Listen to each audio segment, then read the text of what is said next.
Chapter 251, a friendly-looking guard, just above level 300 with a body-hardening skill and a full suit of C-class grade armor waves us down from almost 10 meters away. Lydia raises her gaze to meet his as the man yells out, "You all made it back just in time, and you've brought reinforcements."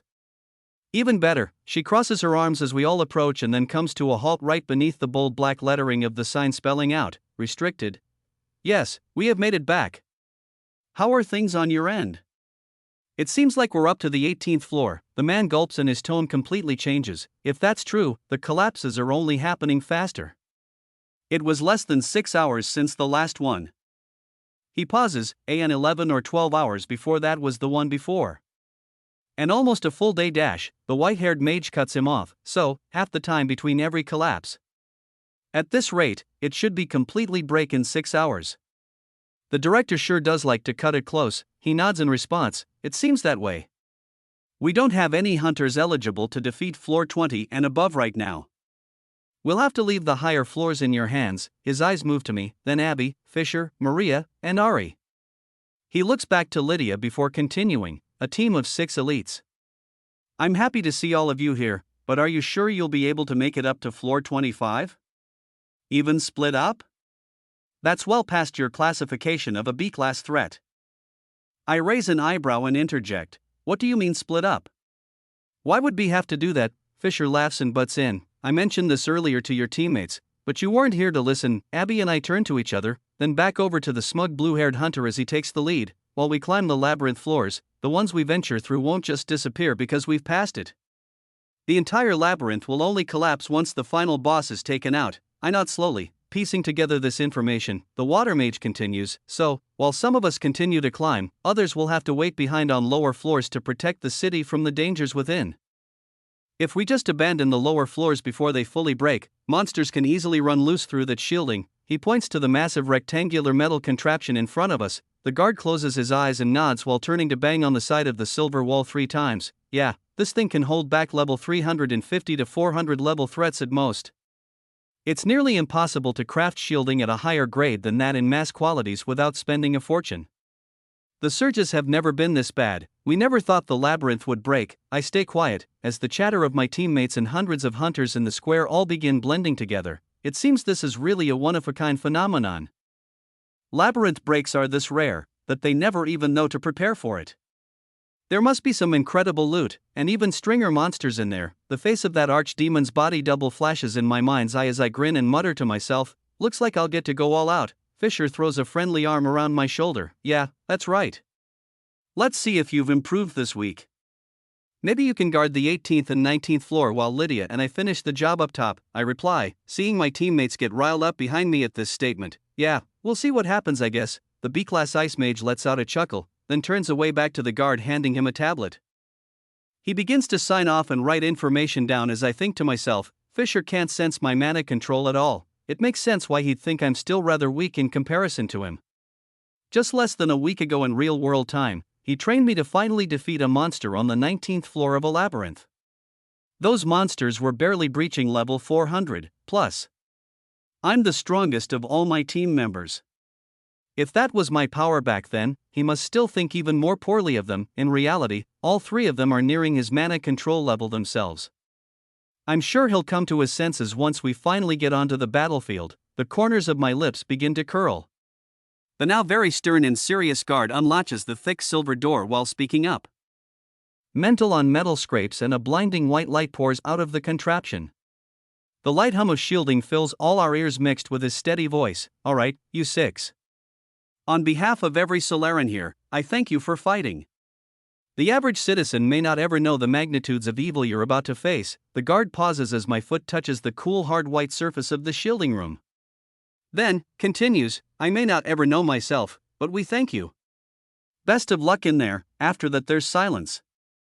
We all enter the metal box and see a white staircase heading down underground. Everything is white, the walls, the floor, the stairs, everything. It's just like the training room we left in the city, but shaped like a stairway downward with twists and turns having no apparent end in sight.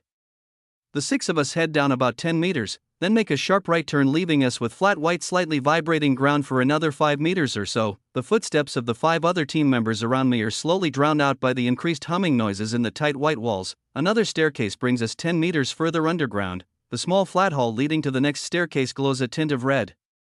Wisps of fog creep around the corner and I can sense there's a portal very close by. As we turn the corner to head down the next staircase, it reveals itself before us. A violently spinning dungeon break comes into full view at the bottom of the next flight of stairs. The labyrinth break spins and vibrates, shaking the shielding all around us just slightly. I've seen worse breaks, but the edges of the spinning mass on its edges is dissolving into the air and beginning to slowly fill this white-walled hallway with dark red mana-imbued mist. In a meter of hours, it'll definitely be a completely different scenario here. I reach under my armor and cloak to pull out my sword. Everyone around me either begins to glow, draws their weapons, or both. The 6 of us all step down the last staircase and jump through without a word. This is our mission. We enter the labyrinth. Red swirling mist clouds my vision as I step through. The dark crimson fog slowly fades to white as transfer magic activates. Everyone is brought to a rugged mountain range, covered in rocks without many trees in sight. The ground is hard and brown. For as far as the eye can see, it's littered with stones and occasional dark green shrubs. Looking ahead, the sky is gray and the mountains stretch out indefinitely. I whisper under my breath as we walk forward. The 18th floor. This should be a breeze.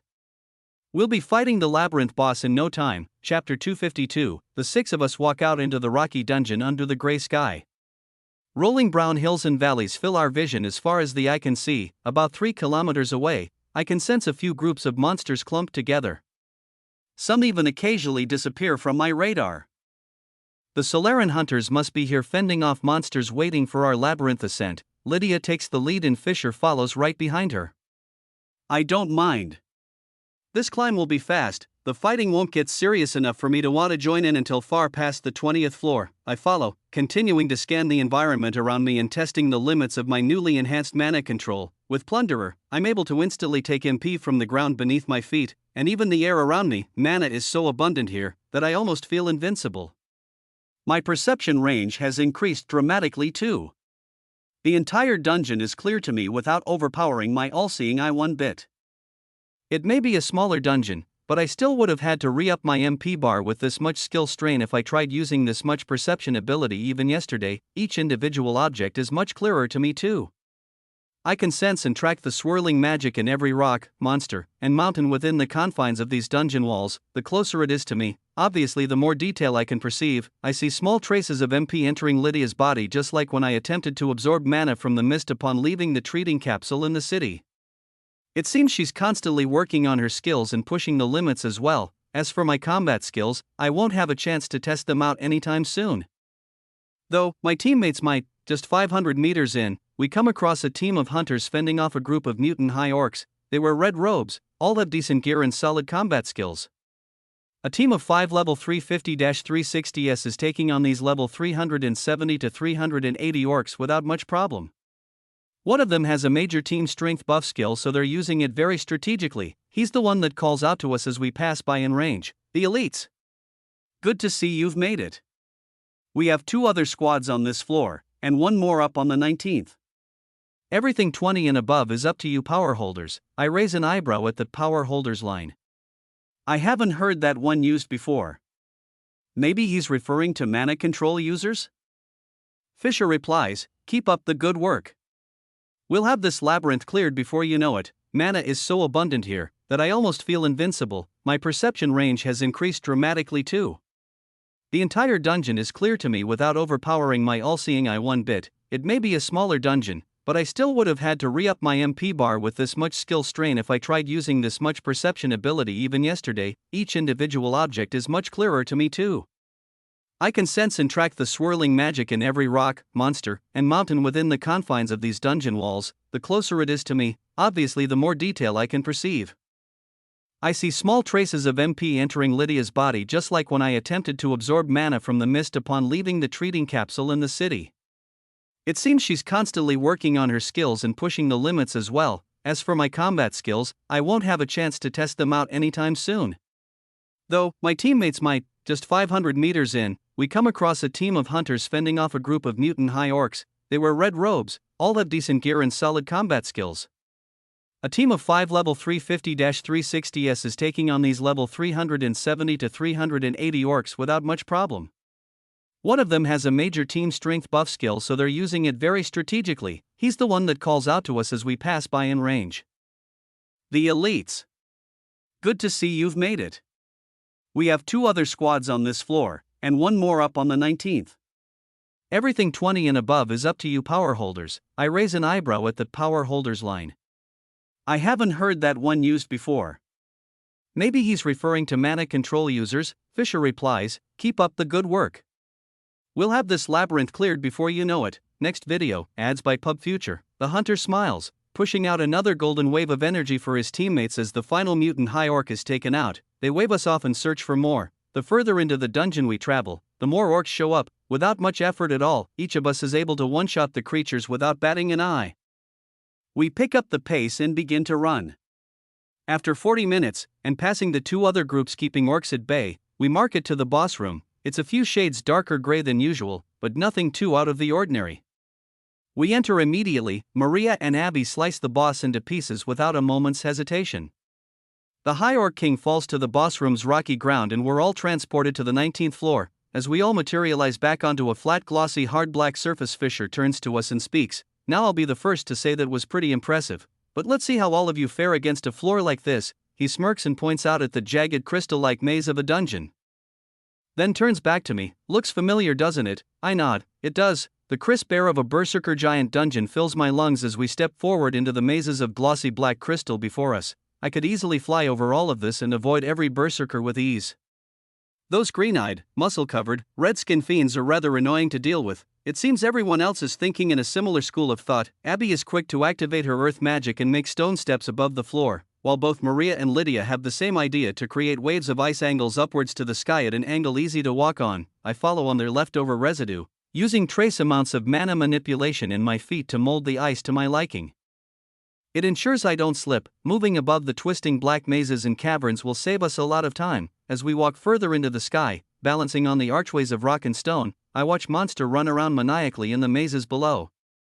We would have spent way too much time fighting if we stayed down there. The 6 of us almost make it halfway through the whole Dunnigan before seeing anything too interesting. I spy a team of 2 hunters, a man with bright yellow hair using lighting magic and a dark-skinned woman wielding daggers moving with incredible speed. They're facing off against a 4-meter-tall berserker giant alone, and winning.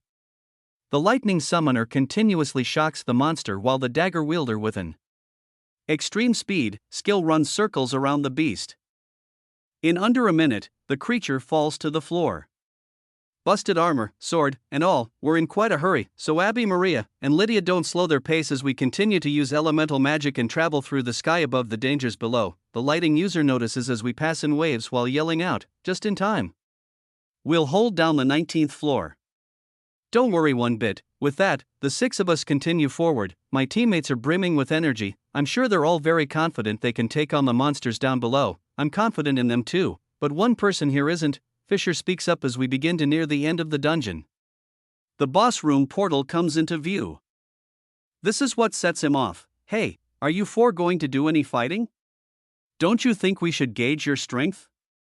I'd like to see you fight one of these mobs. Ari shrugs. Sure, I'd like to fight one too. Abby and Maria happily reply, showing their excitement and eagerness to fight one of the odd-looking creatures that we keep passing below. I speak up too. I'd rather wait to fight something more interesting. As all of the misshapen crystallized black mountain peaks and low maze-filled valleys pass, we finally make it to a wide-open area of flat ground with the boss room portal just 100 meters away. It's a hard black floor that we can nearly see our selections in while looking down. To our left and right side, there are high jagged walls of hexagonal crystals in all shapes and sizes. Granting our wish, 2 berserkers come running our way straight on.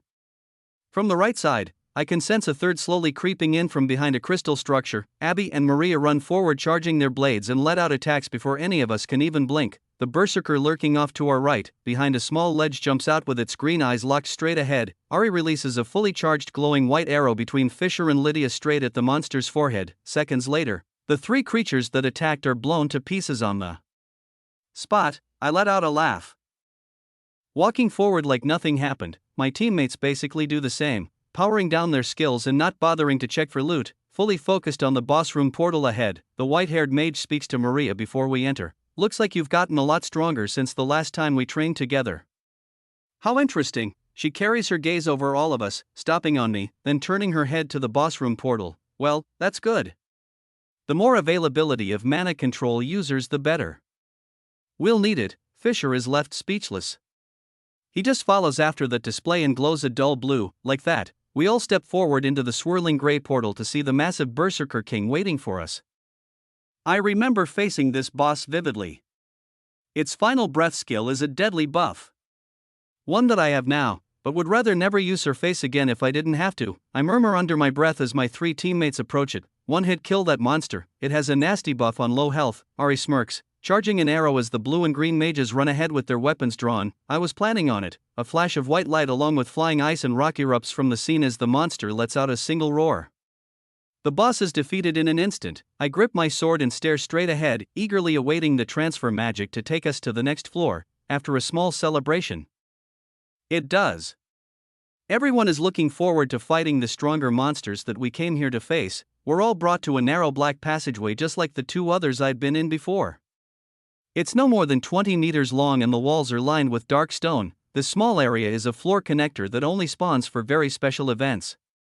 The lower floor boss and the final boss are the only times I've ever seen it before. As I grin and move forward while igniting my sword, the white-haired mage's voice rings out in my ears. So you've been in one of these before, haven't you? I pause, but she continues before I can think of a reply. Every labyrinth has very different lower floor bosses. So if you faced the one in the capital and think this one will be the same, you're mistaken. I turn with tightened lips full of curiosity. She speaks again, moving forward at the same pace as me. It should be at similar strength, but every special boss is unique to its labyrinth. We've never found one that matches another. Unlike the dungeon floors. Even if you're strong enough, it's still best to be cautious. Anything can happen on a floor like this. We all stand in silence, staring at the slowly spinning dark gray portal at the end of the black stone hall. It vibrates and lets off a low humming waiting for us to enter. There are wisps of jet black energy trailing off its edges, slowly filling the small hallway with white, gray, and black mana. It's just like the mana coming off of the break portal when we entered. Not violent or unstable, but emanating power. I pause and observe the sight before me for a solid 10 seconds, then finally speak up. Understood, let's do this. Chapter 253. We slowly walk forward while activating our skills. The white, green, blue, and red lights shine through the gray mana-imbued fog until we're completely engulfed. White transfer magic blinds me as I push my perception skills to their limits. What Lydia said stuck out to me. Special bosses are much more intelligent than most. It's best to stay on guard even if I'm clearly strong enough to defeat it. If this is going to be a brand new floor boss, I'd like to find out everything there is to know about it before it gets a chance to make its move. The white light around me fades away, revealing the light purple tint of the lower floor boss domain. 400M, LV of 440, LV of 440, LV of 440, LV of 440, 250M, LV. 435, LV of 435, LV of 435, LV of 435, LV of 435, LV of 435, 100M, LV of 430, LV of 430, LV of 430, LV of 430, LV of 430, LV of 430. Readings pop up all over my inspect an enemy detection skills. The floor boss minions levels fill my mind's eye as my gaze tightens and focuses on the enormous tree at the back of the dungeon. Not what I was expecting at all. Its trunk is easily 100 meters in diameter and grows high into the dark purple sky, spreading green leaves in all directions. It's creating cover from above for over a kilometer high. The thick brown roots of the overgrown plant twist and turn all over the dungeon floor, creating mounds of rock and dirt hundreds of meters high and opening up earth down below for presumably the same distance. They're ferociously searching for nutrients to support the massive tree to grow more. This creates a very odd landscape. Large red circular fruits hang from the branches that look big enough to crush a small town if they were to fall to the ground. They look like overgrown apples but have a thin mana shielding around each of them. I whisper under my breath, I've never seen anything like this, as these words leave my lips. A pair of crimson red eyes appear from the backside of the tree in the darkness. Dense invisible mana comes radiating from them. I feel a wave of intimidation hit me as I appraise and inspect the lurking creature in question. I shiver out of reflex and watch my teammates bear mind attack, but manage to stay on their feet. My attention turns back to the boss. Its dark black scales glimmer purple and green as it twists and slithers around the branches near the top of the tree's trunk. Still hidden in the dark purple fog and shadows, it lets out a loud hiss and shows off its white fangs, welcoming us to its lair. Another intense wave of energy hits all of us as the monster's status comes into my mind's eye.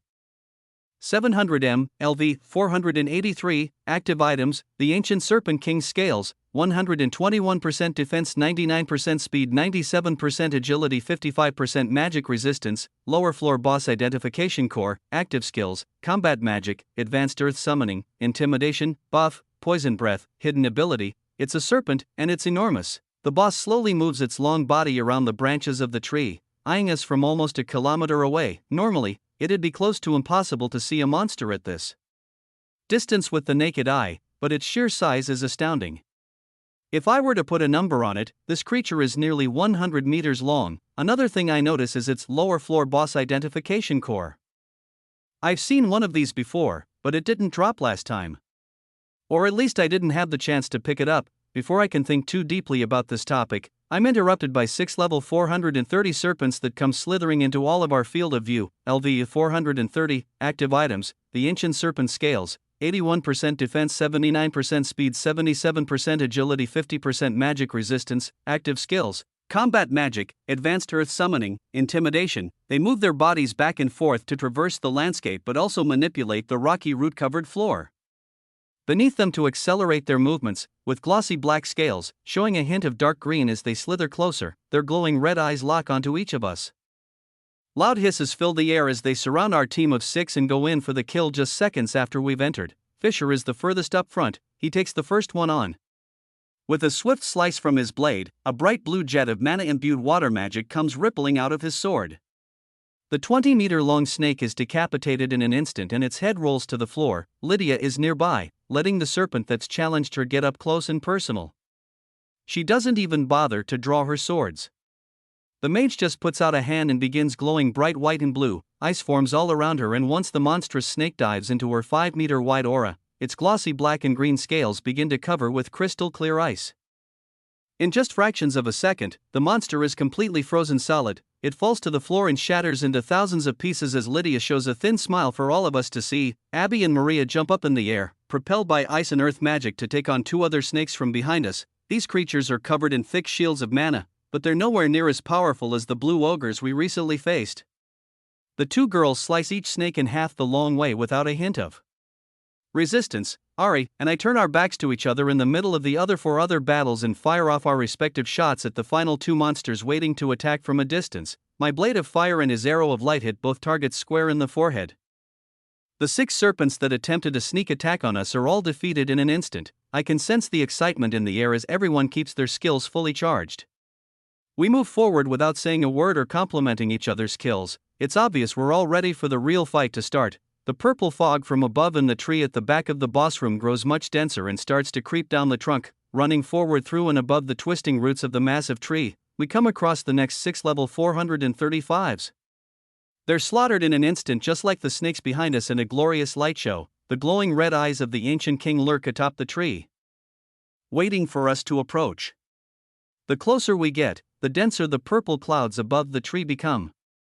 The green leaves are starting to fade out of sight and the fog drifts down to the boss room floor. This reminds me of the last lower floor boss I faced. It had minions slow me down on the way, but they were nowhere near as strong as the boss itself. It just waited for its prey to arrive. It seems this boss has a similar plan. Another few hundred meters pass and the final 4 level 440 serpents are slain. We all stand on top of a large root near the base of the tree and look up at the lurking serpent's glowing eyes as the purple fog passes over us. The low buzz of mana fills the air and the presence of the boss looms over us. Maria waves her sword in the air, pointing it up at the glowing red eyes in the darkness above. She speaks up in a cheerful tone despite the growing omnibus environment. "Come on down, we're ready to fight," her voice echoes, and we're left with silence. Seconds pass, and nothing happens. Those crimson eyes just continue to stare down at us through the purple fog and wait. Then, I feel my MP being drained, not very much, but a noticeable amount. It feels similar to the effects of my self-regeneration skills perk when I drink alcohol. At this moment, I realize the battle has already begun. This fog, it's filled with poison. Chapter 254. As the thin layer of purple fog sweeps over us, I feel the special grade perk of my self-regeneration skill activate, poison resistance. My MP is being actively drained as the poison from the fog seeps into my body and becomes instantly nullified before damaging my HP bar. The mana all around me is more than enough to counteract the slow drain.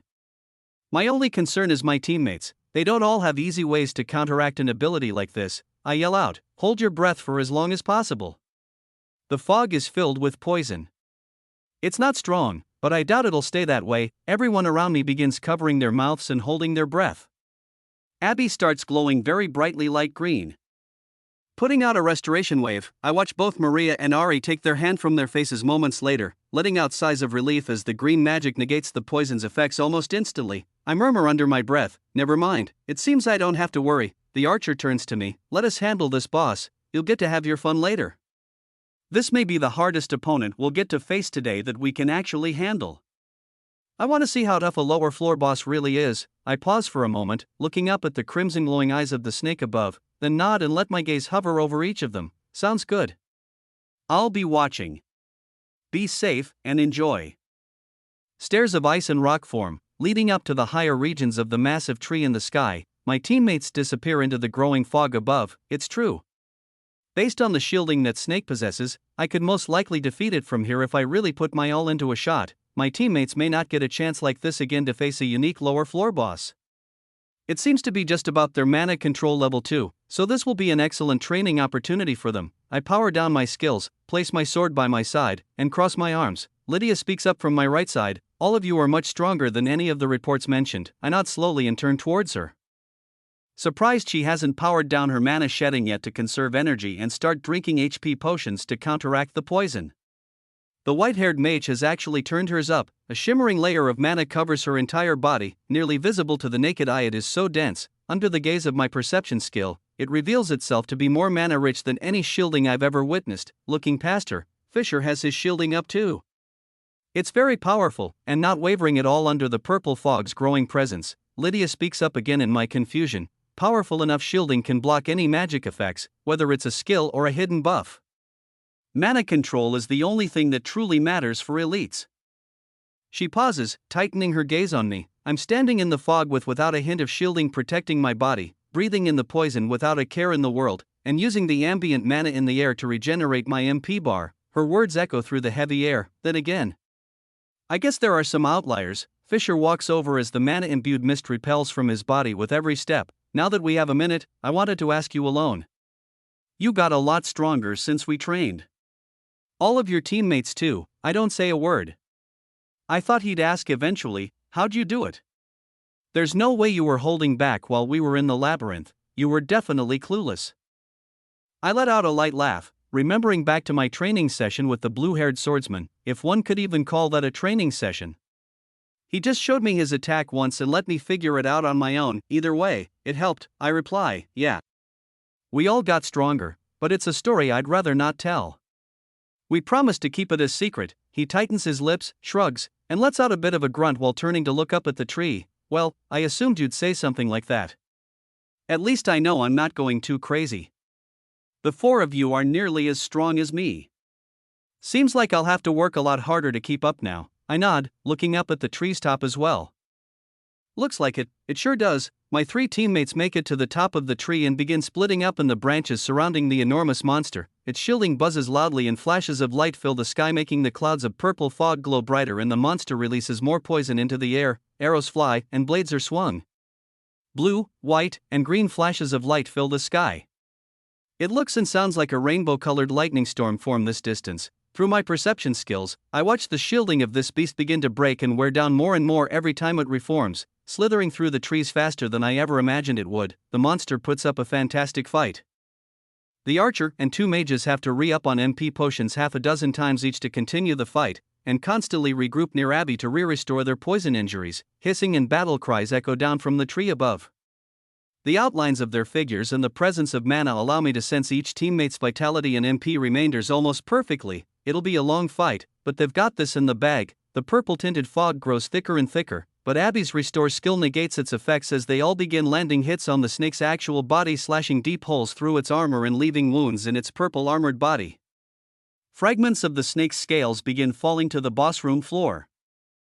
Along with branch fragments and magic residue, large rocks and showers of ice erupt from the light show above, littering the floor with debris. The trunk shakes as loud hisses continue to be interrupted by energy waves from the three hunters having the battle of their lives up in the canopy. Just 10 minutes pass before the battlefield above finally goes dark and silent.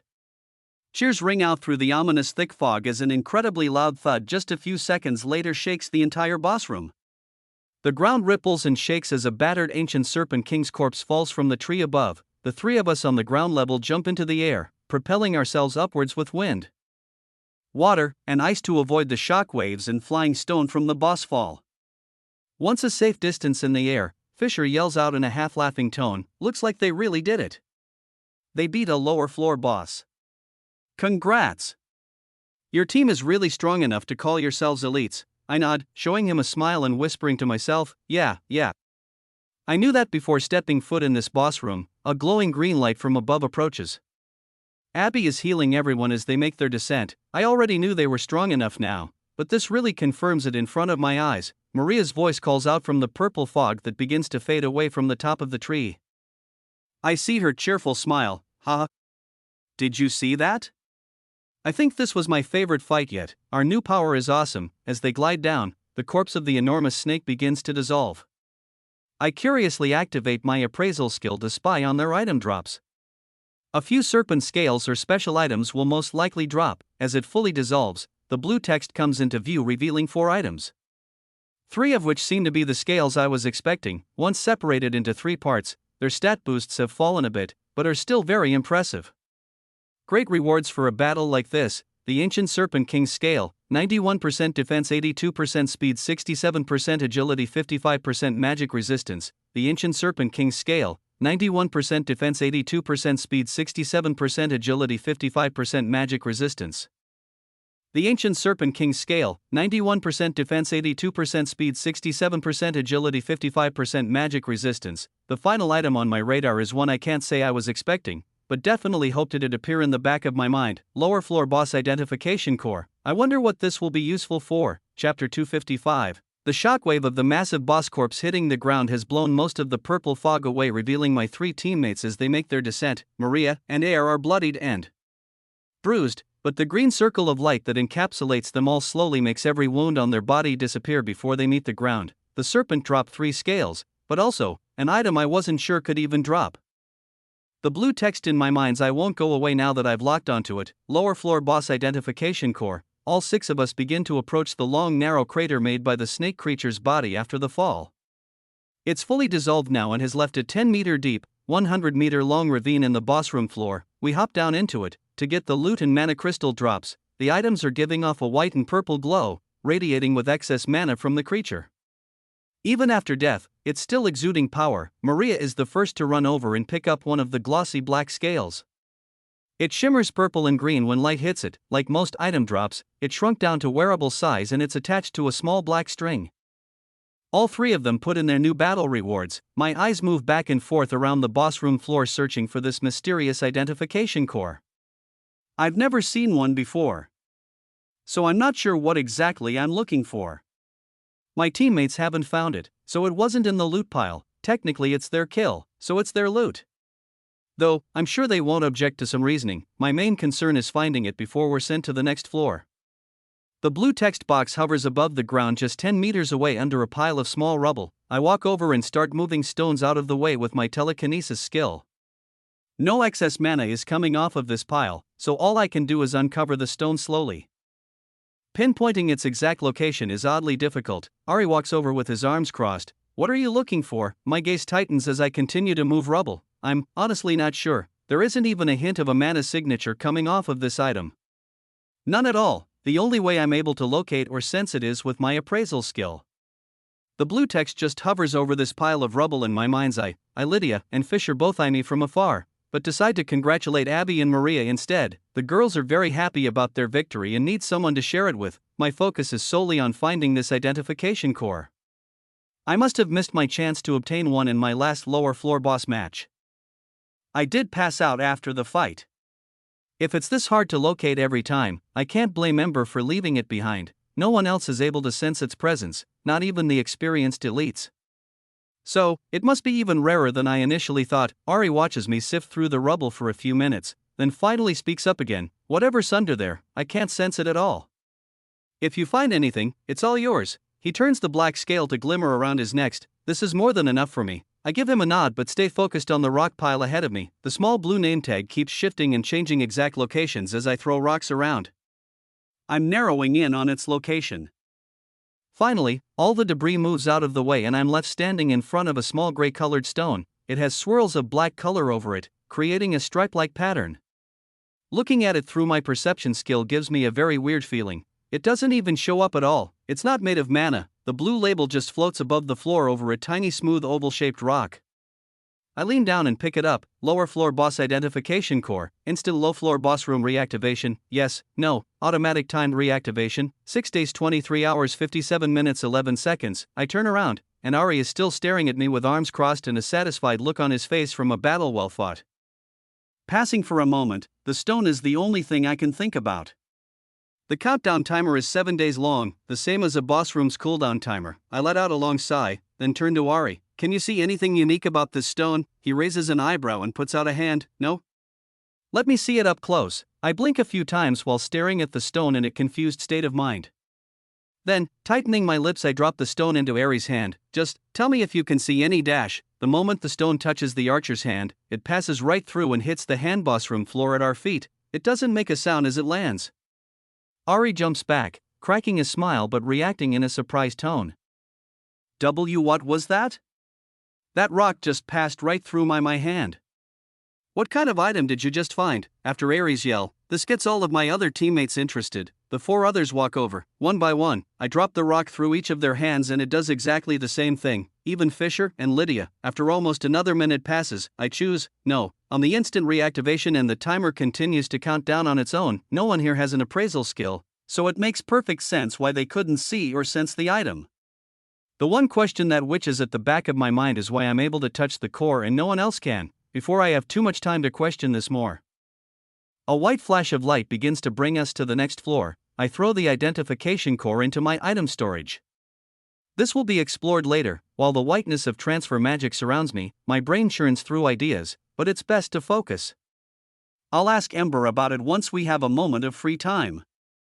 He'll know more than I do about the inner workings of a labyrinth. In the meantime, I'll have to focus on clearing this break. We're about to enter the 21st floor. As my vision comes back to me, the sight before my eyes is oddly familiar. My feet stand steady on a very hard white marble-like surface, and in front of me, there's an eerie pale green sky. It's not exactly the same, but quite similar to a dungeon floor I've been to before. Fisher speaks up from behind me, reaffirming my suspicions. Hey Lydia, this floor is exactly the same as the 21st back in the capital. Who would have guessed? He lets out a laugh, and it echoes through the endless white pillars that stretch down into the green abyss below and above. The blue-haired swordsman speaks up again, reaching down to pick up a green vine with healthy-looking leaves growing around the large pillar we stand on. Well, it is a little different. I don't remember there being so many plants back in the Vice-Regent's 21st. I nod slowly, still taking in the view, then activate my perception skills. The moment I do, a massive green creature approaches us from above. Its beady red eyes pierce through the misty sky. The creature's white talons match its sharp teeth. With a 5-meter wide wingspan allowing it to glide around with great precision, the monster stares us down with an ugly monstrous expression. Its status appears in my mind's eye: 75M, LV 461, active items, Gargoyle's Platinum Ring, 88% mental strength, Gargoyle's Platinum Amulet, 82% defense, Gargoyle's Heavy Armor Set, 2000 defense, active skills, Lifesteal, Special Grade, Body Hardening, Special Grade, Gargoyles, Chapter 256, the green dark-skinned creature flaps its wings and soars down towards me. Its red demonic eyes are shining through the mist, with the face of a rabid dog mixed with a mutant goblin. Its jagged white teeth shine in contrast against the hazy green dungeon background. I've never seen a creature like this. It's a gargoyle. My eyes dart across its status, trying to piece together any extra information it'll give me. At first glance, it looks quick and agile, but its stats show a different story. The monster seems to be mostly a defense type with high magic and HP increasing skills, body hardening and lifesteal. I smirk at the sight of this. If it does what I think it does, I'm in for a treat. I haven't gotten a useful skill in ages, come to think of it. If I waited on the 21st floor in the Vice region for a little longer or gone back to check things out after I fully recovered, I could have had this skill for myself a lot sooner, gritting my teeth, but show a wide smile through my clenched jaw. I swing my blade up in the air, releasing a dense black wave of energy before anyone else can get a shot out. This one's mine. A loud screech fills the skies as my blade of mana collides with the gargoyle less than a second later. It doesn't have much time at all to react, but the distance between us is still pretty far. On reflex, its body hardening skill activates, and all of its mana shielding moves to the exact hardened point as well. White mana residue and gray body hardening cover its cross and lower body in a thin line. That gray isn't the same color as my hardening. It seems this creature must have an odd variation. The rest of its body is completely unguarded. With every bit of energy focused on blocking my attack, it puts up a great defense in the blink of an eye. After a flash of white light and a quick buzzing sound, the outline of the winged monster flying through the air comes out from behind the fireball of mana residue and broken body hardening. Shards of stone-like material fall into the pale green abyss below. With it, one of the monster's legs covered in crimson blood spins downward with it. The screech for the wounded creature echoes throughout the dungeon, and I sense more monsters approaching from both above and below. It brought company. Gritting my teeth, and aiming for the gargoyle trailing blood in the sky, I let off another shot. The same thing happens. It twists and turns away, this time avoiding my strike entirely. I am over 40 meters away. Even if my attacks are fast, it has plenty of time to move. This isn't a low-level monster after all. Looking back and forth at my teammates as the creature's backup approaches, I grip my sword tighter. I might have to get a little serious. I activate my stat-boosting buffs and zero in on the twisting and weaving monster in the sky. It's trying to get away, hiding behind white stone pillars covered in lush green vines. My teammates jump into action too. Just in time, as half a dozen mobs identical to the first come rushing out of the pale fog, water, ice, and stone form as we all jump from the white stone pillar forward into the endless dungeon. I airstep high into the air, following the monster that survived two of my attacks. It won't be so lucky on my third. The towering structures of marbled stone pass me on both sides, and my teammates follow below as monsters emerge from the green foggy cloud on all sides. Smiling as I get closer and closer, I release an attack that would easily have split the blue ogre king in two. I charge up 2000 MP of my newly upgraded fire-imbued mana, overkill, but letting out a full power slash is something I haven't done yet with this new power. I'd like to see how powerful I've really become. Plus, the shifty gargoyle is getting on my nerves. As the bulk wave of magic comes out of my sword, the loud sound of buzzing mana erupts and hums through the dungeon. I can see the air quiver around it and the stone pillars nearby vibrate and shake just from being near it. It's faster, stronger, and more deadly than anything I've ever produced before. The gargoyle is less than 10 meters above me. It's desperately trying to get away but never stood a chance. It's sliced in two without a hint of resistance. Letting the bulk blade glide far off into the dungeon behind it, I watch it soar off into the distance, slicing through a few tall white pillars that grow high into the sky. More importantly, I lunge forward to be showered in the incinerated shielding and body hardening of the now deceased gargoyle. I see blue text appear in my mind's eye as it falls through the air. It's a satisfying sight, one I haven't seen in quite a while. Use absorption. Skill, life steal, special grade, yes and no. Honestly, a little too satisfying. I don't remember the last time I got a skill this easily. I quickly choose yes, as the dark green corpse whizzes by my head and falls into the abyss below. I'm sure if we kill enough of these monsters, some kind of unique item will drop. However, I'm not diving down to try and catch that thing. Its skill is enough of a reward for me. I smirk, opening up my status to see my new skill at the bottom of the list. Then, open it up to check the specifics. Lifesteal, info. Lifesteal allows the user to take HP from opponents once physical contact is made. The effectiveness of the user's ability to steal HP decreases if the maximum HP bar of their opponent is higher than their own. It is much more efficient to steal HP from weaker enemies. Special grade, perk. HP may be consumed from direct contact with an opponent's mana shielding or skill's aura. Efficiency is reduced by 85% without physical contact. An opponent's HP can only be brought down to 10% without physical contact. Grade, special grade, upgrade. I close my status with a smirk and turn back to my teammates, watching them decapitate, shatter, and explode their enemies to bits in a light show of blue, white, and green magic. I whisper under my breath while air-stepping back down to meet them. Too easy, this is way too easy dash, crack. My inner thoughts are interrupted by the distinct crunch of stone scraping on stone. It sounds like massive boulders are colliding and breaking behind me. Not at all what I'd expect while high in the sky. I turn my head immediately to see dozens of marble white pillars all tilting my way. It feels like the entire dungeon is falling toward me.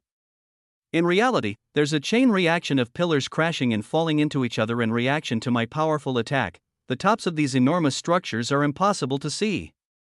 Some break off into pieces, and the sky begins to fill with falling white cylindrical stones. It's a beautiful sight, but a terrifying one too. Our time in this dungeon has been short, but it seems we've already overstayed our welcome. Chapter 257. The attack I sent out a moment ago was a bit too strong for this delicate dungeon to handle. The white marble pillars of stone come crashing down towards us, breaking into massive pieces and filling the green sky with an incoming barrage of white-colored stone. I create a layer of pink mana shielding around my body and airstep down towards my team as they all begin to activate their powers as well. A dome. We'll make a dome. I hear Fisher yelling at us as we all form together in a tighter circle. Standing on floating earth magic from Abby's skill, ice, rock, and water starts to form all around us as we work together to create an impenetrable mana-imbued defense in mere seconds as the pillars of rocks come crashing down. I contribute with a layer of rock, but my main focus is using my all-seeing eye to gaze into the sky through our dome. For easily a kilometer in the air, more and more pillars are breaking and adding to the avalanche coming down from the sky above. I've started a chain reaction that doesn't look like it's going to stop until they all come crashing down. The thick layer of floating earth magic is steady beneath our feet. I grit my teeth and wait for the first layer of stone to hit our dome of shielding. As it gets closer, I use telekinesis and mana manipulation to slow its fall and liquefy it as best I can. Unfortunately, there's way too much mass coming down toward us to move at all. A loud crushing thud hits the top of the dome, splitting the pillar into fragments and falling to the green abyss around the shield on all sides. One down, and too many to go. Seconds after, another loud crunching and cracking sound rattles the entire shield and shakes the ground we stand on. More and more pillars come falling down. I make sure to soften the blows as best I can with every passing impact. These are just large pieces of dungeon mass after all. They're not supercharged ultra-dense mana like our shielding. The only issue is the weight, size, and sheer amount of these falling death pillars. Over and over, for nearly 5 minutes straight we're bombarded by rock. Everyone is breathing heavily and holding onto their shielding for dear life. I'm most likely the only one that can sense an end in sight. Everyone else is just biding their time and hoping for the falling stone to stop soon. Eventually, that end comes. The last pillar falls and breaks in two, falling down to the pale void and knocking other stone columns down on the way with it. The dungeon goes down for quite a while. Almost as far down as it goes up actually, many pillars and still breaking and falling into each other far below. The echoes of stone colliding sound out through the entire pocket world we stand in. The collisions against our dome fade to nothing and not a single pillar remains above us in the sky. I speak up, it's over. They've all fallen. Through the heavy breathing and bright glowing mana, everyone slowly releases their collective shielding, and we're left standing on a single floating platform of combined magic. I peer out into the dungeon to see nothing but a pale green empty sky. Lydia chuckles, Fisher starts to laugh, then Ari, Abby, and Maria all join in too. The white-haired mage speaks up after we share a light-hearted chuckle over the absurdity we just witnessed. You learn something new every day. I didn't know a reaction that massive was even possible, to tell you the truth. She smiles and looks over at me. That's one powerful shot you've got there. You've taken on a ranked-up monster, haven't you? Control like that doesn't come easily. I nod slowly. Yeah. I'm looking forward to seeing what this labyrinth has in store for us. She grins, then turns toward the direction of the boss room. Well, one floor at a time. There's a long pause, then she speaks up again. It seems like most of the monsters were taken out by the pillar's fall, but they will all be spawning back in soon enough. I activate my enemy detection skill to confirm most of the monsters really are gone. Lydia continues. We'll need one person to stay behind and guard the exit portal. This Dunnigan should be breaking in just a few hours. None of the Solaran forces can handle watching it.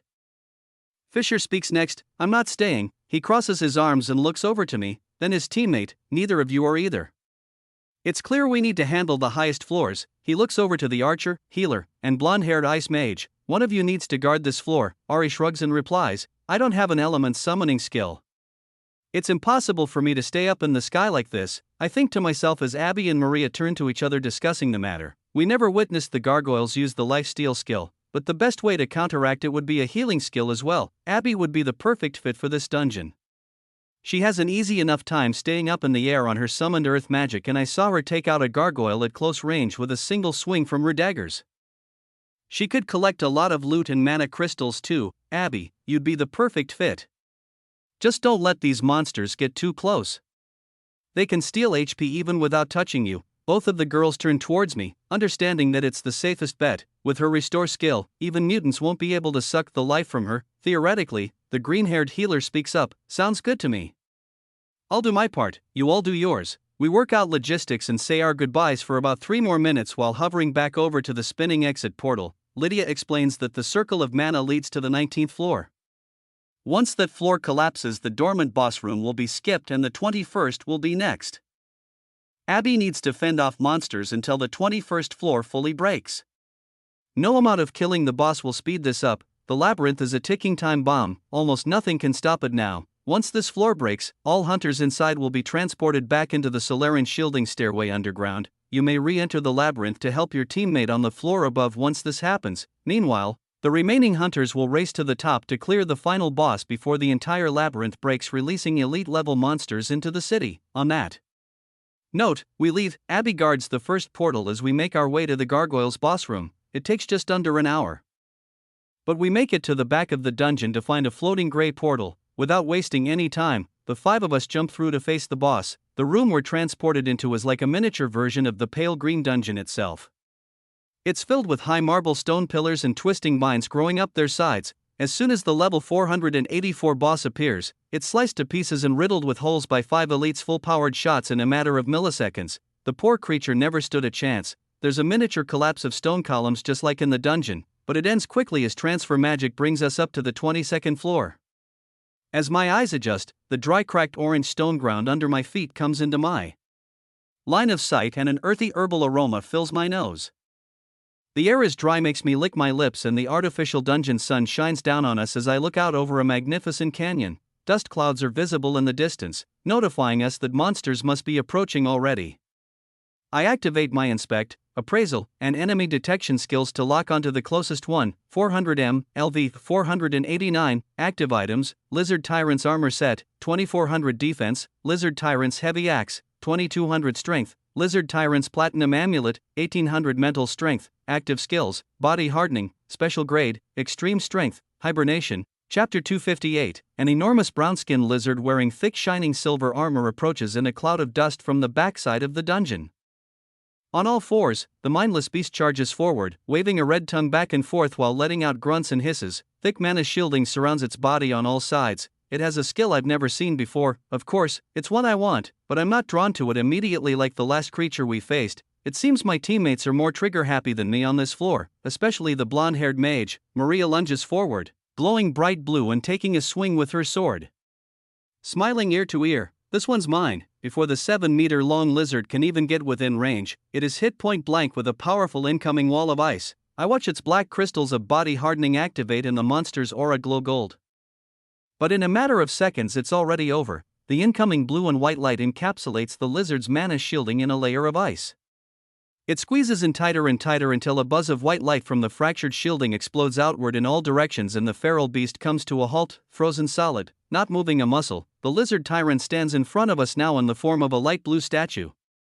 Maria sends out another wave of energy and the work of art explodes into a million tiny little fragments of ice that glimmer and shine while falling to the floor under the heat waves of the artificial dungeon's sun. She cheerfully jumps in the air as we follow after her. Alright. Another level, a few more monsters appear as we continue onward. They are all between levels 480 and 490, each of us sends out attacks, either splitting them in two or shattering them with just the touch of a finger. That's only Lydia's battle style. I still haven't seen her put in any effort at all today. After defeating one of the rather easy to kill lizard tyrants myself, a familiar text screen pops up, use absorption, skill. Hibernation, special grade, yes, and oh, while choosing, yes, I whisper under my breath, this is getting too easy. I check my status, in a particularly good mood about the special grade, perk on my absorption skill automatically upgrading this one. Hibernation, info, hibernation allows the user to fall into a deep slumber and cure any curse, disease, or illness given enough time. Hibernation costs a set amount of MP upfront and the user will not require food, water, or excess mana until the process is complete. If awoken before hibernation is complete, progress will be 100% negated. The effectiveness of hibernation is greatly decreased if a curse or disease inflicted on the user comes from a being of significantly greater mana, control, or level.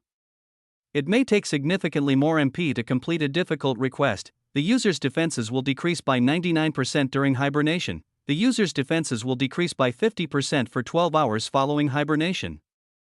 These debuffs may not be completely removed by any skill below the mythic rank, special grade, perk. Hibernation time is decreased by 50% and upfront MP cost is reduced by 35%.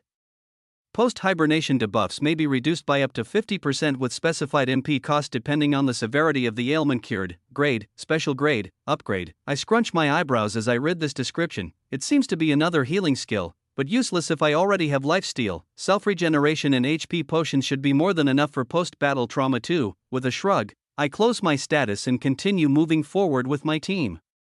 It never hurts to have another interesting skill in my arsenal for any unexpected issues. We come to the first major cliff that leads down into the orange canyon below. There's a water source down below, allowing for more plant life to grow in the deeper regions of the dungeon. Ari turns to Maria and speaks up, "So, I assume it's either you or me. Who's guarding this dungeon from the impending break?" She smiles, "I'll do it. I'd like to see what kind of loot these creatures drop after a few dozen more kills." "There's been nothing yet, but I'm feeling lucky." I nod and interject, "They should drop a solid mental strength buffing amulet if you kill enough. It's definitely worth farming for." She gives me a firm nod, "Great. Plus, these creatures have a natural weakness to the cold. It'll be easy enough, even if 10 attack at once. I'll be nearing level 500 by the end of today." Ari turns to me, then back to Maria, "So, it's settled. We should keep moving." Again, we go over logistics and Maria heads back to guard the gate. The four of us remaining head off down into the canyon and keep killing lizard tyrants as they show up sporadically. I sense some of them lying dormant at the backsides of the dungeon. There's a high chance they're hibernating, but we don't have much time to check it out. Deeper and deeper we travel until we make it to the swirling gray portal at the furthest portion of the canyon. It's located underneath a massive overhang that blocks out the sun. And two mutant lizard tyrants levels 491 and 492 stand waiting for us. Fisher and Ari take them out with ease as Lydia and I follow behind. The anticipation of what's to come is building, but I still have a while to wait. Everything in this dungeon feels so weak. In reality, I've just grown very strong. When am I going to get a good fight? I murmur to myself as we're transported into the boss room on the level 504 humanoid-looking lizard man with dark brown skin, shining silver armor, and two enormous glowing red axes eyes us down. Orange stone walls create an incredible arena for a fight with a ranked-up beast, but I can't help but feel irritated and bored by the sight of it. I could take this monster out in a single slash. Air and Fisher lunge forward as I stand back and watch with Lydia. The white-haired mage chuckles and leans in toward me. I feel the same way. "Not even worth drawing your sword, right?" I swallow hard, then reply while blue and white light begins to flash as the two hunters take on a ranked-up boss of the 22nd floor. No, unfortunately it's not. Just under a minute passes and the mutant creature falls to the boss room floor, dissolving and dropping a glistening silver armor set. Ari gladly accepts it and puts the new gear on. I appraise the silver armor as we're transported to the next floor. Lizard Tyrant King's armor set. 3000 defense, 1500 mental strength. The white transfer magic fades and under my boots, I feel the earth shift and make odd scratching sounds. Once my full vision comes back, the black-colored gravel beneath my feet glimmers with a metallic shine. I look up, and all I see is an endless void of a very light gray sky. It's almost completely white, and the flat ground stretches out for kilometers ahead.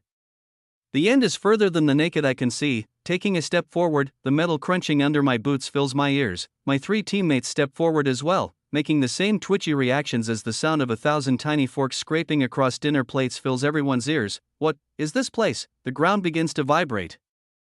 Less than 30 meters in front of us, the metal fragments on the ground start to twist and turn, then float slowly up into the air. At first, it looks like a silver and black bubble. The ball of metallic shards lifts from the ground, contrasting with the gray sky and glimmering as it shifts and spins to mold into a different shape. It floats higher into the air, pulling more metal with it, sporting arms and legs. Now standing over 5 meters tall, the metal fragments look like tiny silver bugs. As they shift and move around, forming a humanoid body holding what looks like a long, sharp and shining sword, a shadowy face, with faded features continuously shifting and moving appears. It's trying to mimic the eye and mouth formations it sees on us as it creeps closer. The slow creep speeds up, then, it lets out an ear-shattering metallic roar. It starts to run straight toward us, leaving thousands of tiny fragments behind while scooping new ones up with every passing step to reforming its lost mass. I power up my stat-boosting skills and grip my sword. then use Inspect and Appraisal, LV of 495, active items, Metal Warrior Core, bonded, active skills, none, interesting. Chapter 259, a level 495 Metal Warrior stands over 5 meters tall, made completely out of the shards that cover the dungeon's floor. Its only active item is a bonded core, so my first assumption is that this monster is similar to the rock golems we faced not too long ago. If that core is destroyed, it will most likely just reform until the mana within it completely disperses. As it runs closer, a white light starts to shine from its chest and I activate my all-seeing eye. Sure enough, it's the core. My guess is spot on. The growing light of Ares' bow begins to match the luminosity of the core covered in metal fragments that charges toward us. I ready my blade but know my teammate is getting ready to take the shot, so I wait. Ari is powerful enough to take this monster on alone, I'm sure of it. Once less than 10 meters away, the glimmering white arrow flies forward at the metal creature. Surprisingly, there is no mana barrier at all around the warrior's frame. It only keeps a protective layer around its core. The creature uses scraps from the dungeon to reform its body, so there's no need to conserve anything else. The twanging sound that two magnets make when they collide rings in my ears as Ares' spirit arrow makes contact with the white glowing core of the charging beast. It cracks open and expels an enormous amount of energy, sending scrap metal flying in all directions. I grit my teeth and throw up a barrier of pink mana to block the debris, the bonded core of the mutant golem we faced. Before was only defeated once its MP was completely expanded. The readings I'm picking up after this first blast are impressive. It looks like that may happen soon. The core of this warrior is already carrying a third less mana than it did moments ago. Ari fires off a second shot without wavering for a second. The crisp arrow glides into the white ball of energy that skill comes charging our way at an alarming rate. Metallic sounds echo through my eardrums again. Another wave of intense energy shakes the ground, shooting more shrapnel our way. Fractions of a second later, the archer fires off a third and final shot. This time around, the core completely explodes with it. The heat from the blast melts a large amount of the floating metal as it flies in the air. Lydia and Fisher put up walls of ice and water. My shielding is already raised. I watch Ari start to glow light white, similar to his arrow's color, but surrounding his entire upper body. He still turns his back to the blast. However, as the shards of metal come rocketing toward his never-heavy armor, they slow down and stop before hitting him directly. The pieces of glimmering black ore fall to the ground and bounce off in other directions just like the mana barrier of a combat magic user. The remains of the metal monster fall to our feet in a wave of debris, but they all sink back into the floor within seconds. The Dunigon falls silent again, only allowing for the sound of our feet scraping on metal to be the sole sound filling our minds while powering down the shielding. Fisher turns with his arms crossed. 3 shots, not bad. Not bad at all. Lydia walks over next, nodding with a smile. 3 shots, and you put up a solid tier 1 mana shielding. I could sense it from here.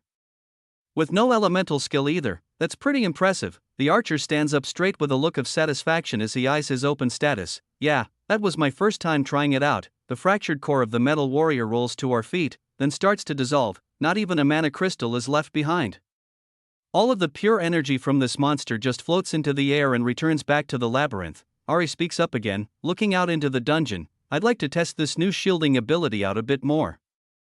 I think I'll be able to master it, given a few hours guarding this Dunigon. I nod, finally speaking up. Great, you'll guard the 23rd floor. My eyes dart along the horizon in front of us, and I see another metal warrior forming about 100 meters away. Lydia speaks, turning her gaze from the newly forming monster back to the archer. They never hunt in groups. 2 at a time is the most I've ever seen from these metal warriors. You're more than capable enough to guard this gate. Master that shielding in the time being, then help us out once this floor collapses. I'm sure you can take on the 24th too. Ari gives her a firm nod. The ice mage turns back to me and Fisher. Let's head out. We don't have much time. Fisher runs forward at the metal monster as Ari begins to walk back toward the exit gate. I watch crescents of blue light come from the water welder's sword as he takes the warrior out in 2 shots. A dazzling explosion of silver and white light follows. We venture off into the dungeon and continue to defeat about a dozen of these odd creatures on our way to the boss room. Fisher does most of the hunting, but I attempt to defeat a few as well, by one-shooting them with a half-powered strike, or draining their MP dry with Plunderer. They seem to just dissolve into thin air, dropping no items of mana crystals no matter how many of them we kill. Lydia makes a comment on this as we approach the far side of the dungeon. There's never been any drops with these metal warriors, unfortunately. Good levels though. Fisher jumps into the conversation as the spinning gray boss room comes into full view. They sure are. I gained 3 levels in the last 30 minutes. That's more than I've gained in months, he smirks, still glowing blue. Come on, let's face this boss. We all jump through the gray boss room portal that ominously spins on the flat ground of this empty black floor dungeon. White transfer magic brings us to a room with a layout I was not expecting to see. The floor feels the same as the one we just left. The only difference is the fragments of material are as white as snow. I look up to see the sky. It's completely black. The boss room is very disorienting. I blink a few times while looking around and kicking up some of the white fragments on the floor. It feels like the ground and sky have been completely flipped. Metal scraping on metal still scratches at my ears as we all take a few steps forward, but the ominous dark void above us makes me want to look away and stare down at the ground out of instinct. As I do, the white metal shards begin to rumble and vibrate, just like in the Dunnigan outside when a warrior forms. Lydia's voice hits my ears from the right side, and I sense Fisher powering up his long blue sword on my left. Get ready, it's a mutant. I've never seen a warrior's boss room quite like this.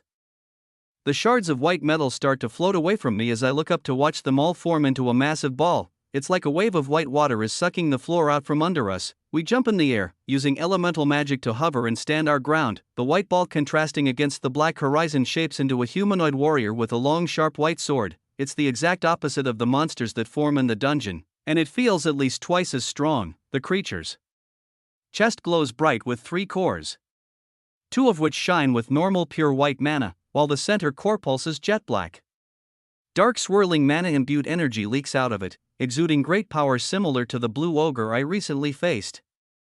The magnificent metal creature stands over 7 meters tall. It forms a constantly shifting pair of eyes and a jagged mouth to let out a metallic roar. LV 525, active items, ranked up Metal Warrior Core, bonded, Metal Warrior Core, bonded, Metal Warrior Core, bonded, active skills, none. I grip my sword and activate my stat boosting skills as I read its status. This is a ranked up Metal Warrior, Chapter 260. Shimmering fragments that make up the white ranked up Metal Warrior's body reflect off each other as the ground beneath my feet gets sucked away. A black void surrounds the entire boss room, and a dreadful monster's metallic screeches ring through my ears.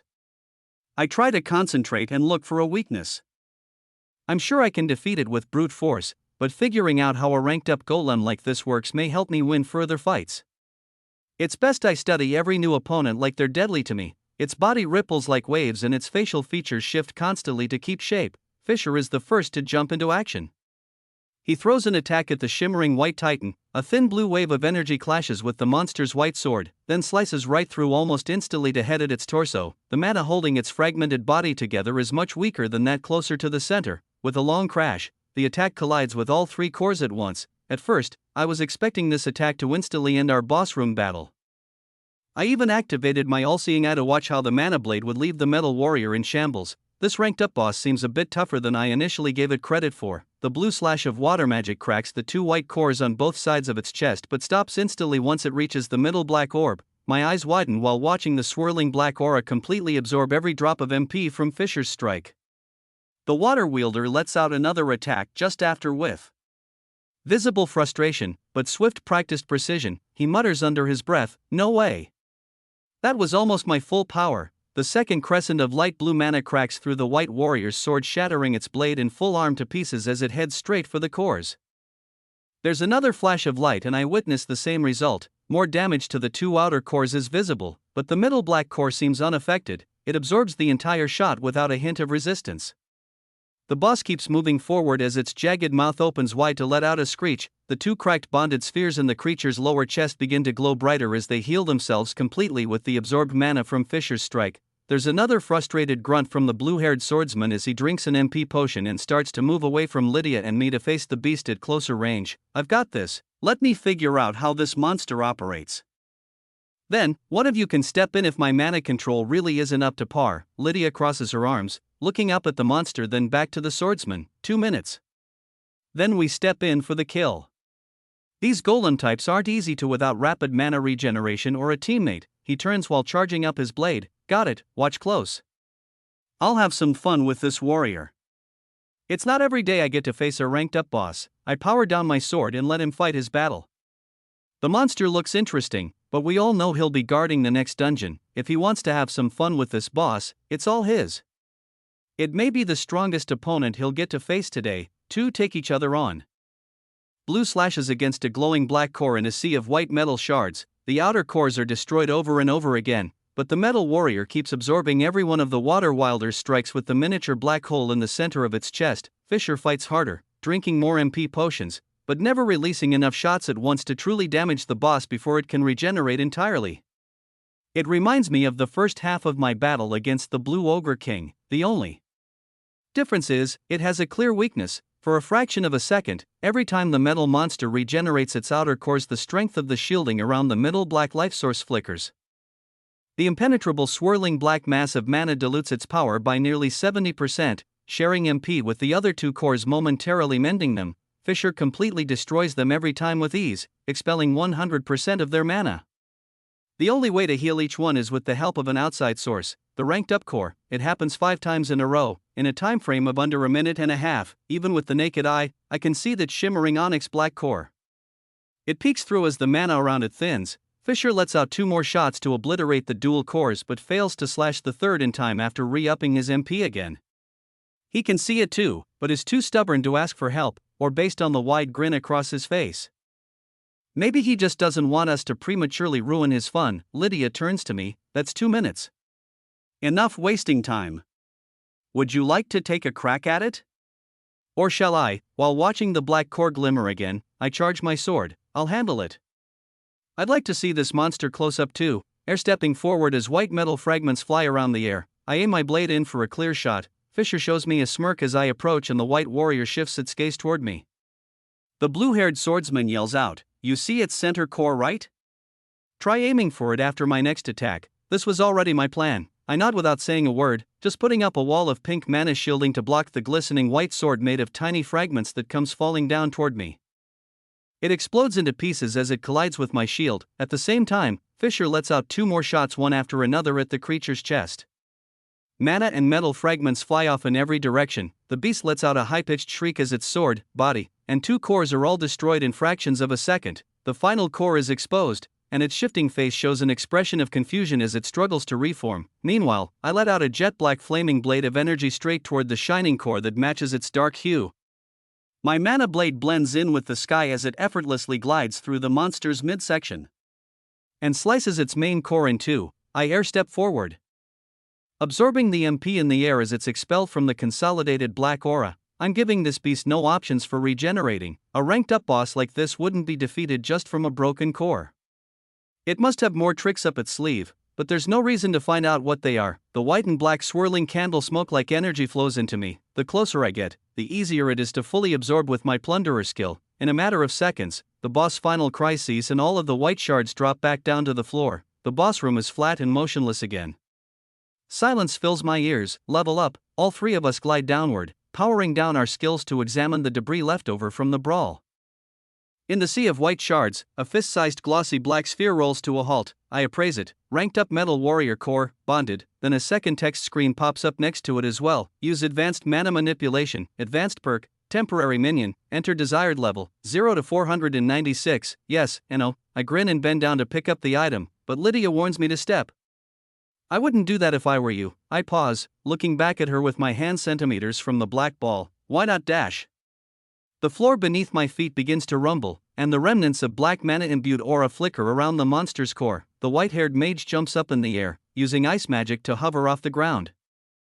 It's always a pain when ranked-up golems drop their cores. She rolls her eyes, motioning for us to follow her up in the air. Fisher yells out as the dark core starts sucking in fragments of matter from the floor. The white shards start to disappear at an alarming rate. What? How? I even leveled up. I thought we killed that thing, Lydia responds as the black hole speeds up its absorption rate, taking more and more of this boss room's mass into it. We did. It's just being a bit difficult to kill, even after death. My gaze tightens on the growing circle of darkness dragging dungeon mass into it as all 3 of us hover in midair. The advanced mana manipulation perk screen still floats in front of my vision with blue text. Well, 2 can play at that game. I choose, yes. Chapter 261, I choose, yes. As the fragments of white dungeon mass collapse in on themselves, being dragged into the core at a very fast rate, I activate my temporary minion perk, attempting to take control of the deceased boss. It takes a moment to activate as I enter a lower level. Just 20% under the max will be much easier to handle. Level 400, threads of white and pink light attach the black hole of mana to my fingertips. Just like the times before when I used this skill, I begin to gain full control of the deceased creature's body. Even so, the swirling black core has already absorbed more than half of the floor in the dungeon. We all float high above the ground as the swirling mass and light flash constantly below. A few seconds pass, and I gain full control. My mind's eye can see exactly what the metal warrior sees as it stores dungeon mass in its core. It seems it didn't get to fully exploit this feature when we battled, but I'm curious to see how it works in the near future. I could stop the chaos, but decide to keep up the show. Fisher and Lydia probably have enough questions already, there's no need to give them any more. Plus, absorbing every last white metal fragment may come in handy if I want to summon this creature again. I knew something felt off about this material. It's not normal dungeon mass, but I can't quite put my finger on what it is. Our main mission is still to get to the top of this labyrinth. Not much else matters right now, so it's a question for another day. Simultaneously, the blinding white transfer magic of the boss room activates, bringing the three of us up to floor 24, item storage. Not wanting to miss out on the potential loot of a ranked up mutant boss like this, I place the bonded core into my item storage. My mana threads snap and dissolve the moment it enters my pocket world. Then, the white transfer magic fades, my black boots sink into the ground as the familiar sensation of hot sand under my feet and the glimmering rays of sunshine beat down overhead. I take in a deep breath and the smell of salt water and fish fills my nose. The crash of a nearby wave makes me raise my eyes to see an ocean in front of us for as far out onto the horizon as I can see. I turn around to be surprised by the sight of an ocean off in that direction too. To my left and right, the waves of a deep blue sea fill my vision once again. Lush green palm trees grow high in the sky to give off a bit of shade, and smaller plant life grows below it. We all relax knowing that the boss room fight is over, but I can't help but realize the new problem we're facing. I whisper to myself, "This is a desert island." Fisher replies with a laugh, pointing his blade into the deep blue water. "Yeah, there's more too. Plenty of islands for as far as the eye can see." He's right, there's dozens of them way off in the distance, similar to the one we stand on now. Every few hundred meters, a small golden desert island with a patch of palm trees pops up. In between each of them, there's deep blue water and calm rolling waves. It's a beautiful sight. The only thing that bugs me is how silent it is. With rolling waves, golden sand, and lush green trees, it's like this is a string of paradise islands, a vacation resort even. It's a nice thought, but I know this isn't true. We're in a labyrinth. Lydia turns to me as I activate my all-seeing eye and search the dungeon for a boss room portal. We've already spent nearly 3 hours climbing. There isn't any more time to waste. I nod, locating the boss room's precise resting point as the white-haired mage speaks again. "We should get moving, now." I nod, pointing my gaze off into the distance past the countless islands. She summons ice and jumps into the air, motioning for me to follow. Meanwhile, much closer to us, the sea nearby begins to bubble and swell. The water of the shoreline rises, making me snap out of my dungeon scanning process and airstep upwards to avoid the incoming flow of water. Lydia and I float about 10 meters off the ground, but the water mage stays down below, letting the crashing waves hit his ankles. Fisher yells as he backs up toward the exit portal. "I got this, you two keep climbing." Guard duty is up to me. My appraisal and inspect skills pick up the reading of the creature that's causing this ocean swell. LV 504, active items, shell armor of the island crab, 2750 defense, active skills, body hardening, special grade. The sand caves in and the water explodes into the air to come crashing down, flooding the entire island as an enormous red and orange crab bursts out from the ocean floor. It's a newly ranked up monster. Its long clawed arms and legs grip the sandy shore of the island, pulling it forward as Lydia and I float higher into the air upon Fisher's request. Looking the crab up and down, I can tell it's deadly. The monster's defenses and shielding are much more powerful than the base-level metal warriors on the floor below, but it's decided to play in the water. This is Fisher's element. I grin as I watch the blue-haired swordsman glow bright in the water that floods the island, begins to rise into the air and surround him. It spins and blends with his glowing magic, creating a whirlpool of energy to form in the air around his body and sword. A bright flash of light and the twang of mana on mana clashing fills the entire island as we leave the two to have their duel. Stepping on air and ice, Lydia and I, the final duo, run off to find the boss room portal. Meanwhile, pincers fly and shells are cracked. I sense the crab's level reading disappear on my radar before we even make it to the next island. He took the ranked up crab out in under 3 hits. I smirk, turning back around. Now fully confident in the water mage's abilities, to see a stern look on Lydia's face. "What's wrong?" She pauses as we continue to run through the air on platforms of ice and wind just 30 meters or so over the open ocean. The woman doesn't respond until we pass the first island. Nothing. This is all just new territory for me. I haven't trained in many dungeons more powerful than this. We could be walking right into a death sentence for all I know. I nod, sensing another massive crab break through the ocean floor below us, but ignore it, one dungeon at a time. We'll face the 25th floor and see who is most capable of moving on. I just hope it's me. I'm looking forward to a good fight. I smirk and push off the air while activating my stat boosting skills to move even faster. She responds, with a light blue pulse of her own as we speed up towards the back of the dungeon. She responds, "You're right." One dungeon at a time, Chapter 262, we island hop above the massive crab creatures that explode from the sand below, devouring every bit of sandy beach one after another. The string of islands slowly sinks into the ocean floor as we move forward. The orange and red culprits all range from level 495 to 505. I send an occasional flaming shot down, but Lydia doesn't bother. I kill 3 in total, but unfortunately don't gain any levels. I'm sure if I stuck around and farmed here for an hour or two I'd be able to reach level 500 in no time. There are only 4 levels left, surely I'll make it there soon. After another half an hour of flying passes, we make it to the final island.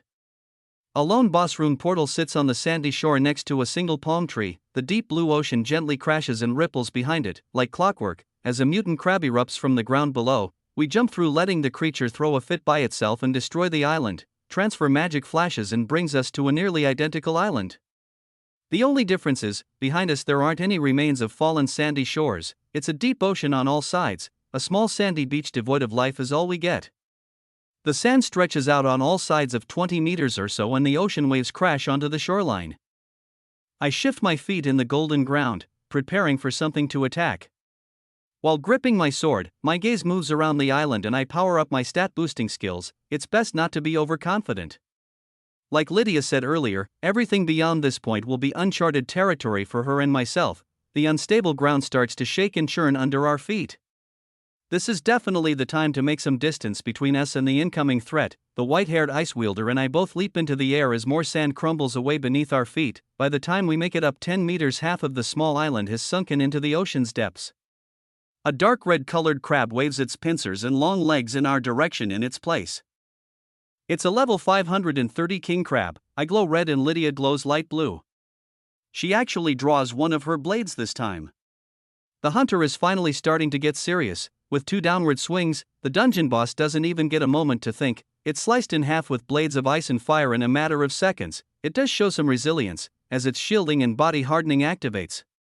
White light shines bright, but its hell shatters still, failing to stop either of our incoming strikes in the end. The boss room of the 24th floor is completed in under 10 seconds. Level up. We glide down to the sandy beach to collect a massive pink mana crystal and a fragment-thick red glowing shell. It's a piece of the crab's shell with an impressive 3000 defense buff. I'd like to have it, but considering I stole the last mutant boss core without asking, letting Lydia keep this one doesn't bother me. The mage holds on to it as we're transferred to the next floor. Her voice can be heard through the bright white transfer magic. Floor 25. We're getting into the real dangerous territory now. The association usually only lets teams of 3 seasoned B-rank hunters farm on floors above this level. Prepare for the worst. Anything can happen. My heart starts racing with both nerves and excitement. The white light fades and my feet hit the hard dungeon floor. It feels chalky and flat. Hard to grip with my sandy boots. Taking a deep breath in, I can feel the air is dry but the temperature is cool. It's silent, way too silent. The ground beneath our feet is gray. It feels like hard rock, but it's so artificially smooth it's eerie. That's not the most off-putting part of this mysterious dungeon. Looking up at the sky, it's nearly the same color as the floor, just a shade or two lighter. The horizon line slices the land and the sky into 2 halves, creating a perfectly even cutoff. There isn't a hill, plant, or rock in sight. It's just a completely flat gray plain. I gulp, taking a step forward and hearing the sandy crunch echo indefinitely. Lydia steps forward too. With both hands on her blades fastened to her waist, she whispers, "I've never witnessed anything like this." I nod in agreement. The Titan's domain I was trapped in and trained in for months on end gives off a similar feel. However, there's a huge difference between them. This dungeon may have a flat floor of a single shade, and a sky that nearly matches, but it clearly goes on in all directions for as far as the eye can see. From here, it almost seems like there's no end. I activate my perception skills and stretch them out as far as they can go. Nearly 10 kilometers in, I pinpoint the dungeon's boss room. Easy enough. The odd part is, I don't see or sense a single monster in this entire search. Taking another step forward, the pressure in the back of my head that I'm very familiar with starts scratching at my telepathy link. Someone or something is trying to talk to me. I'm guessing I know exactly who it is. Gritting my teeth, keeping all my perception skills activated, I allow the nagging voice to enter my mind. The archdemon from the dungeon in Dryrock speaks loud and clear directly into my mind. I stop mid-stride listening to the creature speak. You've come much faster than I expected, and have grown a lot stronger too. Maybe this won't be boring after all, I reply instantly, turning my head in all directions unable to sense it at all. Where are you? It cuts me off. Our battle shall commence soon on the 26th floor. I'll see you there. Its voice cuts off with no link to reply. My eyes dart around the boss room frantically, scanning every angle as far out as I can sense, but still nothing shows. The moment these words cut off, from the corner of my eye I see black and purple magic begin to swirl around in the shape of a teleportation portal. It's on my left side, closest to Lydia. My eyes open wide and I turn to it with my blade raised, watching a 3-meter tall black suit of armor walk out, making the ground shake with every step. Its entire frame gives off a black aura, similar in color to the warp portal it leaves, once both feet hit the gray stone floor with a thud.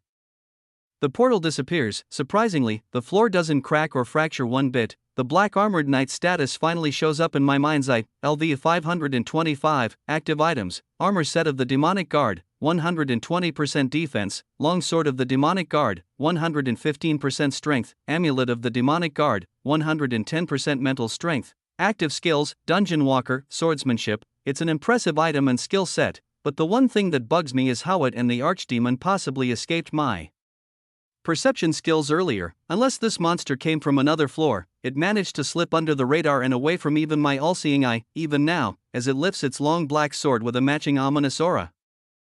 The magic power coming off it is mixed with something very odd, something that feels like it shouldn't even exist. It's a sensation that I've only felt a few times before, the feeling of energy and matter being there, and not there at the same time, like the Titan's invisible readings on my enemy detection radar. Or possibly that ominous void of space out in the desert behind the city of Solara. Whatever it is, it doesn't feel right. Chapter 263, something feels very wrong. The jet black magic circling the knight's equally dark armor sends shivers down my spine for a fraction of a second. The more I try to use my perception skills and figure out what it is, the more it evades my all-seeing eye.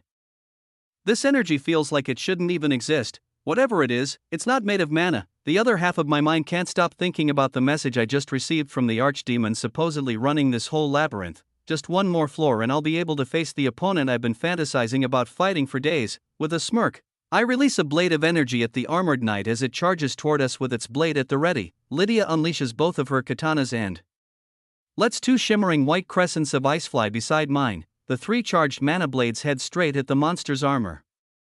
The shimming black fire attack heads straight for its chest plate, while Lydia's strike curves inwards at the weak points in its upper leg and lower torso. Surprisingly, the black armored knight lunges downward, changing the trajectory of my attack to a non-vital spot. My black blade collides with its right shoulder and to my amazement, sparks fly. It almost looks like metal on metal.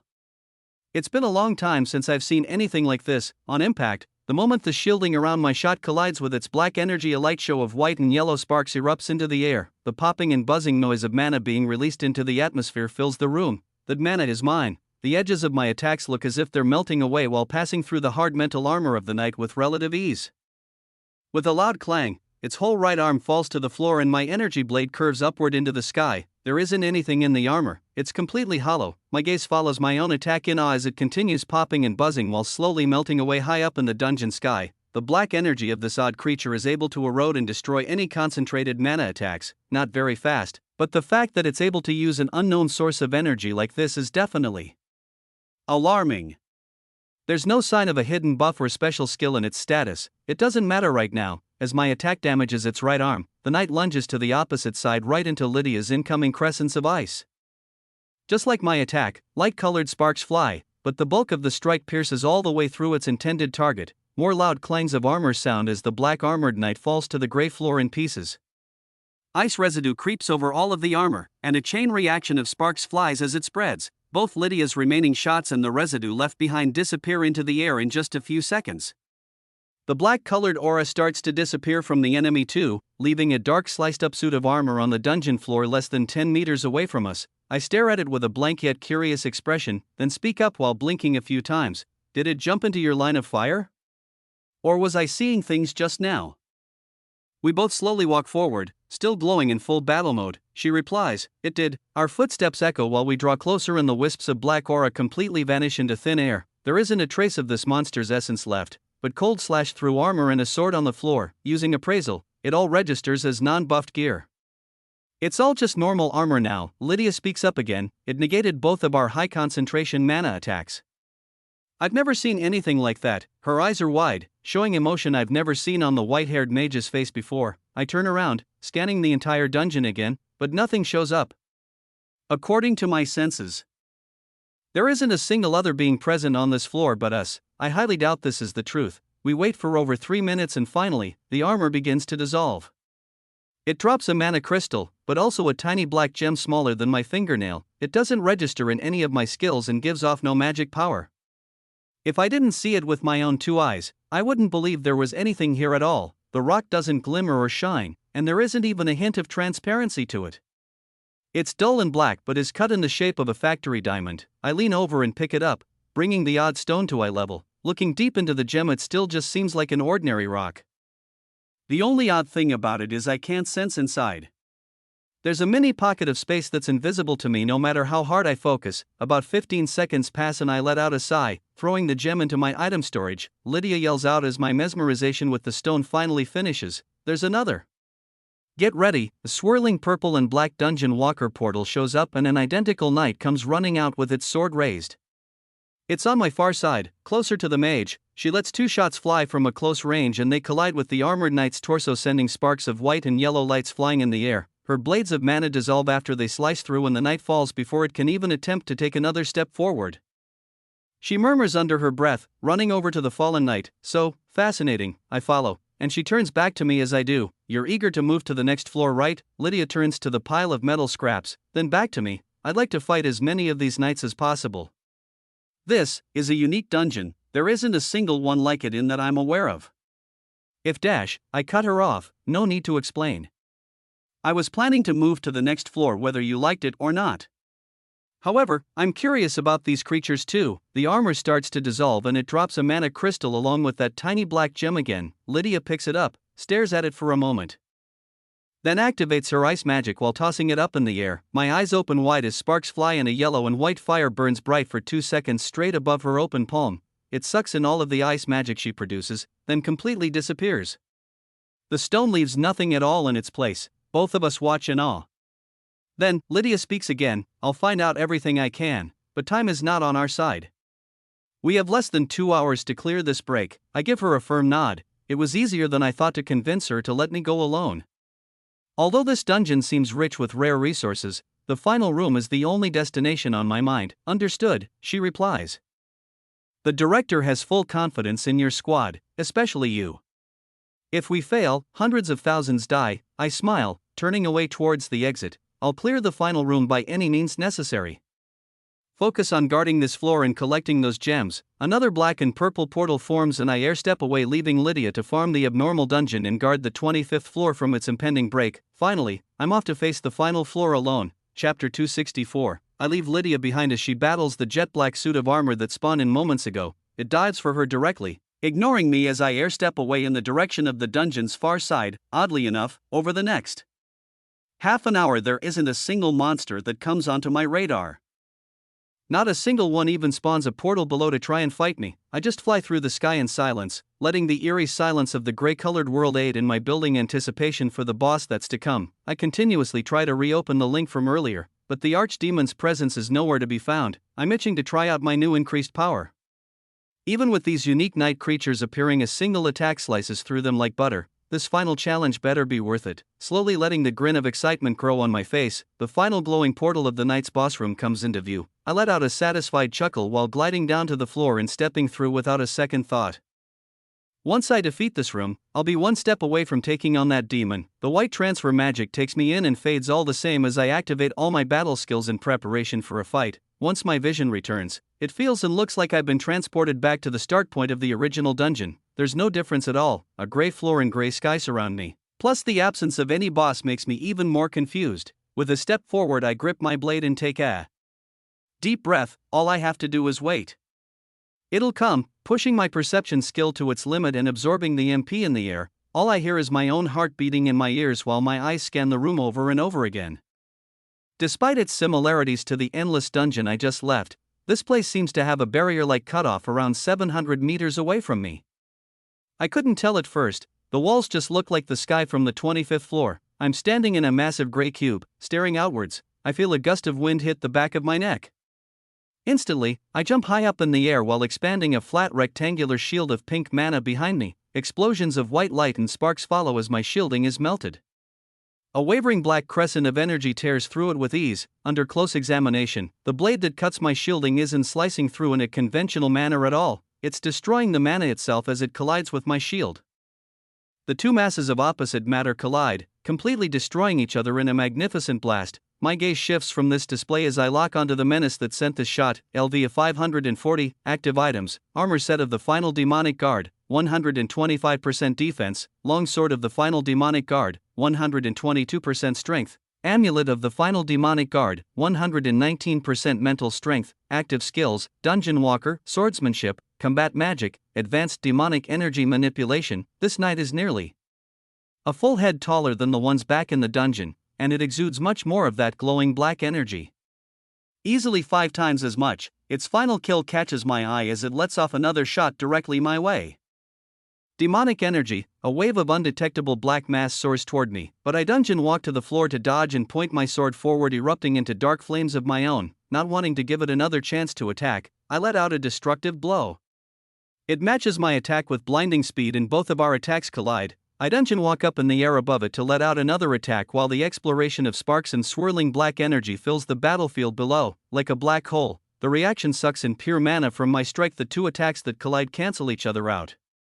It all fades into nothingness as the magical flaming debris dissipates. Meanwhile, my second attack is on a crash course for the knight's unguarded chestplate. With incredible agility and reaction time faster than any beast I've faced in my life, the black helmet turns toward me and it lunges out of the way while forming a purple dungeon walker portal of its own. Not having an upgraded skill like my ability may be its fatal flaw. The milliseconds of lag time between summoning a portal and jumping through are more than enough for me to land a shot on the guard's left forearm. Yellow and white sparks glint in the air as it slips through the portal and becomes completely invisible. I grin, watching the left hand of the creature hit the solid gray floor with a clang while covered in popping magic reactions to the remaining energy surrounding it. Seconds later it all dissolves and a cold black metal glove sits on the dungeon floor. The room is silent once again, deathly silent. I stay high up in the air, using wind magic to keep myself about 10 meters off the ground and slowly spinning to scan the room in all directions. Over a full minute passes, the monster doesn't show up. I grit my teeth and glide down to the floor, muttering under my breath, I don't have time for this. Nothing again for the full 10 seconds. I glide to the floor. It's just silent. Come on out. The guard only attacked me last time when it had a clear advantage and the element of surprise from behind. If that's what it needs to spawn back in again, then that's what I'll give it. However, it won't be able to dodge my attack this time around.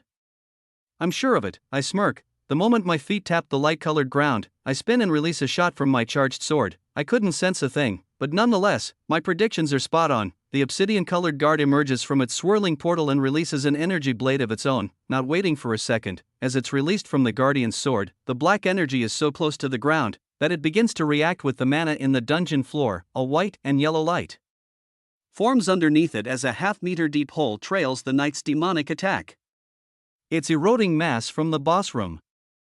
I dungeon walk above it to shoot off another attack, then dungeon walk to its opposite side to let out a third. Over and over, before our first attacks even collide, I send 4 more flying at it from all directions. It has no time to think, and nowhere to hide. They all make contact at a single point. With an explosive crackle, it looks and sounds like a house full of fireworks all ignited at once. The violent popping sounds and expelled mana and flames are mind-boggling. I smile ear to ear. While air-stepping backward to watch the attacks hit the knight straight on from every angle, it attempts to portal out, but the lag time doesn't allow it to do so at this range. Black armor flies, and the eruption of energy explodes over 15 meters in the air before quickly dying down and collapsing on itself, disappearing into nothingness. In less than 4 seconds, the entire reaction ceases to exist and not a single drop of mana or swirling black magic is left behind. The lifeless armor falls to the floor. Level up, that's level 499. Just one more. I dungeon walk over to the now most definitely lifeless knight. The colliding shots cracked the floor and made a small crater, but it's not nearly as deep as expected. possibly half a meter to a meter at its deepest point. My eyes lock onto the center of the armor as I slowly walk over and it dissolves before my eyes. Use absorption, skill, combat magic, advanced demonic energy manipulation, yes, no. Blue text hovers above the remains of the knight. With a grin, I choose yes without a moment of hesitation. The knights from the dungeon below were covered in this energy despite not having the actual skill to wield it. Something isn't quite adding up here. My thoughts are interrupted as the loot finally drops. With a light-sounding clink, a large mana crystal, along with a black rock over 3 times the size of the previous drops are all that remain. The black stone has flat crystal-like edges. Unlike the rocks in the knight's dungeon, this one gives off a faint black aura. My eyes fill with curiosity as I place the crystal and stone into my item storage very carefully. My heart pounds faster and faster with excitement as I wait for the transfer magic to take me up to the final dark hallway. I'll have to talk to Ember about this new demonic power. I'm sure he has some valuable insight. It may be of great aid while facing the final floor. Chapter 265. My vision begins to fill with the familiar white light of transfer magic bringing me to the next floor. So many questions fill my mind as a black hallway comes into view and my feet fall onto the hard rocky ground. I defeated that knight with ease, but it's only because my mana control is on par with monsters much higher than my own level. With my armor buffs and an array of skills, that level gap can be raised even more. It was using demonic energy, not magic. Its odd attacks were able to destroy mine completely despite the overwhelming strength difference. If it had even a moment to think and dodge, my strikes were somewhat useless. It's time to get some answers. Item storage. The white spinning portal of my spatial magic lets Ember walk out. It's a tight fit in this narrow cave, but heading straight into the final boss room without a plan would be far too reckless. He takes a step forward and immediately opens our link. You've gained a lot of mana control. I take it those stones were all absorbed. Our levels have risen as well. Just one more before the rank up. Ember pauses, then looks me up and down warily. What trouble have you gotten yourself into now? He stares straight at me, not moving a muscle. It seems like he's looking right through. I respond, what do you mean? I already told you we were headed for a labyrinth. The trouble hasn't even started yet. I turn and point toward the end of the hallway at the swirling black portal. It's oversaturated with energy, but not nearly as bad as some of the violent eruptions of mana I've seen from some boss rooms. This one is calm, and waiting patiently for the floors below to collapse before releasing its magic on the world. In the meantime, it's inviting anyone in who wants to try their hand at battle. Ember nods slowly, looking at the portal, then back to me. I don't mean the labyrinth, I mean the demonic energy around you. I haven't felt an aura like this in ages. The black-scaled dragon tightens its gaze and gives me a curious glance, but I can see genuine concern in his eyes. I reply, demonic energy? Is it that dangerous? I haven't even used that skill yet. How can you even tell it's around me? I can't sense a thing. I stomp my foot on the ground. I only got it moments ago on the 25th floor. There were huge black knights covered in it. A toothy grin comes my way, this time with much more excitement. The Guardians. So it's a skill? You're not channeling it through your core. A sigh of relief follows as I nod. Ember continues, that makes much more sense. A demonic energy manipulation skill. Interesting. I thought we'd at least rank up before having to deal with power like this. I tighten my gaze too. Well, we are, and we don't have much time to spare either. Tell me what I need to know before facing the archdemon. Will I be able to use this ability against it? It seems like I'm going to need to use every dirty trick I can get my hands on. Ember pulses red, activating his plunderer skill momentarily, then responds, you should know, demonic energy is the opposite of mana. If one essence touches the other in a fully active state, the two energies would cancel each other out. Demonic energy destroys magic at the cost of its own mass. Magic attracts demonic energy. The two are always bound to meet, but chaos is unleashed when they collide. Both destroy each other entirely. I nod, thinking about every attack the Black Knight sent out. They all disappeared after a ball of sparks ate up any mana in its path. Ember carries on, most monsters are incapable of using this power, it is undetectable to them. Archdemons and other ranked-up demonic monsters that serve directly under the king are the only beings capable of wielding it.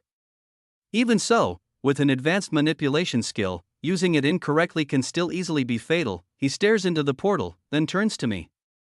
I raise an eyebrow at his mention of a king. Ember continues as I listen curiously, even with your greater demon score, it's not a safe power to use. If you have any active magic skills present while manipulating demonic energy, an unstoppable chain reaction could occur within you. Extensive training is necessary to use both in unison.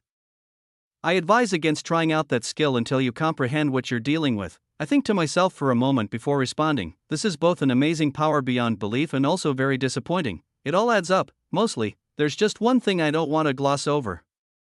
Ember said it in such a nonchalant manner, but it may be even more important than this new skill. The king?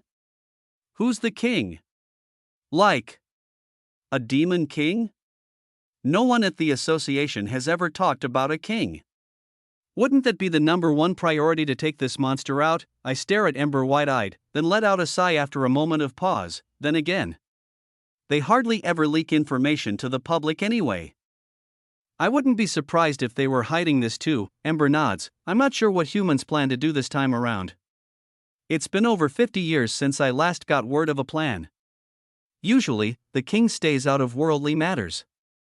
An archdemon serves directly under them, so if you want to find out any more information, you'll have to find out from the source.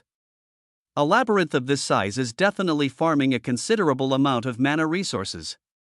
It being destroyed moments before a full collapse will most likely raise some questions. He hesitates, then stares at me. Collapses like these are never randomly mid-sentence, the black swirling portal at the back of the room pulses with a wave of mana. It feels similar to the wave of energy I felt outside when one of the floors collapsed before we entered. I grit my teeth and turn toward the massive spinning darkness. This is it. If I want to learn more, we'll have to jump through. With a grin, I step forward and motion for Ember to follow. He finishes his sentence. Collapses like these aren't random. A labyrinth master of this magnitude won't go down easily, and I can tell this one is not a young one. There's no time for fun. Do not let your guard down for a second. I nod. You're right. There's no turning back now. We both go all out from the start, got it? No holding back. This isn't a training session, it's a mission that needs to be completed. There are many lives on the line outside, it's all up to me. I come face to face with the final entrance, then speak again. I just need the final strike, that's the only rule. It's time to rank up and obtain another core. We both jump through, the swirling black portal fades to white. The further I step through, the faster the darkness fades away, bringing us to the final boss room. However, once through, the whiteness doesn't fade, my lungs fill with cold air while I take my first deep breath. I activate my fire magic and feel Ember do the same as he transports in behind me. The flames around my body melt white snow away as I take in the view. The sky is crystal clear and bright blue without a cloud in sight. There's a range of tall mountains off in the distance that all line up in the outer edge of a semicircle. They're all almost entirely covered in snow, and the open half of the circle faces me. Leading up to this inviting mountain-covered landscape, there's a kilometer-long stretch of powdered white snow. The air is still, not blowing any frozen precipitation around. Ember and I release clouds of steam that slowly float high into the sky as the cold reacts with our fire magic residue. It's completely silent. Chapter 266. There isn't a single snowflake out of place in this vast whiteness. It's a pure solid white. I'm not even sure if I could make out that the structures in the distance as mountains unless portions of their cliff edges showed dark stone pointing up into the sky. The sizzle of water being evaporated into steam is the only sound that reaches my ears. Everything else here is eerily silent. Well, it's actually not that eerie, more like peaceful silence. I'm just on edge because I know what's waiting for me. With each step forward, the snow beneath my feet continues to melt. I do find a glossy blue floor now far below to place my feet. It feels like ice but doesn't immediately sizzle away like the snow. This layer takes a few seconds to melt from my fire residue, so I'm able to walk across it, using mana manipulation and wind magic to guide my steps. Slipping around isn't an issue. After a few seconds, I air step into the sky and Ember follows. My prescription skills are on full blast, but nothing is showing up on my radar yet again. Why do these ranked up opponents always make me wait? I hear a reply as I hop on his back and we begin soaring toward the back of the boss room. Stay alert. It could be lurking anywhere. Even if it's been watching you this whole time, I doubt it'd show its face the moment we enter its lair. I stay silent and follow the wise dragon's advice. We glide over the flatter portion of the landscape with ease, then arrive at a section of rolling hills. Beyond these, there's a wide shallow crater of blue ice with little to no snow at all leading up to the base of the curved mountain range in the back. The moment we cross over into the new section of dungeon, I feel a pulse of mana come out from the mountain. It's pure, crisp, and cold. This is nothing at all like I'd expect from a demon. Gritting my teeth, I stare forward and concentrate. The top of the mountain begins to glow light blue, filling the sky with its magical essence. It flashes, sending out another pulse mere seconds after the first ember comes to a halt, hovering in midair a distance away from the mountain. As the flash of white and blue light stops, a transparent shimmering circle of energy has formed behind the mountain's peak. It's enormous and gives off a mana signature that I've never felt before. It's mostly mana.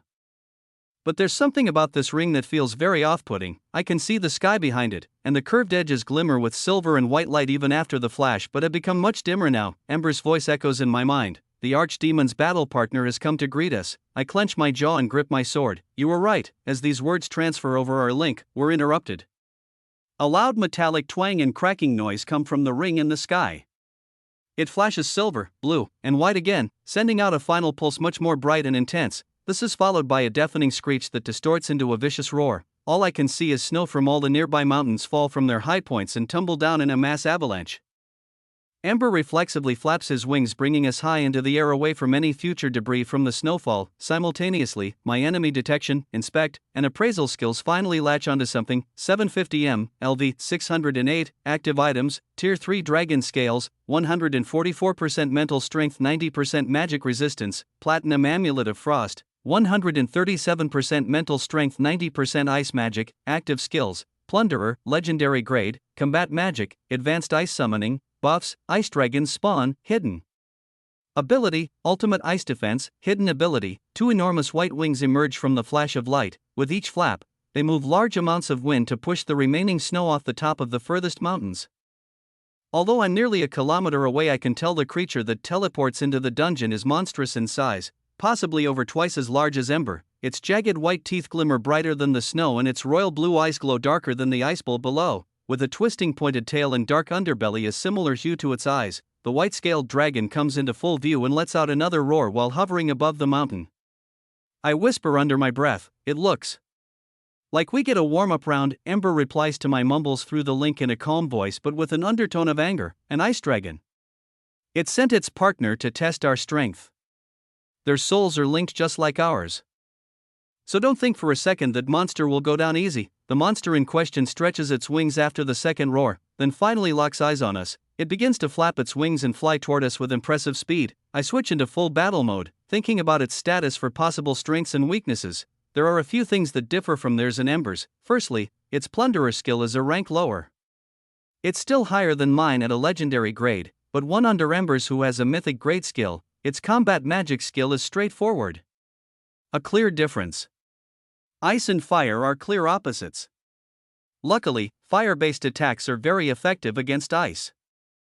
Although both dragons generally have high magic resistance, there is still a clear advantage here. Next, this dragon doesn't have a telepathy skill. I'm positive the body double for its master had one, so it can communicate, but only if directly talked to. Interesting. Lastly, its buffs. These must be an innate hidden ability or a gifted one after the rank-up process. We'll find out soon enough. Either way, the fight is getting started. I reply, "Let's do this." I activate all my stat boosting skills to their fullest capacity while reaching into my item storage to pull out my dagger. Ember glows beneath me and I feel the heat of his flames growing hotter as dark flames build up inside of him. 500M, the enormous white-scaled dragon swoops downward, gaining speed while soaring less than 30 meters from the side of the mountain before hitting our eye level. It begins to glow light blue. The closer it travels, the brighter it shines. 300M, dark flames surround my right side carrying a sword, and the same colored aura leaks from Ember's mouth ready to release a wave of high-powered fire magic at a moment's notice. My left side is surrounded by wind magic aided by my mana manipulation skill, giving it a sharper and more concise edge. 150M. I'm not just looking at the dragon through my perception skills anymore. Its features are crystal clear and even more menacing than I expected up close. With glossy white scales, and claws bigger than my entire torso, this ranked-up dragon is quite possibly the largest monster I've ever seen, definitely the strongest. My entire body glows in a golden white light as it's surrounded by flames and dark red swirling magic. A long trail of fire and steam falls behind us. I stand on Ember's back with my eyes locked forward, preparing to let out a devastating blow, then dungeon walk us away to fire another or find cover. Depending on how this attack lands, the incoming ice dragon's ice titan as particles of ice leave its mouth waiting to be let out in a violent explosion as well. 50m, it's time. I swing my sword and dagger across my body while Ember opens his mouth wide. Two supercharged crescents of white and black mana-imbued light twist together and head straight toward the glowing white dragon. Beneath these mana blades, a thick dark crimson cylinder of flames erupts from the black-scaled dragon and follows the same path toward our enemy. The air around us ripples with intensity. The buzzing sound of mana and hissing sound of steam are all drowned out by what I hear next. The frost dragon's screech returns as it releases its counterattack of blinding white and blue light. The intensity of its blast is overwhelming. So much mana in such a small space. 0M, Chapter 267. The attacks of fire and mana-imbued ice collide, shaking the entire boss room. Shockwaves of pure mana pulse from the collision as a wall of ice is summoned many times larger than the dragon I shot at. An adjacent wall of flames is produced as Ember's fire spreads over the blast radius. My wind and fire attacks hit straight on and ring out in an ear-shattering collision. They pause in midair, letting out the head-spinning reverberations followed by the sound of a loud crack. We swoop upwards to avoid the blast, but I watch with my all-seeing eye in anticipation while thick sheet of ice fractures at its contact point. Splintering ice, fire, wind, mana, and intense plumes of steam fill the air in all directions for at least 100 meters as the thick wall of ice splits in two. Ember and I aim for the sky, charging up another attack as the summoned blue and white shield falls to the floor in pieces. Following very close behind is the uninjured frost dragon, grinning wide with its teeth leaking ice magic. The creature's royal blue eyes are locked on us and it's shortening the distance gap fast. Our first attack may have broken through its first layer of defenses, but the fiery blades were completely destroyed before they managed to even hit its scales and mana shielding. It's a 2v1 and our combined mana control seems to be about the equivalent of our opponent. Even with an elemental advantage, we're facing a superior monster. Finally, I smirk and speak through our link. We'll have to outsmart it and land a heavy hit early in this battle. To the sky, don't slow down even for a second. Prepare to release an attack on my cue. Still moving upward, Ember responds, understood. Another flap of his wings increases our upward velocity and the crackling dark red aura around us grows. We break through the clouds of debris and begin soaring into the sky, only going faster and not looking back. A screech sounds from beneath us and I grip my weapons even tighter, channeling mana from the surrounding air into them, preparing for an attack of equal power to the one we just released. The fast-approaching dragon breaks through the cloudline less than a second later with its claws reaching up at us. Its mouth is glowing brighter blue, ready to fire an offensive attack this time around. We fly higher and higher. With each flap of the white dragon's wings, it gets closer and closer to us. Ember may be more agile, but out in the open air his wingspan is less than half of the boss dragon's, so we're losing ground fast. The air is getting thinner and the sky is turning into a blue void of cool, calm air. It's silent up here, just like when we first entered this boss room. Not even our enemy is making a sound. It's just keeping its eyes locked on us like it's stalking prey. Every fraction of a second that passes, meters of distance between us are being lost. The monster will inevitably catch us soon. However, this is exactly what I hoped for. It's almost time. We rocket up into the air so fast that the mountains below start to disappear. The glowing beast is less than 3 wingspans away now, just a little longer. Then, I feel it release an icy blast pointed right at us. This one is much more concentrated than its last display by far.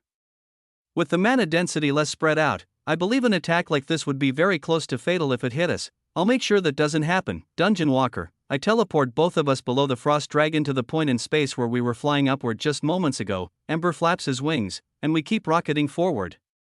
Now instead of being chased, we're the chasers. An eruption of deep blue glowing ice in the shape of a deadly spear shoots into the air, lighting up the sky and slicing through the empty space we just left. I open my link while swinging my sword and dagger across my body. Now, let's take this monster out of the sky. Ember breaths a dark crimson wave of flames while my blades of mana circle around it, making for a devastating attack. It collides with the underbelly of the boss monster and tears through its mana shielding just like it did the barrier of ice earlier. Not easily, but still does a considerable amount of damage. My blades dig deep into its exposed scales and its entire body is engulfed in Ember's flames. Its upward momentum doesn't allow the creature to stop, turn, or dodge. It doesn't have more than a fraction of a second to do so in the first place, but by the sound of its murderous roar, I can tell it probably won't fall from just one attack. I let out a laugh as Ember swoops down outside of the blast radius. Any sound I make is drowned out by screeches and metallic ringing noises that continue to echo in my ears and through the entire floor around us. That did some serious damage. Glowing blue eyes shine through the swirling debris of magic and matter thrown around from the bast. Then, the entire white-scaled dragon erupts from the clouds of residue. 2 large gashes are visible on its underside and burn marks are apparent on its wings from Ember's fire magic. Using ice and mana control of its own, our opponent has managed to put the flames out and temporarily cover its wounds with ice. It barely lost any blood, but it is definitely injured. This is a good start. The anger on its face is clear as day, and as it flaps its wings and shoots toward us, I can tell exactly what it's thinking without telepathy. No more messing around, you're dead now. I concentrate on the fight ahead. 1 solid attack landed, now it's time to keep this momentum. Dungeon Walker, we teleport to the white dragon's back and let out another attack. Dungeon Walker, then, as it's hit from the sky, we release another from below. Dungeon Walker, again. A dual attack hits the dragon and tears through its shielding and mana resistance scales, leaving gashes and burns all over. It just roars and follows our lead. The dragon gets quicker to react every time. It's studying our fighting style but is hit with a devastating blow before it can counter. Dungeon Walker, we teleport to its opposite side again and release a wave of fire and wind magic. Just the last few, however, this time is different. Instead of flailing in pain or trying to helplessly dodge, the dragon stays still and begins to glow white and silver. A layer of shimmering metallic colored ice covers its entire body in an instant. If my all-seeing eye wasn't activated, it'd be near impossible to comprehend what just happened. Our flames collide with its white scales covered in glimmering silver icy armor, then explode on impact into a black and red ball of flames. I dungeon walk backward as the glimmering silver and white dragon turns around to look at us with a new lighter colored, more refined aura. There isn't a single new scratch on it after that attack, I whisper under my breath. That's one of its hidden abilities. Ultimate Ice Defense, Chapter 268, my blades summoned from fire and wind explode into magnificent balls of man-imbued flames. The white and black blades intertwine with Ember's magic and cover the silver dragon, outer shell completely. It stays silent, unharmed by the blast and waiting for us. I make another move. My best guess is it's plotting to finally counter when we do. The dragon studied our movements, flight patterns, and attack styles while taking damage just to get the upper hand. I knew it wasn't going to be easy. Bring it on, yelling out into the magic clouds of debris as we soar upward. The shimmering dragon follows, closing the distance just like before. Our full-powered attacks can't even make a scratch on its new armor, so I'll have to try a much more unconventional way to bring down more of its health. The moment it erupts from the clouds below, I expand my perception range and activate one of my newest abilities. Lifesteal, a pulse of mana with a green hue comes emanating from my body, and I feel the life force of the approaching Drogon grow stronger and stronger the closer it gets. The shimmering green energy of my mana collides with the monster's white aura. I instantly feel the hint of a refreshing sensation come over my full body. From this range, it's hardly taking in 5 HP a second at most, but that's still something. I smirk as the approaching creature roars and sends a wave of offensive ice magic my way in the shape of a long spear. Dungeon Walker, we teleport away from its clutches and I do the same thing again. By allowing the enemy to come just within range, I suck a small portion of its HP away from it each time.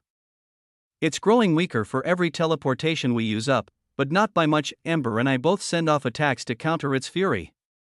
This gives me a fraction of a second more time to drain HP before teleporting away. The only way to do a considerable amount of damage would be to get up closer, but every time I try to teleport a little further into range, the faster an ice attack blasts at me or we narrowly avoid the massive claws of the enraged beast. The boss monster is getting very frustrated, but its eyes never leave our position. Despite its roars of anger, it stays in full battle mode, only improving with each and every one of my teleports. By the time another dozen more attacks pass, it's guessing over half of my transport points before I even move there. Despite this, I've drained another 100 or so of its HP. All I need is time, and this battle is as good as won. As long as we stay out of range and keep up this pace, the fight will be over before the collapse gets anywhere close to the final floor. I charge up my blades and Ember flaps his wings, preparing another dual strike to distract it.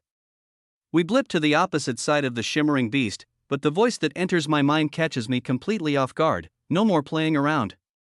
It's time to get serious. In an instant, the sky turns dark and a shadowy figure teleports in between me and the frost dragon, using a purple and black portal to do so.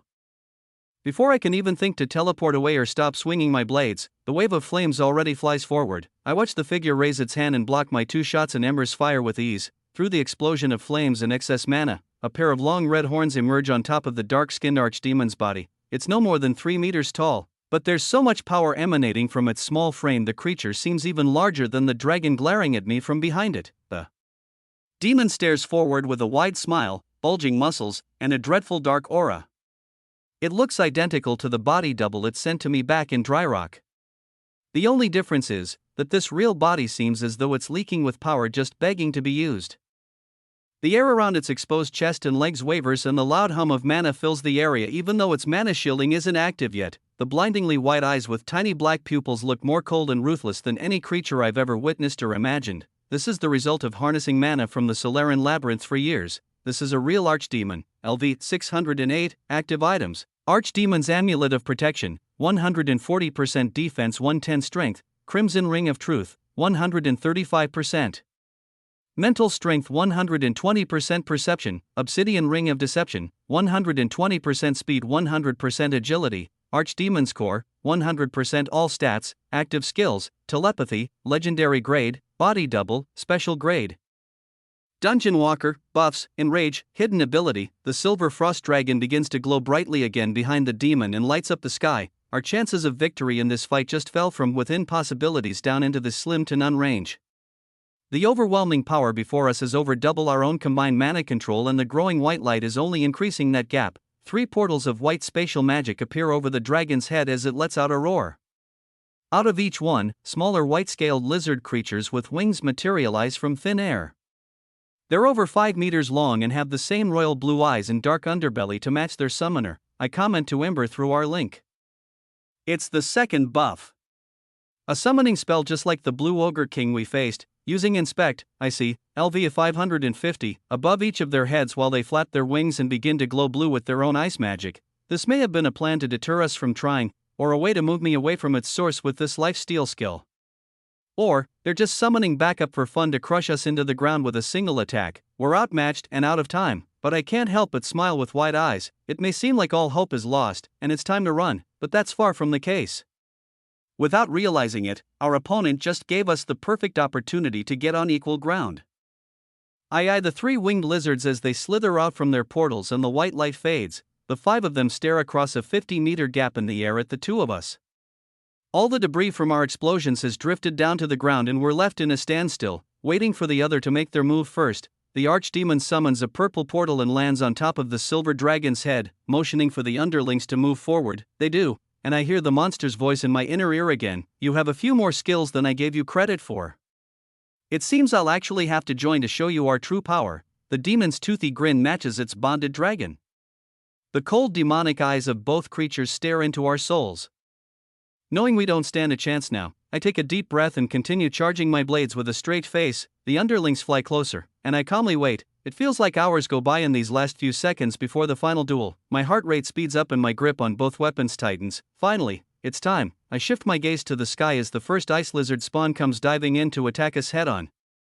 Both Ember and I let out a full-powered blow, slicing the creature in 2 end.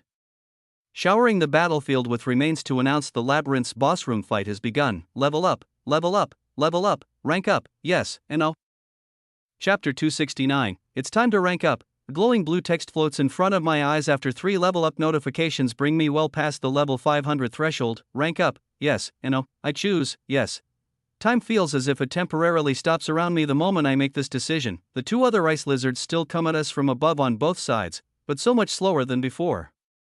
My breathing is loud in my ears and my perception of magic around me only gets more heightened the longer I'm exposed to this odd flow state. As my gaze shifts over my surroundings, a white glow starts to shine below me and I feel Ember's scales begin to shift and vibrate. Looking down, the black-scaled dragon glows white too. And my body begins to react. The base of his back I'm standing on begins to expand. The scales grow larger. The white light feels warm. Its pure energy expands in my chest, distributing itself evenly throughout my entire body. I take a deep breath in and my eyes open wide. It feels like the first real breath I've ever taken. The air tastes sweet and the world around me looks even more crystal clear than I already thought it was. It's like my all-seeing eye is activated at all times, not just the hint of passive control I had before. The efficiency of my mana usage just drastically increased, and I didn't absorb a single MP. This explains how Lydia kept up with me earlier. She didn't absorb the same amount of MP as me, she was just ranked up. Odds are, the Ice Mage probably hasn't absorbed much more than Fisher. My mana control easily doubled in a matter of seconds. I check my status and see a single change under the buffs section. Buffs, Rising Emperor's Domain, Hidden Ability. I take a closer look. Rising Emperor's Domain, Hidden Ability, Info. This is a hidden passive ability for a spellcaster with the traits of an emperor in the making. The Rising Emperor's Domain allows the caster to share skills and their status with any party member who has sworn their loyalty. A copy of the exact skill shared will appear in the party member's status. If this member betrays the caster or leaves the domain's range, the skills will be deleted from their status. An invisible domain expands around my body. I have no control over how far it pushes out, but my reach seems to be just over 10 meters. This has the potential to be an incredibly powerful skill. The grin on my face starts to grow wider as I activate appraisal to see the new buffs Ember has received in addition to his mana control increase. Buffs, Ultimate Fire Defense, Hidden Ability, Crimson Aura of Attack, Hidden Ability. I skim the details as I steady myself on his moving back. The black-scaled dragon has grown in size by almost 100%. Ember is over 15 meters and his scales have become even darker. The crimson shine in his eyes is more radiant and the blood-red underbelly emanates strength. His new buffs add to the significance of this change. He's just received a similar ability to the frost dragon we're facing, but one more compatible with his flames.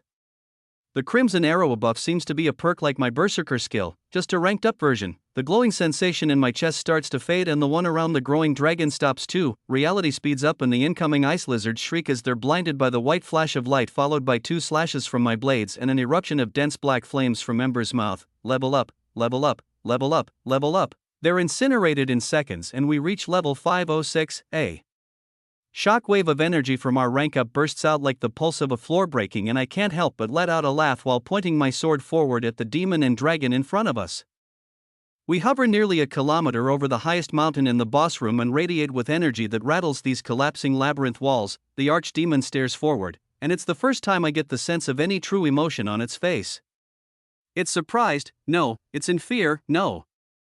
It's excited. A shimmering silver sword materializes into its hands and the red-tinted dark-skinned menace jumps off of the dragon's back heading straight for us. In response, I do the same. It pushes itself forward by creating small mana shielding layers under its feel and using them as footholds to walk through the sky in a similar fashion to my wind-powered air steps, as the two of us run up at each other. Both dragons swoop down. Ember's black scales start to glow red, orange, and yellow as he activates his defensive buff, looking like a bubbling pit of lava. His entire body is covered in a thick coat of armor glowing even brighter than the silver dragon diving his way. Then, I watch the fire dragon's crimson eyes pulse and his claws shine with the same dark red aura. His attack buff has been activated too.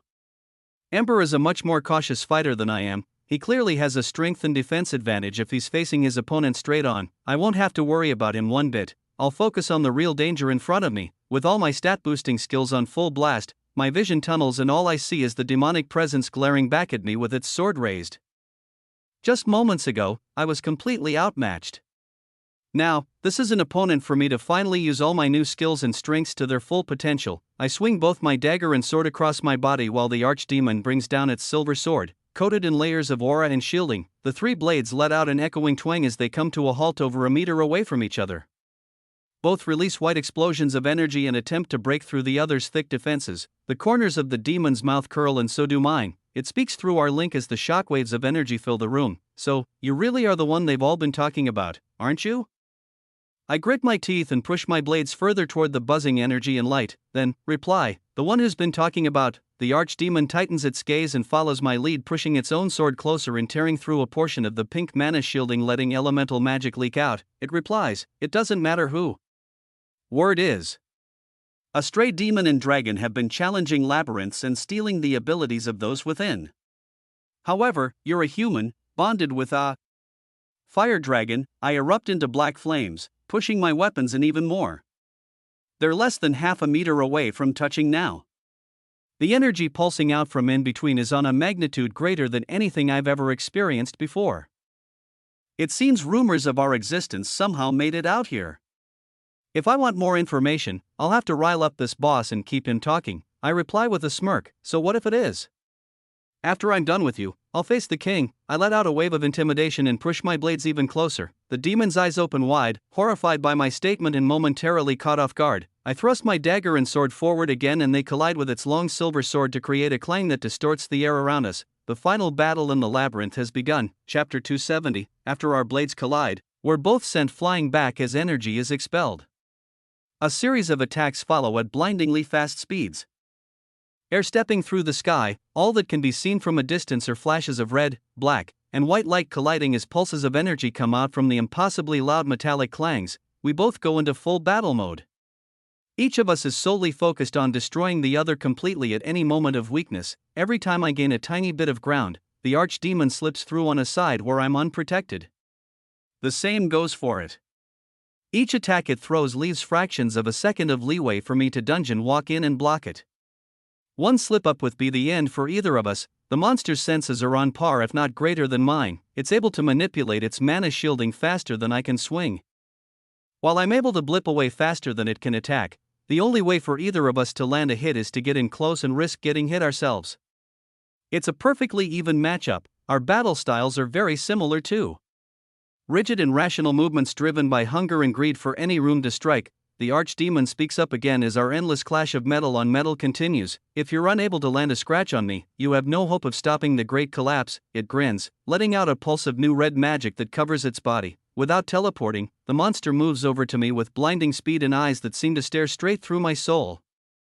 After just 20 seconds of numerous blocks, it seems like it's activating a trump card and already going in for the kill. The devious creature's silver sword comes down at me with nearly untraceable speed. I block it with both my weapons at the last second but am pushed downward under the pressure of its attack. It speaks again as I realize it activated its, enrage, hidden ability. This is where this new power is coming from. A human has never challenged this labyrinth's top floor since it was created. I've had to travel to the nearby Link dungeons for my fun. It grins while pushing me down toward the mountain below. I'm clearly overpowered but can teleport away if I wish. However, it's spilling good information now that I'd rather not miss out on.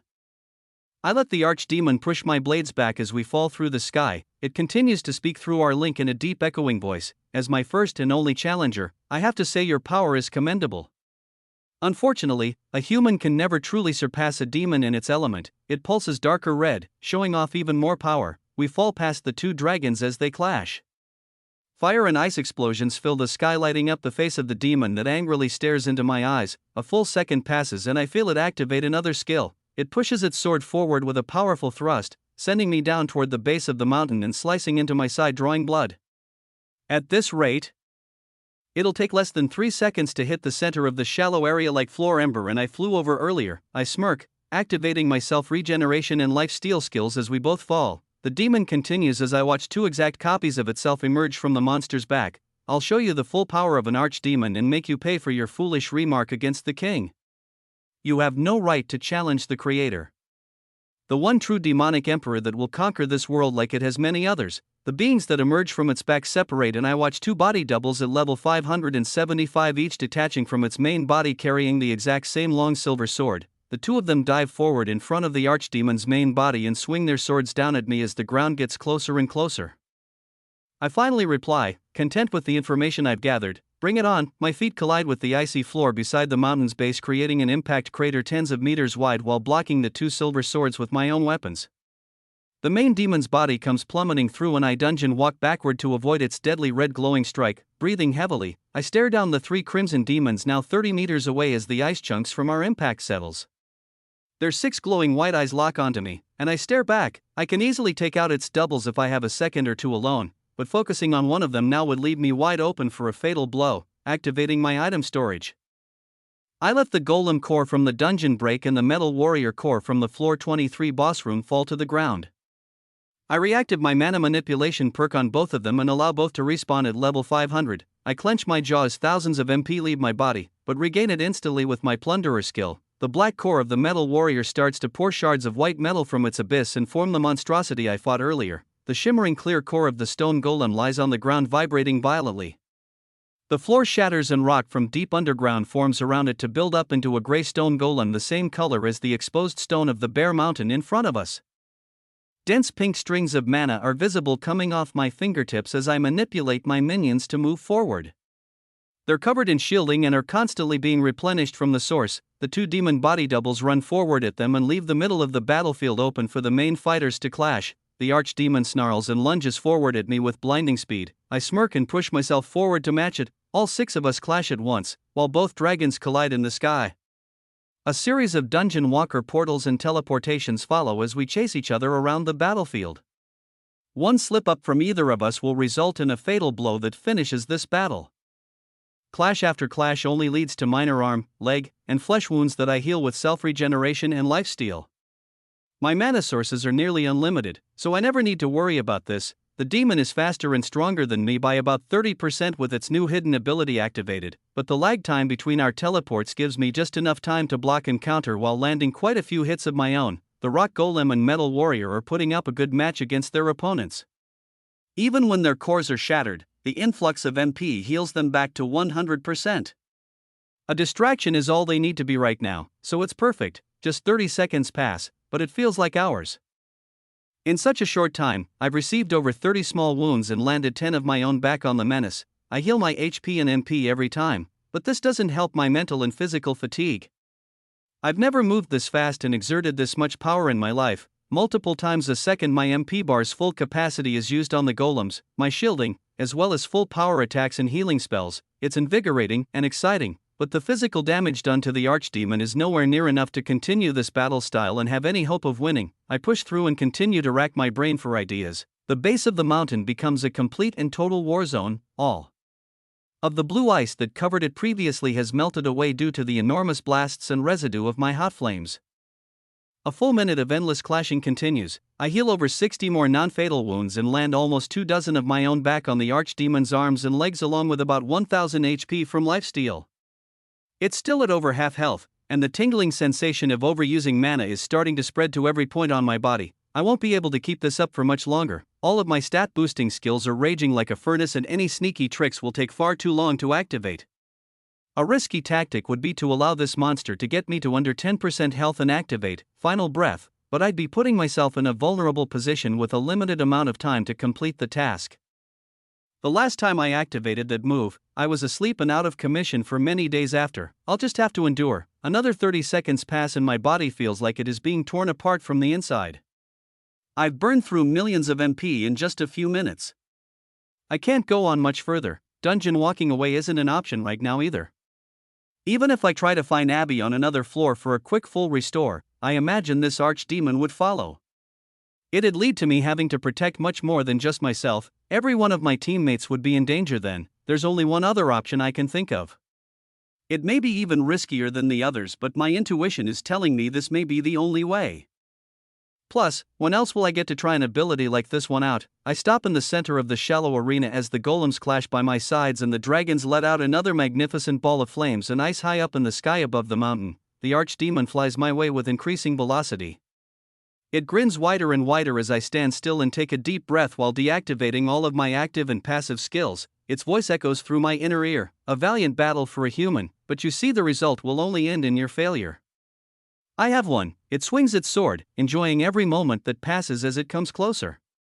The demon believes in its heart that it's the winner. I stare back with a confident grin and activate my newest skill, Demonic Energy Manipulation. Chapter 271. My Demonic Energy Manipulation skill activates and I feel all the tension and mana fatigue soreness in my body completely disappear. Actually, all feeling in my body dissipates completely. My perception of reality shifts, making the world around me move much slower than the thoughts in my brain race to piece together this new puzzle. The blue ice turns white from my point of view, and all the color is sapped from my vision. The furious mutilated archdemon is running my way with its silver sword outstretched, but I can't see the shielding or aura surrounding it like earlier.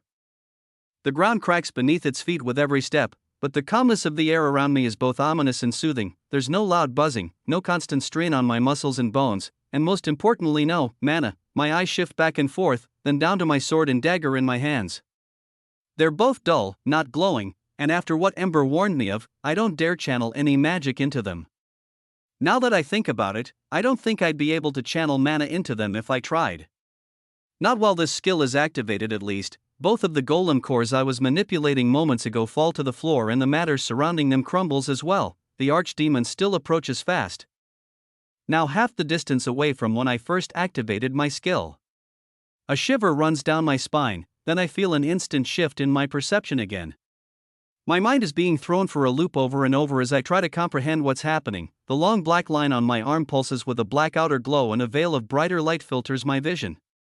The greater demon's core that bonded with me after defeating a labyrinth guardian activates fully for the first time, and I see the world around me in a new light, well, a new shade of darkness. In the air of this boss room, tiny particles of black energy float in thin, nearly imperceivable wisps of smoke like waves.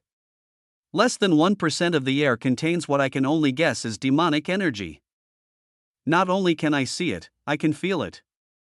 The moment I focus on pulling the matter in, silently drifting clouds of dark matter swirl toward me. I hold both my dull, lifeless weapons, and let the skill take over. The streams of black matter that hit my back feel like someone dumped boiling water on me. I tighten the grip on my sword and dagger while clenching my jaw and bearing the pain. It flows through my veins and gives the sensation of searing my body from the inside out. The hot flames in my veins make their way toward my chest. It's heading to the source that draws them in. It all collides at one point, my core. As this energy filters through my greater demon's core, it comes out the other side as a cool and refreshing counterpart to the violent burns of the raw energy.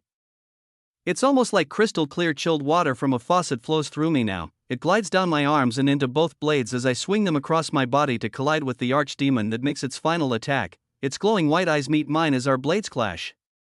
Mine are cloaked in dense black energy without any trace of magic and undetectable by any means except to refine demon monster's hyper-focused senses. We collide. The expression on the overly confident archdemon's face changes from pure joy to absolute terror as yellow and white sparks begin to fly. I hardly feel any pressure from the impact. Cool streams of energy leave my fingertips and become amplified by the swing of my sword. I'm not controlling it at all, merely letting waves of it flow from the air through my body and out my sword and dagger in a more condensed form. The moment it leaves my blades and touches the demon's silver sword, the energy completely closes its form and splashes out onto my incoming target. This is what activates an incredible light show. The violent crackling and popping expands exponentially, reacting with what I can only assume is its mana-imbued aura and shielding. I'm unable to sense any of it in this state, but I jump to the side and run as fast as my base stats can take me. A monstrous roar comes out of the demon's mouth. It's one that sounds more like a dying monster than the intelligent creature I was talking to moments ago. It turns to follow me. I grit my teeth and deactivate my demonic energy manipulation skill. Simultaneously, the creature speaks through the link in an urgent and malicious tone. Demonic energy. A human wielding the pinnacle achievement of demonic power. You've just ranked up. This is impossible. The furious voice in my head turns to a tone of confusion and fear as the world around me begins to become much more vibrant and colorful again. The hot and cold sensations of demonic energy entering and leaving my body have completely vanished, and the buzzing of mana returns to my ears. As I start to reactivate my buffs to outpace the demon, it becomes clear this won't be entirely necessary. The chain reaction of jet black energy covering its full body and eruption of sparks explodes outward over 5 meters on all sides. The loud crackles almost drown out the violent hums in the rest of the boss room. Its 2 body doubles turn toward me. One of them raises its sword while the other stands silently with its eyes closed. The main body still screams in agony. A purple dungeon walker portal opens next to one of the doubles while the second lunges at me with alarming speed. I grit my teeth and channel mana into my sword and dagger to block the incoming attack. Following a loud clang, the demon speaks up again. Its main body falls to its knees a distance away and its other clone disappears through the portal it created. The archdemon's voice is slower but still steady. It's coming to terms with the reality of this situation. I've lost. I've lost to a human. A message has been sent across the abyss to the superior archdemons. They will know your battle style and all of your skills. You've bested me with your filthy imitation of demonic energy control, but this is as far as you'll go. I power through the body double's defenses and slice it in two. The main demon's body begins to fizzle out and the crackles of sparks cease. It leaves me with a final remark: you cannot stop what's already in motion. In time, your world will be ours. The sparks stop, and the arena falls silent. All that remains is a melted silver sword and a pile of black ash. Level up, level up, level up, level up, level up, level up, level up, level up. Use absorption, skill, body double, special grade, yes, no, bonded familiar skill link, use absorption, skill, combat magic, advanced ice summoning, yes, no. Multiple lines of text hover over the archdemon's remains as I eye my status screen reading out level 514. I choose yes on both options and 2 new skills enter my skill slots. The Frost Dragon dies once its master ceases to exist. Bonded demons and dragons seem to share an essence upon death. I whisper under my breath in confusion, sporting a wide grin. It's over. Usually, battles like this end with me critically injured or unconscious when I try out a new skill or last resort option to defeat a truly superior opponent. I assumed today would be no different. The body of the enormous ice dragon falls from the sky and Ember hovers above the mountain flapping his wings. I gulp, taking a step forward as the remains of the final boss begin to dissolve. Before they do, a small yellow glimmer of sparks glisten from the tips of my sword and dagger. I feel a sharp pain in my chest, then my vision pulses to black and white. I gasp for a breath of air and fall to my knees. Chapter 272. After what feels like a hot sword thrust through my chest and an electric shock rippling through my body, I hit the ground struggling to breathe. Shock and confusion fill my mind as the room's colors fade to black and white again. What's going on? The last few seconds of this battle are mostly a blur, but I'm positive I won. I defeated the archdemon, and it told me everything I wanted to know. This doesn't make any sense. Actually, now that I have a moment to think, nothing the demon said makes any sense. It's sending a message across the abyss? Demonic energy being the pinnacle of demon's power? The king is trying to take over this world. Also, the fact that I wasn't able to sense any mana while wielding this new skill and defeated a labyrinth guardian with a single attack is mind-boggling. With so many unanswered questions swirling around in my head, it makes it difficult to focus on the real problem at hand. The grip on both of my blades loosens, and my knees rest on the cold hard floor of the boss room. Yellow and white lights still crackle from the tips of the 2 weapons. My eyes widen as the reactions slowly start to grow. It looks exactly like the result of mana and demonic energy cancelling each other out. Clink, in the same moment, a palm-sized black sphere falls to the floor in front of me out of a dissolving pile of ash. Blue text hovers above it, Archdemon's Core, 100% all stats. Letting go of my weapons, I grab the orb and it instantly sinks into my palm just like the previous one I bonded with. The stat boosts are immediate, and the natural perception additions are very noticeable. Before I can enjoy this moment in my dazed state, the sharp pain in my chest comes back. This time around it's even more intense. I can feel a headache coming on too. I rest both hands on the floor and watch another dark black line appear on my other forearm. It winds up to my shoulder and curves to my chest. I can only assume my eyes have grown much lighter after this core absorption too. My gaze darts back and forth as I try to catch my breath and stand to my feet. The sword and dagger I left on the ground are crackling and popping with sparks. The reactions are only growing, so all I can think to do is open my item storage system and put them inside. The white spatial magic portal opens and a voice enters my ears as Ember flies down from the sky with a shiny silver amulet hanging from his mouth. Stop! I look up and appraise the item he's holding on instinct. Platinum Amulet of Frost, 137% mental strength, 90% ice magic. The sharp pain in my chest returns, but bear it without falling over. It keeps coming back every time I use magic. Ember keeps speaking. That was horribly reckless, but I believe it may have been one of the best options to secure a guaranteed victory. I grit my teeth while nodding and look up at the enormous ranked-up dragon that lands in front of me on the hard ground. He's excited about this new upgrade, but the worried expression tells me now isn't the time to celebrate. I use self-regeneration on my full body and dump out an HP potion from my item box to attempt to heal whatever is making this horrible pain. Once all the shimmering green liquid from the bottle disappears, I feel as good as new. Sporting a grin, I let out a sigh and use telekinesis to grab the swords on the ground, as well as the golem cores I disconnected from during my match earlier. I'm alright. I open up my storage portal wide. Come on, the transfer magic will activate soon.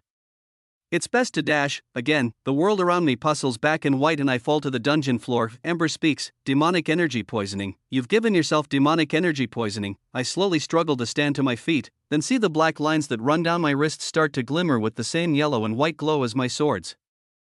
My heart skips a beat as I piece together what's happening. I whisper under my breath, there's no way to stop this, is there? All I get in silence in return. Ember nods slowly as my mind runs wild.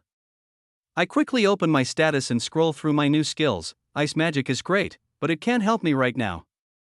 Self-regeneration and HP potions won't help, so lifesteal is a dud too. Body double dash, body double, info. The body double skill allows the caster to create an exact copy of their being up to 75% of the mana control and 90% of the level and natural stat capacity of the original form. This double will obtain every skill the original body possesses, but none of the active buffs. Magic items will also receive a doubled form, but cannot be transferred to any other being. Once a double is killed, all items and the essence of the doubled being will dissolve into pure mana.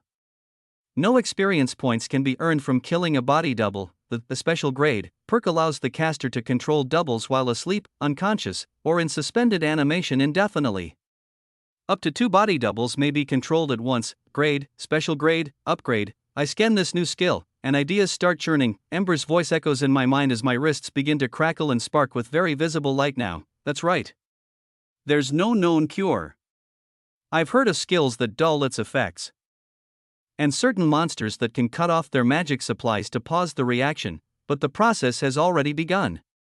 At this rate, you'll be completely consumed in less than 5 minutes.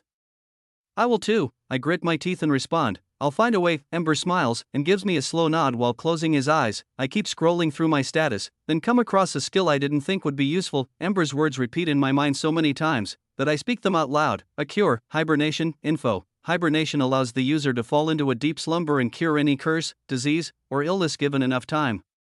Hibernation costs a set amount of MP upfront and the user will not require food, water, or excess mana until the process is complete. If awoken before hibernation is complete, progress will be 100% negated. The effectiveness of hibernation is greatly decreased if a curse or disease inflicted on the user comes from a being of significantly greater mana control or level. It may take significantly more MP to complete a difficult request. The user's defenses will decrease by 99% during hibernation. The user's defenses will decrease by 50% for 12 hours following hibernation. These debuffs may not be completely removed by any skill below the mythic rank, special grade, perk. Hibernation time is decreased by 50% and upfront MP cost is reduced by 35%. Post-hibernation debuffs may be reduced by up to 50% with specified MP cost depending on the severity of the ailment cured. Grade, special grade, upgrade. My eyes open wide as another blue text box shines in front of my eyes. Use hibernation, cure, mana fatigue, J-Soju, demonic energy poisoning, J-Soju, flame emperor's sword, wind tyrant's dagger, cost 523.06 KMP, time 9.2 days. Yes, I got it. If I accept right now, odds are I'll be incapacitated before being transported back to Solara. This doesn't seem like a good option to me. It's not that I don't trust my team, it's just that I'd rather not bet on chance when there's a much better option in front of me. I walk over to Ember, making contact with him, and my 2 blades, Dungeon Walker, using the minimum amount of MP possible. I teleport us back to a dungeon that I conveniently made a transport point to not so long ago, a wolf dungeon in the cave system where the lava salamander creatures lived. It was either this or the rat dungeon. Teleporting back to the capital may be too risky in more ways than one. I think about the Titan's domain. Using a time dilation would make this a lot quicker, but I'm not quite sure how that much mana would react to demonic energy. Today isn't the day to find out. Rocky and grass-covered ground spreads throughout a mountainous forest-like E-class dungeon I've teleported to instead. Ember speaks as the lush trees and warm air contrast the labyrinth's freezing cold boss room we just left to the most extreme degree. He raises his head. Master, what's the plan? I fall to the ground as the mana usage blinds me. The sparks on my forearms are only growing in size. I need to finish this now before I pass out or worse, I reply through a clenched jaw. Body double, just like the archdemon, a flash of white light and sparks create a second copy of my being. It hurts, but this needs to be done. Now I have 2 simultaneous perspectives. I gulp, then fall to the floor with my main body and activate hibernation. More and more sparks climb up my arms every second. Use hibernation, cure, mana fatigue, J-Soju, demonic energy poisoning, J-Soju, flame emperor's sword, wind tyrant's dagger. Cost, 752.89 KMP, time, 14.4 days. Yes, I choose yes and activate my plunderer skill defeated every last drop of mana it requires without a moment's hesitation. The MP needed and time required has risen since the last time I checked. The reaction has become worse. This all makes sense. A few seconds pass as I take in mana in the surrounding dungeon. Then, my main body's vision fades to black. From my double's perspective, I watch my body fall limp and the violent sparks cease to climb my arms. I'm surrounded by a very light green aura and blue text hovers above my body. Hibernation activated, time remaining, 14.4 days. Chapter 273, It's a very odd feeling. Looking at my own body lying asleep on the rocky floor, I peer down at my wrists and see that the sparks have completely stopped for this body too. However, I feel completely normal. I open my item storage, and all of my items are there, including the exact sword and dagger on the floor by my feet. I'm level 462. And my mana control is much lower than it was moments ago. Even so, it's still much higher than it was before I ranked up. These items are just mana-imbued copies and will disappear once my cloned body fades, and this temporary power debuff will leave soon too. They look and feel exactly the same as real items, even with my perception skill activated. I can't tell a difference. It doesn't matter at all what happens to this body. Even if I'm killed, I'll still wake up in my original form in 2 weeks. After letting out a long sigh, I look up at Ember and he's already speaking through our link. A new trick saves the day again. How interesting. We make eye contact, then both stare at my body on the floor for a few seconds. The realization that the labyrinth is collapsing as we speak comes across my mind. I need to teleport back there, or my teammate will think I've died. I open the link with Ember. This is urgent. I have to leave. Just 14 days. I need my body kept safe for 2 weeks in this dungeon while it's being healed. Absorb all the mana you want, and take out monsters too. Just no killing humans or being seen by anyone, and don't collapse this dungeon. He nods, understood. Be safe, I grin, nodding back, I will. See you soon. I Dunigan walk back to the boss room, and just in time. A celebration with Ember would have been nice, but there's no time for that.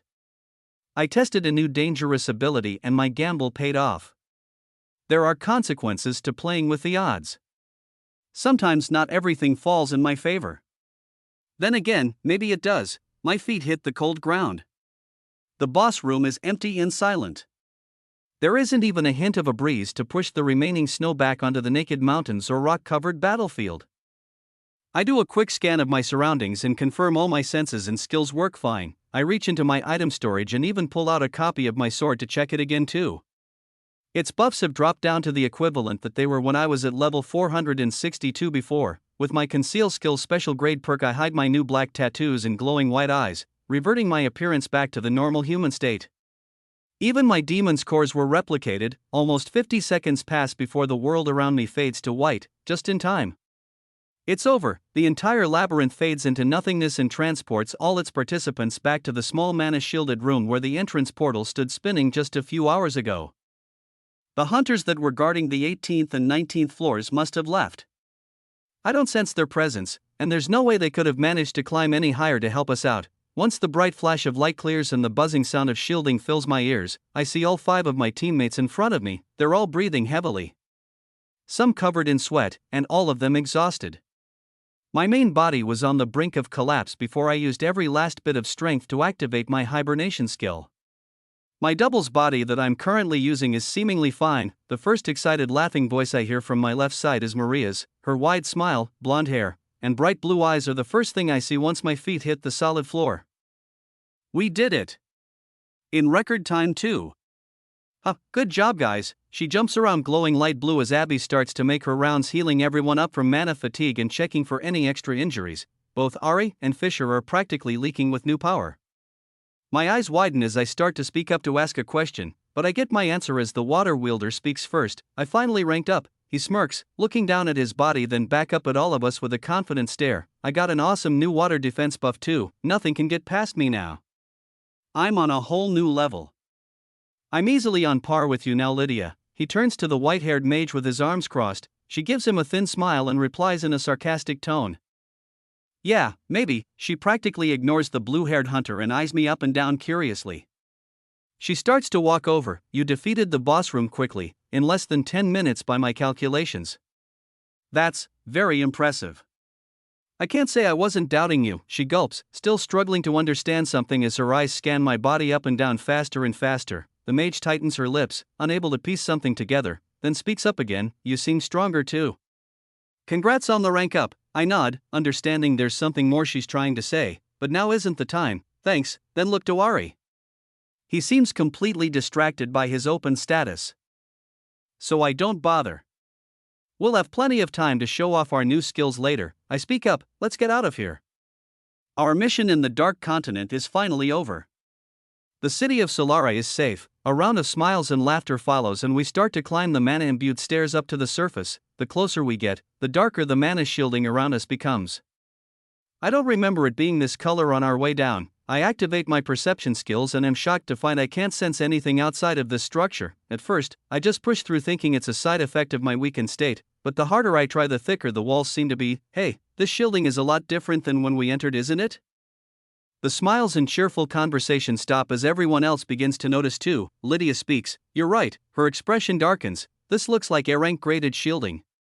I didn't know they even had this kind of supplies out here in the desert. I clench my jaw, assuming the worst. Fisher rolls his eyes. They thought we would fail. That's it, isn't it? There's nothing to worry about, guys. The Solarans just wanted a failsafe for their city if we all died. He lets out a sigh, then yells up the last flight of stairs as we continue forward. Real nice of you all. Appreciate the faith you put in your saviors. He smirks. I don't buy it, continuing to expand my perception range. But an impossibly dense wall of pure magic blocks me. The particles are so thinly locked together that it'd take me hours to see through. Then, I feel a crack in the shielding just 15 meters ahead. The entrance door opens for a split second, allowing me to feel the entire city outside, then slams shut with a loud thud. I'm cut off again. A loud bang shakes the floor, and a strange cloud of invisible mana-imbued energy shoots out of it. I can only barely sense it with my skills, and utter out a few words before the wave of bizarre matter hits us. Watch out for the My thoughts go blank as soon as I'm enveloped in the invisible silent cloud. My vision goes blurry and all of my skills automatically deactivate as I fall to the floor. It feels like electricity is shooting through my veins. The 5 teammates around me falling in a similar fashion to my sides is the last thing I see before everything goes black. Is this the Solaran government? The association?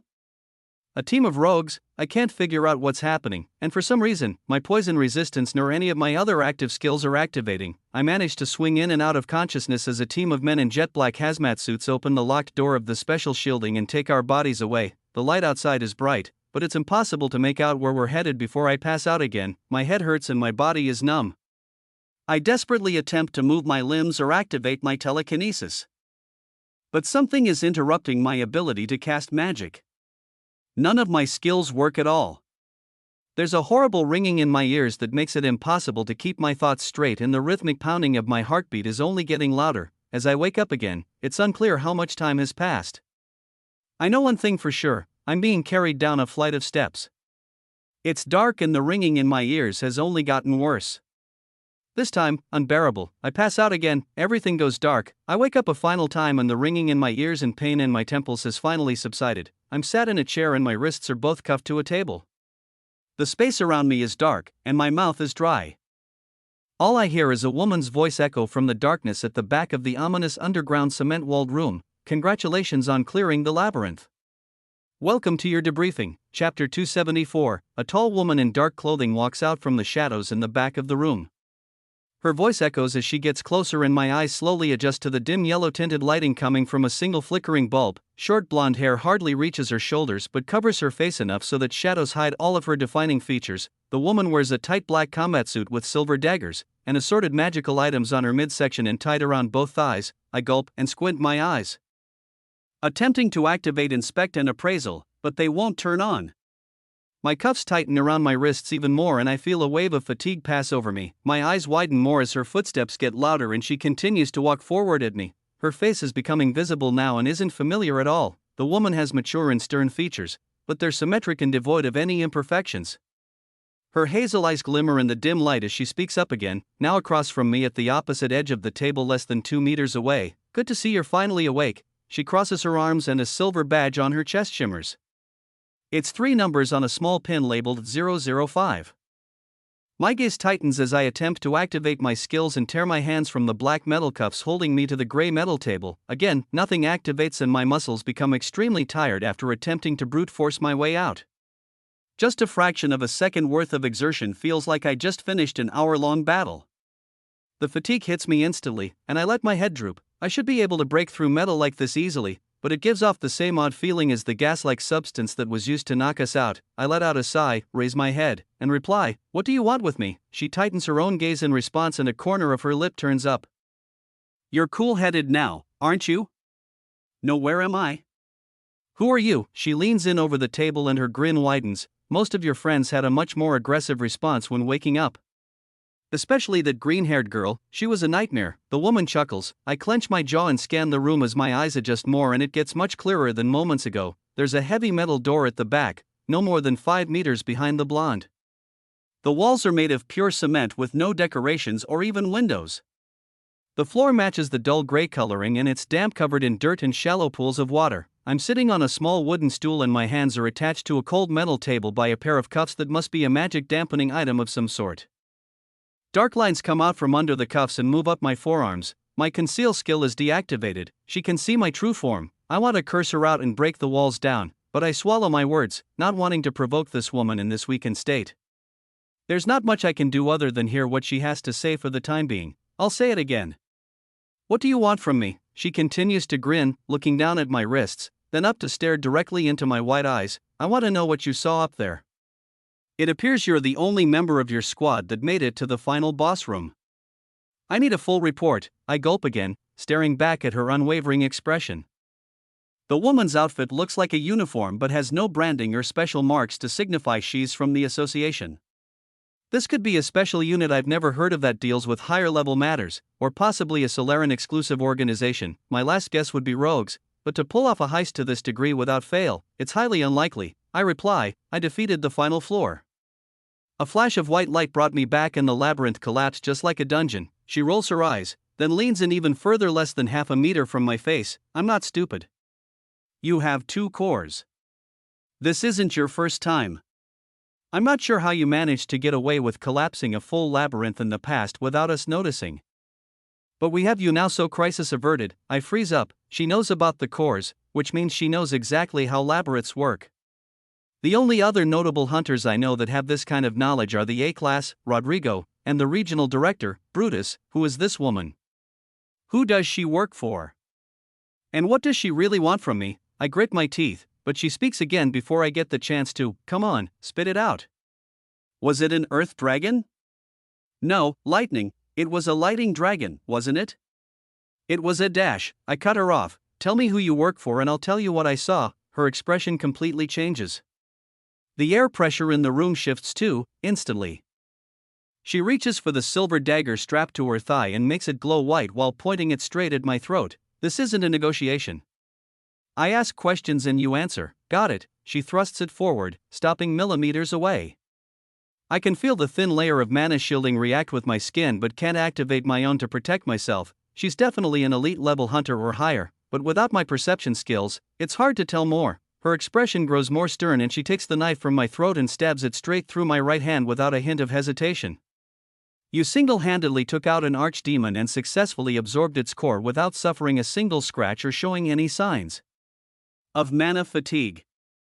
This is a feat less than 5% of elites ever reach in their entire careers. I roll my eyes, gritting my teeth and bearing the pain of a dagger through my hand dripping blood. I respond, I'm sure plenty of elites could have taken that demon out. She smiles, taking her hand off the blade but leaving it stuck through my hand and the metal table underneath it. The blonde crosses her arms and starts walking back and forth side-eyeing me. Good information. We're getting somewhere. She stops pacing. Now, what unique skills did this demon have? Blue blood flows from my hand as I stare up at the woman in anger. She's not going to tell me a single thing about her. The only clue I have is the number on her uniform and the fact that she can wield mana shielding. Her fair skin makes it more likely that she isn't from around here, and most likely from outside the walls. Other than that, it's hard to tell anything else for now. I curse under my breath, then respond through a clenched jaw. Association, or Solaran? At least tell me that much. She smirks, grabs a knife from her other pant leg, and begins twirling it around her fingers. As I said before, I ask the questions and you give the answers. This is how it's going to work. She points the knife to my neck again and asks the same question. What skills did that red horn creature have? We know most greater demons have a teleport skill, but archdemons often have varied abilities. What did it have? I feel the tip of the cool blade touch the upper side of my chin and blood trickles down to make clinking sounds as it hits the metal table. I whisper through gritted teeth, that's it. It only had a teleport skill. Her eyes flash white, then she stabs my left hand with the new silver blade. She gets close to my face again and yells with a twisted grin, don't lie to me. I feel blood flow from my other hand as well now as I feel her breath on my nose and mouth. The only way you're getting out of here is if you tell me what I want to know.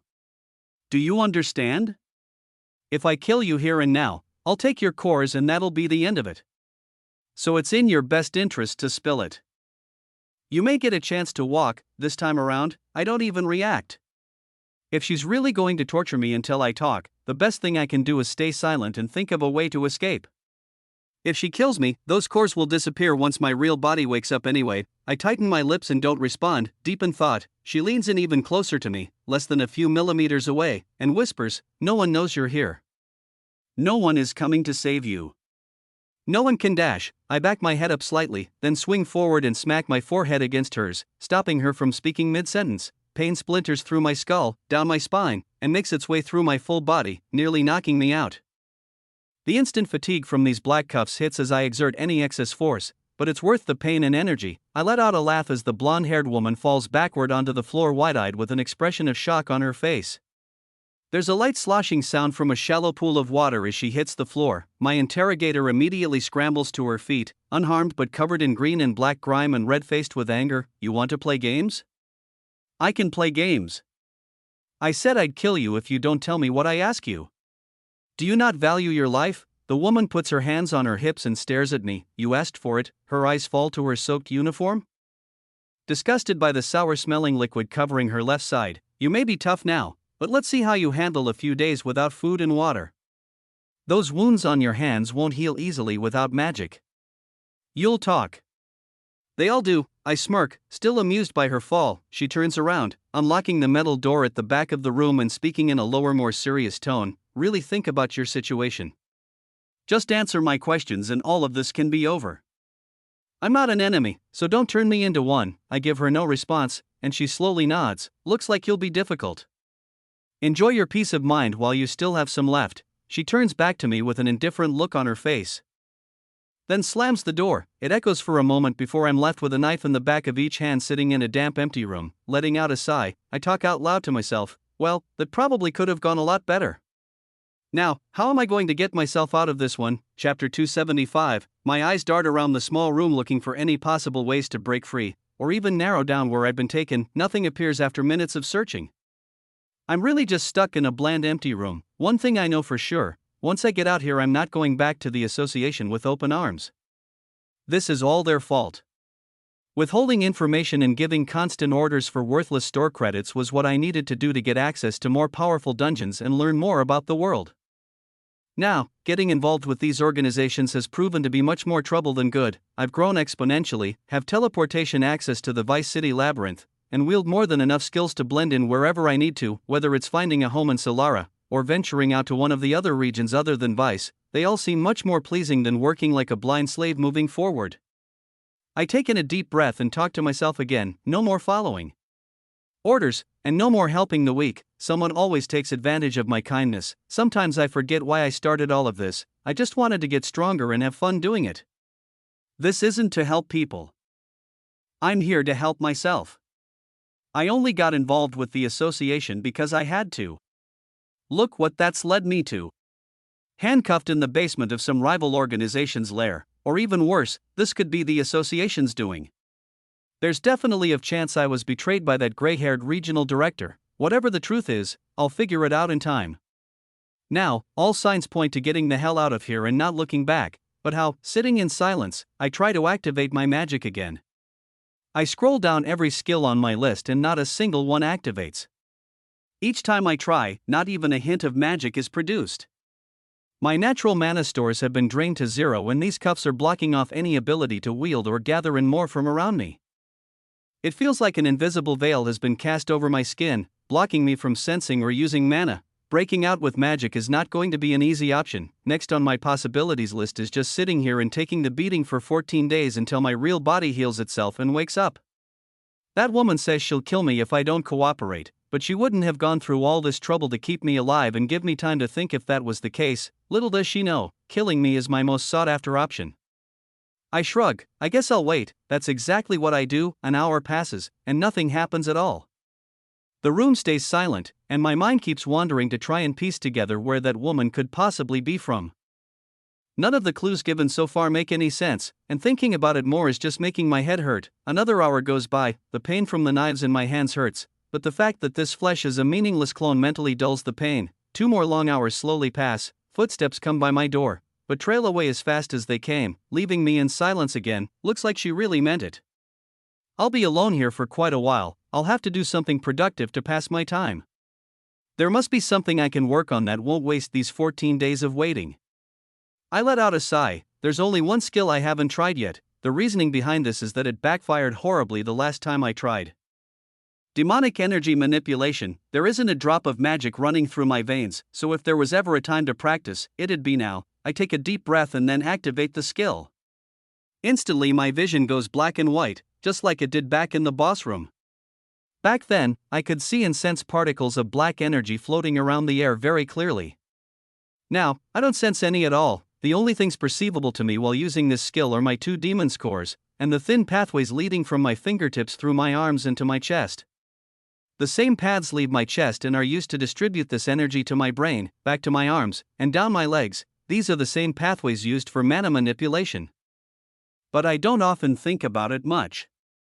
Wielding magic is easier to use instinctually than focusing on the exact position of the individual particles. Maybe learning how these pathways work would help me improve in the future, or right now, I get the faint sensation of demonic energy far up above me. It's difficult to picture the exact distance, but it seems to be over 500 meters away up and to my left side. It's the only hint of energy I can sense, so I latch onto it and pull it closer. At first, my weak pull hardly moves it, but the closer it gets, the faster I'm able to reel it in. The tiny wisp of black energy is minuscule compared to the amount I was wielding in the boss room. It'd take a few thousand of these strands to stack up to that energy I was handling earlier. It makes sense. I'm not even in a dungeon. There's hardly any natural mana out in the real world, so I'm lucky to have found any demonic energy at all. Its origins and exact properties are still a mystery to me, but I assume this must be some residue from the collapse. Or possibly just natural demonic energy floating in the world. Either way, I'll absorb it soon. It takes nearly 5 minutes, but the small black cloud of twisting matter finally enters the room. It slides through the ceiling without any resistance and seeps right into my fingertips. I grit my teeth as it feels exactly the same as it did before. The sensation of boiling water makes its way through my veins and slowly flows toward my cores. The last time I tried this, I only had 1 core, the greater demons. This time, I have 2, although they're technically imitations. They work exactly as they should. The larger archdemon's core takes dominance and filters the dark-colored energy. The moment it hits the small black orb in my chest, the cool feeling of fresh natural flowing water pours out the other side. It starts to spread all throughout my body and I stop to think. There are still small amounts of residue from the hot raw energy creeping toward the core. The bulk of it is cool and flows easily. The refined energy is much easier to control. It's also what I used to attack the demon. If I were to expel this now, the trace amounts of hot or raw residue would definitely still be in my wrists and arms leading up to my chest. A grin of satisfaction and realization crosses my mind. If I were to activate my magic in those same pathways while the residue is still present, it would create the same chain reaction I witnessed earlier. It all makes sense now. I focus on the tiny remaining wisps of black energy to filter through my core. Within a few seconds, just over 90% of it is gone. After a few more minutes, I've squeezed almost every last bit through. It takes 20 full minutes to double and triple check that every last particle has made its way through. Now, the only energy that remains in my pathways is the cool and refined version. I think to myself again, this energy reacted even more extreme when it hit the demon's shielding. If my thoughts are correct, having any amount of even this refined demonic energy in my system when switching back to magic triggers the reaction. I decide to release an attack. Staring forward, I point my right index finger up in the air and let all of the power flow toward it. Instantly, a thin line of black light flows out and shoots up about a meter into the air. Moments after it leaves my hand, it disperses and loses its tight thin shape, then falls to make a miniature puddle on the silver tabletop in front of me. It swirls around like heavy air. It wasn't much, and it all happened so fast. There's no magic for it to react to, so it just sits there for a moment, not doing anything. I stare forward at the tiny thin palm-sized puddle of spinning black energy. The puddle starts to shrink. It begins to evaporate. I watch with eyes wide open in awe for a moment, then try to pull it back in toward my fingertips again with my manipulation skill / It doesn't budge. So interesting, there's still about 10% of the refined residue still flowing around in my pathways. After careful manipulation, referencing the ways I tried to move the raw energy around, releasing the last bits of refined energy through my fingertips only takes a few minutes. By the time every last drop is released, it all dissolves into thin air. I did it. Ember said it would take extensive training to properly wield demonic energy and filter it through a core. He's right, but I have a loophole that will make it much easier. I'll master this new skill. These magic dampening cuffs are a blessing in disguise. They may seem like an effective way to trap an elite-level hunter in normal human restraints, but in reality, whoever put me here has given me a perfect training ground to perfect my demonic energy manipulation. I focus on my surroundings and search for more. Using this skill actually causes me quite a bit of fatigue, but it's combined with the fact that I'm locked to a table in a dark room without food or water. At this rate, I'm sure I'll be fine for a few more hours of training this new skill. A few hours pass. I'm able to find 3 more similar-sided clouds of demonic energy all hovering around the same general area. Just over 500 meters away.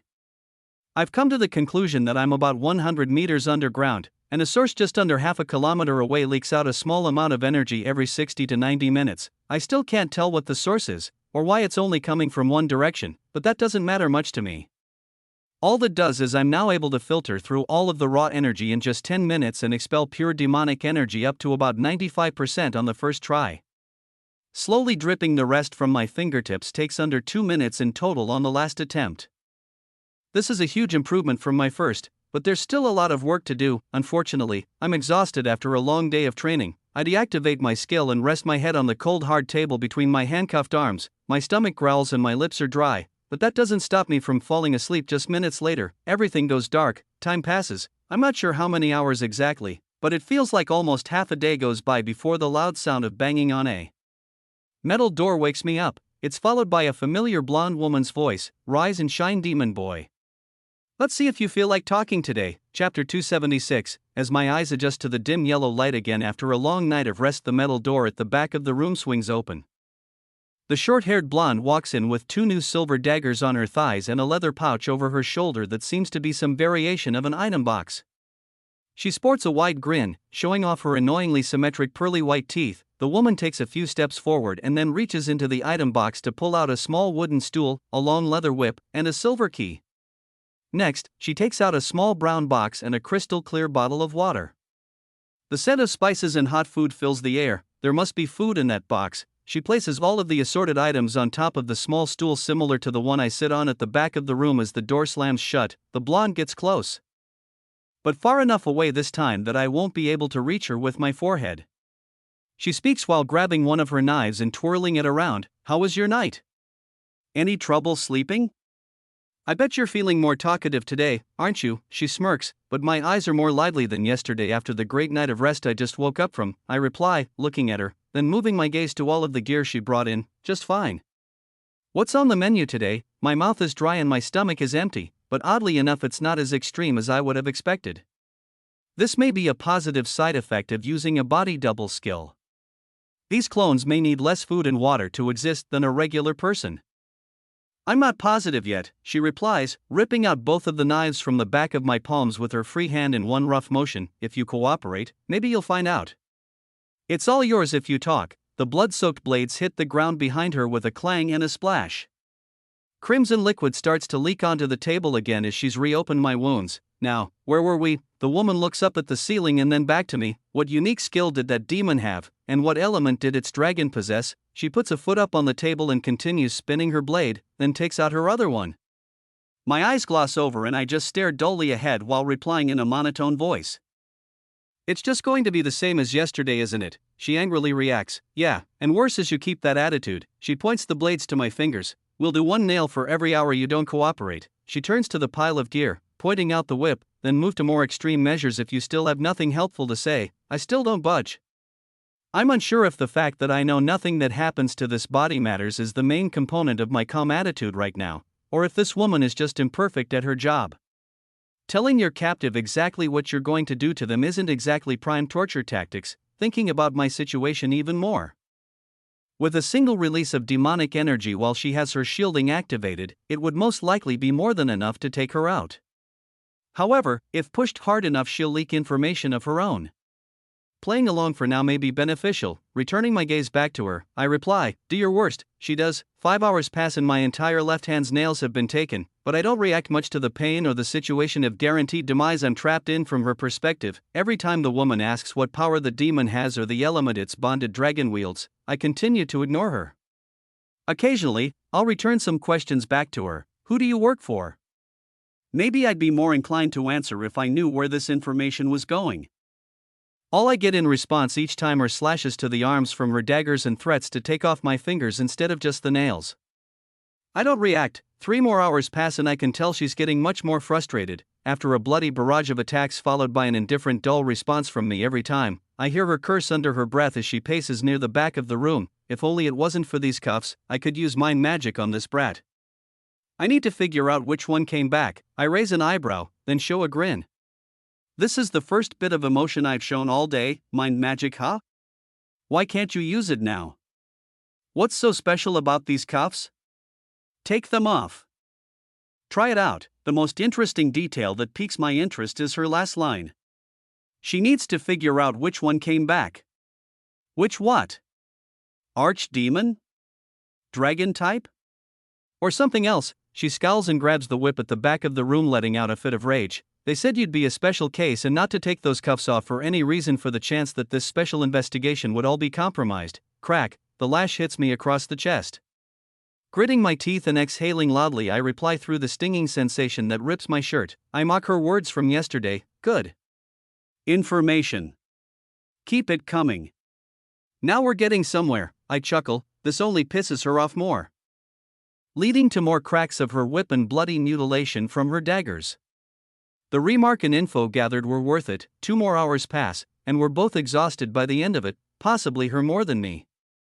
Both covered in blood and sweat, she decides to end today's session here. The one thing that irks me a bit is the satisfied look on her face. With a smirk, the blonde opens the door and turns back to me. Now you understand what the next few days will be like. I can do this for as long as I need to. It's best you cooperate. If not, tomorrow will be even worse. She slams the door shut, and I let out a long sigh while placing my head down on the blood-soaked table. My entire body burns with gashes from that whip and my hands can barely move from the knife marks and lack of nails. I take a deep breath in and out, then begin my demonic energy manipulation training without a moment of hesitation. The small trace amounts of black wisps continue to spawn every 30 minutes or so just 500 meters away. If I don't grab onto them within a few minutes of them spawning, they float away. I managed to filter the energy 6 times this session. Even though I'm on the verge of exhaustion, it's much easier to manipulate the black matter this time around. By the time the 3 hours of training are up, I'm able to filter the raw power through my core to 100% refined energy in under 2 minutes. Expelling it in a single thin blade-like line has become easier too. The initial expulsion uses up almost all of the energy and I can propel it all the way to the back wall of the room. It hits the metal door, but doesn't do any damage and hardly makes a sound. It still takes 15 seconds to drip out all of the remaining matter. The refined demonic energy dissolves away without a trace. Good progress, but I need to get better. The fatigue catches up to me, and I begin to drift off. Before I can attempt to tamper with these cuffs or make an attack on the woman, I need to get more proficient. Plus, every day I keep her talking will potentially bring me more information. My goal is to absorb, refine, and expel demonic energy almost instantaneously before attempting an escape. At first, I just thought I'd just let her kill me and forget about all of this to go rogue in silence. But the more she tortures me, the more it seems she's enjoying herself. It doesn't matter if she's just a hired grunt, or doing all of this by her own free will. I'll get revenge on this woman no matter what. My new mission is to make her suffer the same fate as she's given me, then burn the organization that trapped me here to the ground. Everything fades to black as I fall asleep. Many hours later, I wake up to the sound of loud metal banging and the woman's voice as she barges in through the door. Today, I have a new plan. Chapter 277, Rise and Shine. Today's the day you spill it. The woman comes in with her usual food, water, and torture weapons, wanting to know more about the demon and the dragon I fought. She's much more straight-faced today and doesn't fold under any of my initial questions or tauntings. I lose a lot of blood from deep lashes and she even tries cutting my fingers rather than just the nails. Her newest method is a torch soaked with a flammable substance that she continuously uses to poke and prod me while asking questions. I don't even flinch from the heat, so she stops this after just a few hours. My month-long training sessions of solitude and battles with ruthless monsters have been much worse than this. I can handle a few cuts and burns from a human. My physical appearance, on the other hand, tells a different story. This only works in my favor. The woman's cooler demeanor flips back to the same hint of rage I witnessed yesterday. What's with you? Is this information really that valuable that you'd rather die than give it away? Instead of my usual silent or dull generic one-word answers, I decide to entertain her now. Last time she was in this state, she leaked much more than intended. The woman tightens her lips while taking a step back. I respond with a smug look on my face. Is the information that important that you'd waste days down here instead of killing me? I get another angry lash across the chest as her eyes glimmer with rage. I'd face a worse fate than you if you died before giving me any information. Then another crack. She keeps yelling, "You're just a nutcase. It's been 3 days since you had any food or water and you're mutilated beyond repair, yet you're smiling like you have the upper hand here." I cough and spit out blood, showing her the grin that she despises. So you can't kill me until I talk? That's good to know. Crack. Her face goes red again and any hopes of a conversation dwindle. Another long day of torture continues. However, I'm not sure who's in a worse position. A few more hours pass before she's had her fill of action. The anger, frustration, and rage have turned into maniacal laughs while she continues using every torture trick in the book. My questions and taunts aren't getting through to her anymore. She doesn't reply with anything meaningful. She just keeps asking the same questions in response. A few hours later, the blonde tires out and begins to pack up to leave. Before doing so, she force feeds me half a bottle of water, then walks out the door with a final line, "That's so you don't die overnight." You were correct. I can't kill you until I get what I need, but you'll wish I could. The metal door slams closed and I begin my demonic energy manipulation training almost immediately. I don't have a status screen that gives me the exact amount of energy I'm wielding, so to make things simple today I decided to name each individual wisp of energy as 1 unit of demonic energy. They're all roughly the same size, so it makes things simple. The unexpected cool liquid refreshment gives me enough energy to train for 5 hours straight. I managed to refine 9 wisps of energy and make a very intriguing discovery. I can achieve complete refinement in just over 1 minute per try. It's some improvement, but not nearly as fast as I would have wished. It's been mostly muscle memory and perfecting the flowing movements, not an innate power-up. So, I may just need much more practice and possibly more levels to get faster at this. Expelling the energy, on the other hand, has managed to become nearly instantaneous. I've figured out a method to speed up this process, if while absorbing the demonic energy in the surrounding area, I don't allow it to leave my core. After being refined, I'm able to keep this refined black swirling matter inside my core and not touching any of my pathways. When all of the refined energy is released at once directly from the core to whichever part of my body would like to release it from, 100% of the matter is expelled in a single shot. On my 9th and final attempt of the night, I managed to hold the demonic energy inside my core, deactivate my skill, and confirm that it remains refined even 10 minutes later. Once I activate it again, the energy shoots out all the same, creating a thin black blade-like shape before hitting the door in the back of the room with a loud clang. I fall asleep from the fatigue after this. Everything goes dark, and then my day of torture starts up the moment my eyes open again. Rise and shine. I hear her voice ring out after the metal door swings open. There's already a twinge of anger and frustration in her tone as she walks in. This is a good sign. I'll just stay quiet today and see if she lets anything out during her moments of rage. 1 or 2 more training sessions will be enough to start tinkering with the cuffs and planning my escape. The woman begins her punishments. An hour or so of the usual goes by. Then, she tries a few different tactics. Don't you want to see your friends? Tell me what I need to know and I'll let you all go free. The woman takes out the silver key that she flashed to me on the first day as well. There's no need to be stubborn. Drop your pride and choose to survive. I'll unlock your cuffs. I roll my eyes and don't give in. Although, I'm jumping with excitement on the inside. There's a small hole in the metal linking the black cuffs together that looks like a key could fit inside. I wasn't sure if that silver item was used for the cuffs or the door outside. Now it's very clear to me. She taunts me more about my teammates, and her eyes get wider and crazier. I don't bother reacting. I'm busy thinking about other things. Whatever is happening to my squad is beyond my control at the moment. Based on her previous actions and statements, it seems like there isn't anything they have that she would want to know. I have no reason to trust this woman, so there's no point in worrying about them now. I'm solely focused on myself. She can't believe this lack of reaction, and the torture just gets more violent. Eventually, she says something new under her breath that piques my interest. Everyone else is done with their interrogations, but I'm stuck working overtime for you. Crack, I get hit by her whip again. I decide not to push her over the edge. The last time I did, she gave me the silent treatment. The fact that she isn't working alone is news to me. Now I know this is an organized operation. She's working overtime. Instead of making a smug remark, I let my head and full body go limp. If she's already talking to herself, I might as well let her keep it up. She murmurs inaudible curses, while continuously asking about the demon and dragon again, but gives up about 30 minutes later. She lets out a long sigh and lifts my head by the air while staring into my half-open bloodshot eyes. Looks like you're too worn out for the day to be of any good use. We'll pick this up tomorrow. She lets out a chuckle and forces a small amount of water down my throat. I don't react, acting as unconscious as possible in the hope she lets another thing slip. The woman packs up her gear and opens the door. Her next words make my heart skip a beat. She murmurs under her breath.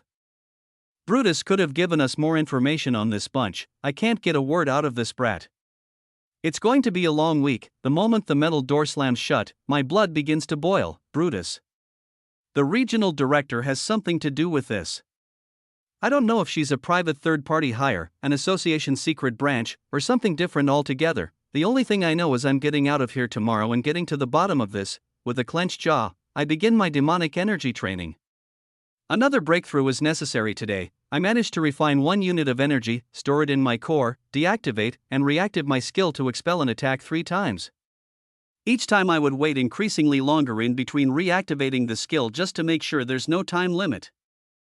By the 3rd time, over an hour goes by while deactivated, so I'm fairly positive I can store this energy indefinitely. Next, I'll find out how much I'm able to store at a time. Over the next 2 hours, I absorb 3 units of demonic energy into my core all at once. I turn off the skill, then turn it back on, allowing me to expel the energy in the same fashion nearly instantly without any issue. The form of the attack is a bit more distorted and imperfect, showing similarities to the blob of black energy I released on the archdemon by the time it reaches the back wall. However, for the first few meters, the energy stays in a very concise and sharp knife-like form. I take 2 more hours to try it again. This time, I hold 3 full units in my core and release them in 3 separate 1-unit attacks. Each is much more stable for longer than the full 3-unit strike. This will do. I'll have to train more another time to perfect it, but it's not necessary right now. I absorb and refine 3 more units of energy, then wait with my eyes wide open until morning. My heart beats out of my chest and the final words that blonde woman said repeat in the back of my head over and over, keeping me awake and alert. Only 4 hours pass before I hear her voice ring out as the door flies open. I fake raising my head and show a disoriented squint. Rise and shine. Looks like you're feeling much better than last night. Shall we get started? She smirks, taking out her gear and placing it at the back of the room. My jaw tightens and I stare forward at her with built-up anger, waiting patiently for the perfect moment to make my move. She picks up on my tension and takes advantage of the situation. Would you look at that? Finally realizing I've got you exactly where I want you, huh?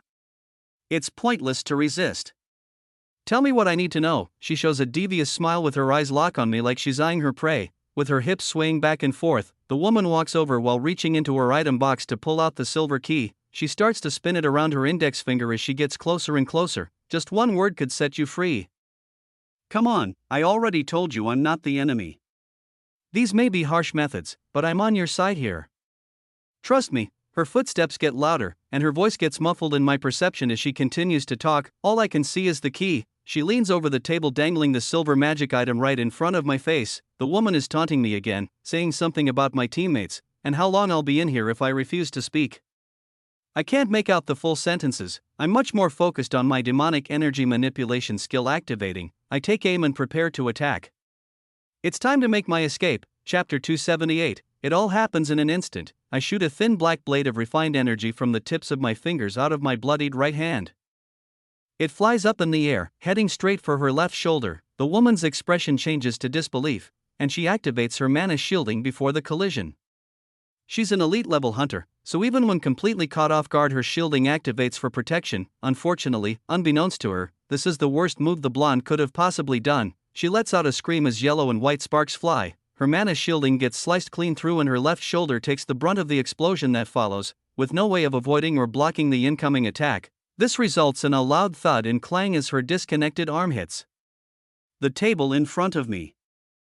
The rest of her body is blown backward from the blast of expelled mana shielding. The silver key falls from her fingertips into a puddle of blood on the table between my cuffed wrists and chest. I tilt my head down and grab the key with my teeth, craning my neck forward to position it toward the keyhole. During all the confusion, her disconnected arm rolls off the table to hit the floor, and the woman looks at me from the other side of the room in utter shock.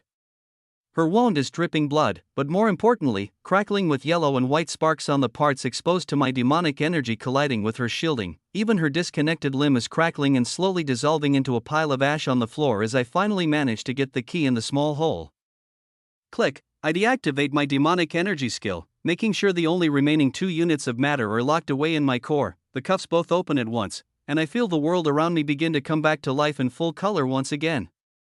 The mana in the air is very weak, but it's more than the 0 MP I've been subject to for the last few days. I immediately plunder just enough from my surroundings to use self-regeneration on my burns and scars while regrowing my fingers and missing flesh. The silent shock turns to screams of horror from the woman sat in the back corner of the room.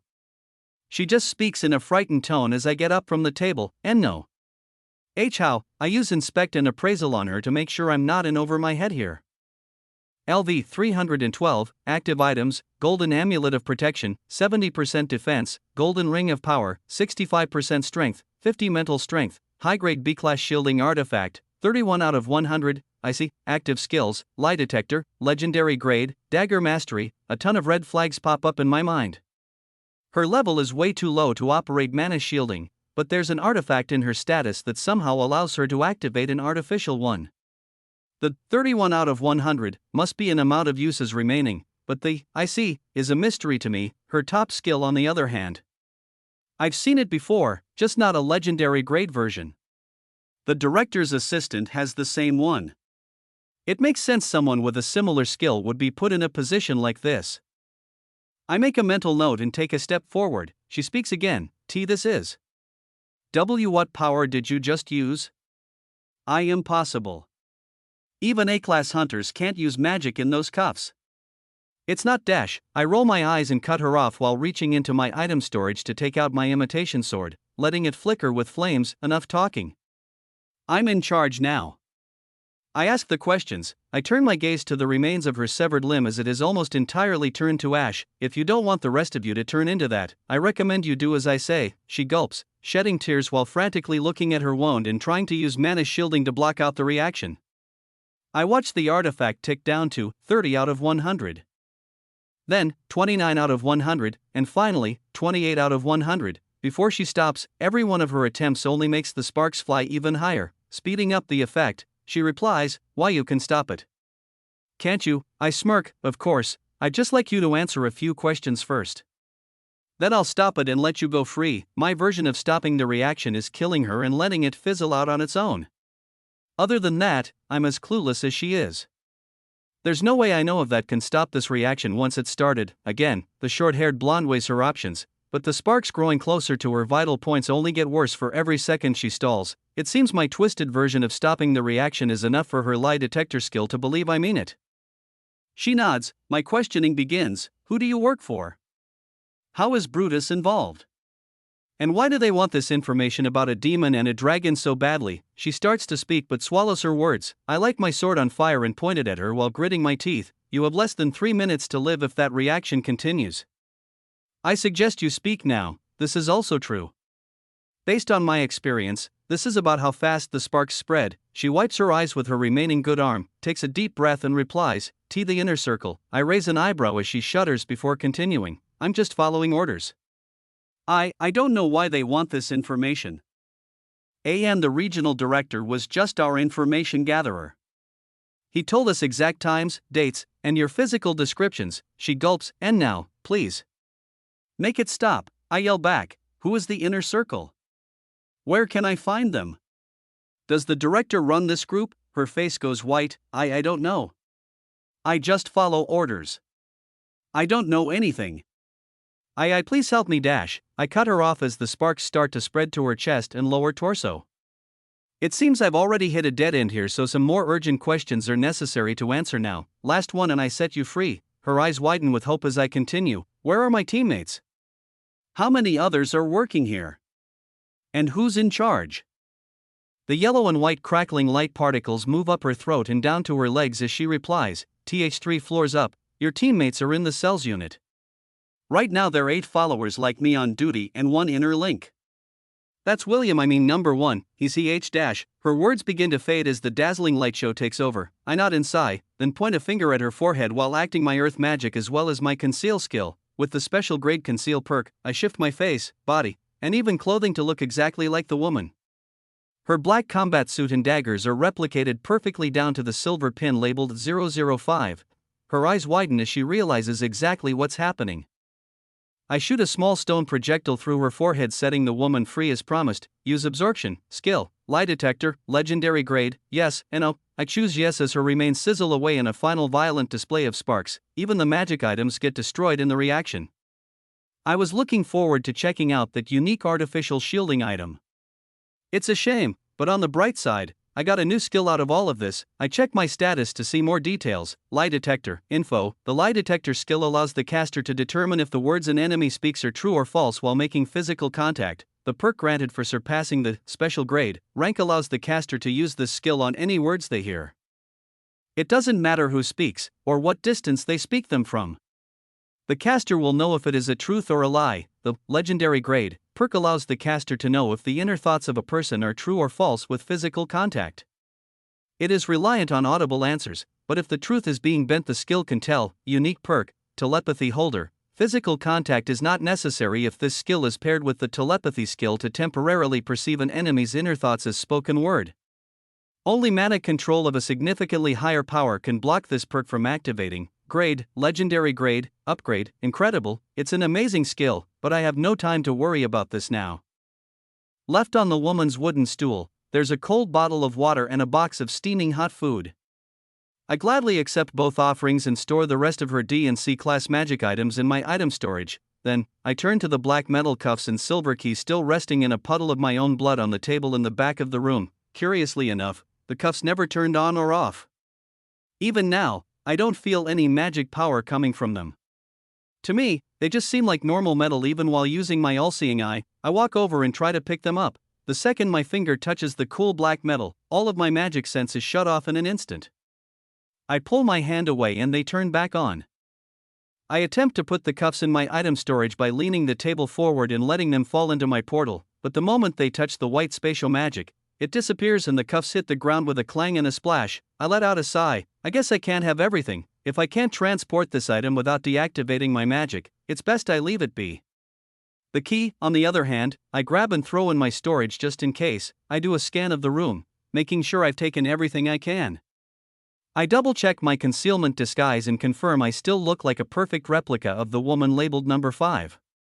Then, begin walking to the metal door. After a deep breath in and out, I open it up and walk through into a narrow cement-walled corridor. It's dimly lit with the same flickering yellow bulbs as the room I just left. The crimson liquid staining the floor and walls behind me turns it into more of an orange hue. Closing the door behind me quietly, I turn right while activating my enemy detection skill to scope out each floor of this underground lair. Chapter 279. My footsteps echo in the hallway and the flickering yellow lights above mask the grime that covers the gray walls, ceiling, and floor. There are metal doors every 10 to 15 meters that lead into similar-sized rooms, but the long curved hallway seems to go on forever as I make my way forward. My enemy detection skill only shows one other person on this floor and they are still rather far away at the end of the hall. It's a level 202 with a swordsmanship skill as well as that same high-grade shielding artifact activated.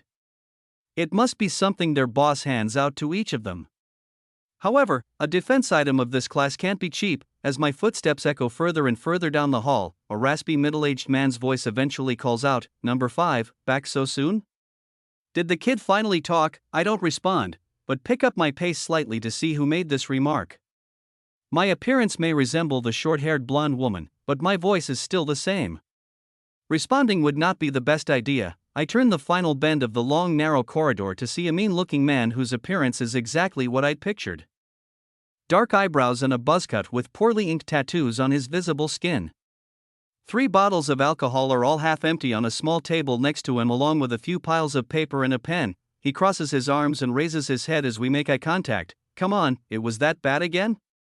You were hardly gone a few minutes." The boss is getting restless, you know. We have another job to tend to 3 days from now, so you better hurry it up. I tighten my gaze and keep walking toward him. The rough-looking man has a silver pin on his shirt too, labeled 009. I get within 3 meters and see a stairway leading up to the next floor on my left side. He speaks again. What's with you today? You're acting different. Before he can finish speaking, I get close enough to the man that he starts eyeing me up and down with lust-filled eyes. Reaching out my right hand, I activate my newest ice magic skill and freeze him solid before he even knows what hit him. I let out a sigh while manipulating the mana within my ice to fish out the labeled pin. I shatter him to pieces without a second thought and stare down at the small silver item using appraisal, high-grade B-class shielding artifact, 64/100. I see, it's exactly the same as the one this woman was wearing. I throw it into my item storage and begin walking up the industrial-grade stairs without another thought. They're split into 2 sections of 12 steps. Sturdy enough for dozens of people to walk on at the same time, this place must have been built and used by a large organization a few decades ago but seems to have been forgotten by time. All the rooms are empty or filled with old tables and chairs. They've been stripped of their valuable items multiple times over. The next 2 floors turn out almost exactly the same as the first one I just left. Each of them consisted of a long narrow corridor, abandoned rooms, and a guard watching the stairs leading up to the next floor. Number 8 and number 7 are levels 245 and 269 respectively. They each have mediocre combat skills and the same enchantment shielding artifact linked to their numbered pins. I put each of these items into my storage after leaving them on the ground in pieces. I move up to the next floor. This is where my enemy detection skills start to act up. I sense 8 people on this floor, but only 3 of them show their status. The first one I meet is level 286, number 6 at the top of the stairs. Unlike the floors below, it seems this one has heightened security. The skinny red-haired man with a stealth skill doesn't stand a chance and is taken care of before he can say a word or even realize what's going on. I take his pin and walk down the hall slowly toward the 7 people remaining on this floor. One status holder stands at the far end of the hall, while another is in one of the rooms about halfway down the long passage. They're only level 337 with a body hardening skill, so I open the heavy metal door without a moment of hesitation. A short brown-haired man with freckles and a scar across his cheek shows me a smug look as I walk in and close the door behind me. He sits at the back of the room on a wooden stool reading a newspaper while jingling a ring full of silver keys. A pin labeled 004 glimmers on his black combat suit. To my left and right side, there are thick metal bars blocking off the sides of the room into 2 separate cells. It only leaves a 10-meter by 2-meter wide walking space in the middle of the dimly lit room. My eyes widen as I see exactly what I've been looking for on my left side. It's very dark at the back of the cells, but I can see a faint outline of green hair on a short woman sitting against the wall. As my eyes adjust even more, a blonde is sat next to her and the tall archer lies flat on his back in the same cell. Another faint outline of the blue-haired mage rocks back and forth a few meters beside them. It's my team. I quickly turn to the right side, as there is one more presence in that cell too. I assume it must be Lydia, but the man speaks before I get a closer look. I turn my head back to him to hear what he has to say. Finally. Did that brat finally talk? You killed him so we can go home and get some rest, right? I clench my jaw and don't respond. My eyes dart back and forth as I slowly walk forward. They meet both Abby's and Maria's.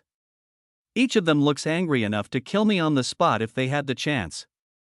With sharp eyes and gritted teeth, they haven't lost their will to live one bit. Both of them wear the same black metal cuffs as I had on earlier. This explains why I can't appraise or sense their magic at all. I'm happy to see them alive and well, but I can't celebrate just yet. I bring my eyes back to the short man and nod slowly a few times. He smirks, responding immediately, "Excellent, excellent." Wait. In that case, why are you here? Why not just go directly to the boss? Raising my hand in the air, I activate my earth magic and shoot a stone bullet through the man's forehead before he can finish his final question. His time is up as well. I've killed a lot of people today, but they all know too much and have hurt my teammates unprovoked. They deserve worse. I'm doing them a favor by making it quick and painless. His eyes go blank as he stops mid-sentence and the ring full of silver keys falls to the floor with a series of clangs. I hear gasps from my left side while I lean down to grab the pin and keys before turning to the cell. I walk over still in full disguise. The sight before my eyes is horrendous once it comes into full view. It makes me want to look away immediately. Each of them looks like they went through similar, if not worse torture than me. They're all covered in burns, gashes, and clothes stained with blood. In the cell, Maria, Abby, and Ari are sat together with Fisher shaking and looking at the floor a few meters away. He's alive, but in the worst condition out of any of them, pale as snow from blood loss and shock. The women both stare at me with the same angered expressions while Ari looks up at the ceiling calm and deep in thought. I take another step closer. Then, speak in my undistorted deeper-toned voice while deactivating my conceal skill and tossing the keys through the metal bars. Sorry for the wait. Let's get out of here. My appearance shifts back to my original form, minus the white eyes and black arm tattoos. I smirk while watching both Abby and Maria shift their expressions from anger to joy. Even Ari sits up realizing what's going on. His indifferent gaze turns to curiosity, but still, something seems very off. Fisher doesn't budge. He continues to stare at the floor, murmuring something to himself. I turn to the other cell, expecting to find Lydia behind bars once the yellow light illuminates the back of the room. Unfortunately, I'm mistaken. An old man with a long gray beard stares back at me with cold and tired eyes. He doesn't say a word, just lifts his cuffed wrists up toward me. There isn't anyone else in his cell. The white-haired mage is nowhere to be found. Chapter 280. Despite the happy sounds of my teammates unlocking their cuffs and slicing through the metal bars of the cell behind me, there's still a major issue to still be solved. Lydia is missing. The other presence on this floor that was masked by the cuffs happened to be this bald and bearded old man, not the white-haired katana-wielding mage I expected to see. My mind races and I activate my enemy detection skill along with my other perception perks to scope out the floors above me. There isn't any sign of her, only more enemies. I scoff and curse under my breath. The old man speaks as I start to turn away. Please, if you would be so kind as to free me too, young man. I look him in the eyes and he stares back with the same cold eyes, now with a glimmer of hope at the back of them. His wrists are bloodied and bruised, but it seems they've healed many times over. There is food and water near the backside of his cell. I respond, why do they keep you around? It seems like you've been locked up for quite a while. He gulps, giving me the hint of a thin smile. Wrong place at the wrong time, I suppose. I scrunch my eyebrows and tighten my lips, questioning his statement. A loud clang sounds behind me as the last portions of metal bars crack the cement floor and my teammates start walking out. White and green light casts a glow that reflects off the old man's face. Abby is restoring everyone's wounds. I respond, intrigued by the old man's words. What for? There's a lot of things that aren't quite adding up here. He replies, I was doing research on the abyss. That's all it was, unfortunately. A northern section of the city links to the source. A man named Number 1 found me while I was doing a few tests. He wanted my data, and I believe you can infer the rest. I try to activate my lie detector skill, but it doesn't give me any readings. My eyes shift down to the magic blocking cuffs that must be the cause of the interference. I want to believe what he has to say, but the easy thing to do would be leave him behind and not carry any extra baggage. My teammates are the only people I care about right now. Before I make my decision, Maria hugs me from behind. I knew you'd come. I knew you'd find a way. She's half crying and half laughing. I forget about the old man for a moment and turn around to hug her back. Abby gives me a smile and mouths a thanks but is still busy working on Fisher's wounds. Ari walks up stretching his arms with a calm expression. Thanks for the save, but this is no time to celebrate. You know better than I do, we have a lot of work ahead of us. Not a single one of us is safe, and I don't even know who the enemy is. I grit my teeth, holding Maria even tighter. It's everyone. The association. Solara. Whoever this damn inner circle organization is. Plus, where is Lydia? Could she be tangled up in this mess too? Silence fills the room. Maria steps back, catching her breath and putting a more serious look on her face. No. You may not know her as well as me, but Lydia wouldn't betray us. I'm sure of it. I nod slowly, not wanting to doubt her words, but the passive perks of my lie detector skill activate, and a soft green light envelopes her body. It fades soon after, and based on everyone's lack of reactions it seems I'm the only one that can perceive it. It isn't blue text like my other skills, but I can instinctively comprehend that these words are the truth in Maria's mind. I nod, I believe you. I'm just laying out all of our options here. A muttered tone escapes Fisher's lips, as she's right. Lydia is as loyal as they come. That woman puts up a cold front, but I've teamed with her for years. She'd die before selling us out. He coughs blood as Abby continues to restore him. The same faint additional green glow confirms these words are the truth. My thoughts start racing. Every second that passes in this escape plan of mine is making things more and more complicated. I don't necessarily care for her as much as my teammates that I've grown with, it's just that I hate not knowing the full truth. It makes me very irritated, being manipulated and deceived left and right by higher-ups in organizations that are supposedly stronger than me is not something I can put up with any longer. I grit my teeth, trying to think things through. Before I can piece anything new together, the locked-up old man's voice echoes through the silence of the cell. Your white-haired teammate. I believe I know where she is. All 5 of us turn his way, and I raise an eyebrow. Okay. Go on. He lifts his hands again. Please, help me out of here and I can lead you to their boss room. The man with the pin labeled number 1 on his suit. I'd been there a few times in the past, and I saw a young woman with white hair being brought in as I left just a few days back. She was yelling about how they regret this when her teammates came to save her. I thought it was a hopeless threat, but it seems what she said will come true. I look down at his cuffs, then back up at the man. Fine. Uncuff him. We'll give this guy a chance. I'm sure I could make it to the boss lair myself, but just to make sure it wouldn't hurt to have someone lead the way. Plus, he definitely holds resentment toward this organization same as me. For now, the enemy of my enemy is my friend. Abby throws the keys into his cage and I use sharp mana-imbued earth magic stone fragments to slice an opening in the metal bars. I use my perception skills to watch closely as the man's black metal restraints fall to the floor with a clang. LV89, active items, none, active skills, appraisal. I activate my conceal skill immediately, changing my status to read that of an average level 350 hunter with only swordsmanship and the earth summoning skill that I've shown already. I'm almost positive appraisal skills not of the special grade can only identify item stats, but it's better safe than sorry. I speak, any suspicious movements and you're dead. Got it, he nods as I continue. Now, confirm everything you've said to me so far is true. I point an earth magic imbued index finger that just cut through steel bars at his forehead, but all the man can do is smile. Of course it's true. Please, let me lead the way. His demeanor flips from hopeless to joy-filled and helpful despite the deadly weapon pointed straight at him. He walks out of the cell and begins making his way to the door at the back of the room. The same light green glows around his body then dissipates just as fast. The man is no more than 150 centimeters tall, just a bit shorter than Abby.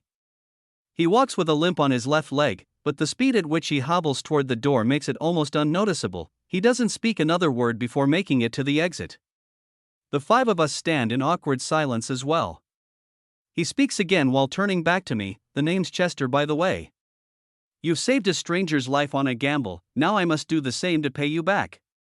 Please, allow me to help you find your friend. His eyebrows shift up and down as he is clearly thinking deeply about something while struggling to keep eye contact with me.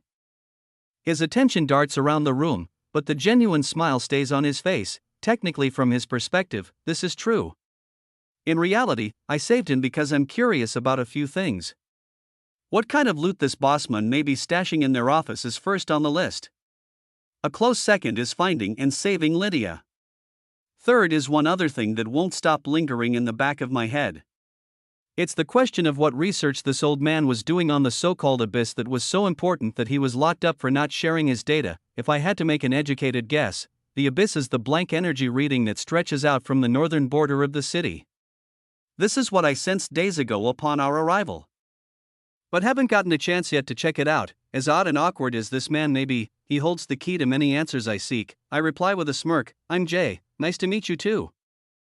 Chapter 281, Chester makes a quick glance at each of us. I'm fully on board with following him for my own selfish reasons, but I'm unsure exactly what my teammates think of him. I'll accept your help, but I will have a few questions for you once we make it out of here. I give him a nod, he returns one. Then, I shift my gaze to my teammates to see their reactions. To my surprise, most of them are hardly paying attention to our deal at all. They're all more worried about getting out of here and thankful to Abby for restoring their horrendous injuries. Fisher stands up, looking a lot better but still as pale as a ghost. He's the first to speak, let him lead the way. If this is our only clue, then so be it. Now that these cuffs are off, we can actually think straight and defend ourselves. Maybe our gear is locked up in that office too. I examine all of them more closely, realizing their item boxes and magic items are all mostly stripped from their bodies. A few rings and pendants remain, but their weapons have all been confiscated. my sword and dagger are kept in my dimensional storage, so I didn't think much of my replica item box being stolen from me. The contents of these storage pouches are much more valuable to them. Here. These should be enough for now. I take out a few higher-level long swords and daggers from various high-grade C-class dungeons for them to arm themselves in the meantime. Ari and Abby seem to agree with Fisher's earlier statement. They look ready for war. I'm not quite sure what they've been through over the last few days, but I get the feeling they're looking for revenge. Each of them takes a pair of silver daggers. Unfortunately, I don't have a bow for the archer. Maria stays close to my side and nods while picking up a long silver sword from my loot pile. It's all right for me. Whatever is fastest. I just want to save my training mentor. Thankfully, her cheerful attitude remains. Fisher finds a long sword that suits him and I place the rest of the gear back into my storage. We all walk through the metal door and out into the hall. I shift my appearance back to the blonde-haired woman who tortured me. If we'll be facing the boss, I might as well get some information out of him if possible. He's expecting number 5 to report, so it would be an immediate red flag if anyone but her shows up. I take the lead while scanning the floors above.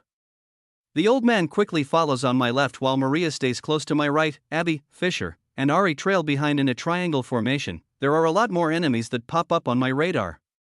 Dozens in fact, just on the floor above us. The odd thing that sticks out to me is that there are only 2 of any considerable fighting status. One is on this floor, and another is 2 floors above. Various level 50 to 200 workers are scattered across the upper 3 floors. It doesn't make much sense to have guards at such a low level when one elite would do the trick and probably cost much less to manage. However, who am I to judge the inner workings of an enemy organization? It takes less than 30 seconds before the guard at the end of the hall shows his face. With tan skin and short black hair, a muscular grunt pulls out a white glowing dagger. He's level 365 and has the build of a man who weighs twice as much as me. Using appraisal, I find he has a wind summoning skill and carries a bonded blade. The silver pin labeled 003 shines on his shirt collar. As we turn the winding corner, the man stares us down with anger and surprise in his eyes.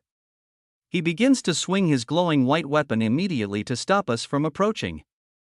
He yells, "Number 5, what are you doing bringing the prisoners here? If they make it up to the next floor, we'll be in big trouble." "Have you gone mad?" I cut him off. By propelling a single mana-imbued fragment of stone, a hole in the man's forehead materializes before he can even warn us not to come closer. The grunt falls to the floor in a pool of his own blood. It seems there are actually some highly skilled hunters working here. I haven't met a wind summoner before, but our meeting didn't last too long. It's a shame that dagger is worthless. Once bonded with another human, it's not like anyone else can use it. I speak up to my teammates while collecting his pin. We have to be very careful moving forward. There are dozens of guards up above us. I grit my teeth. They're low-leveled, but they still may know too much.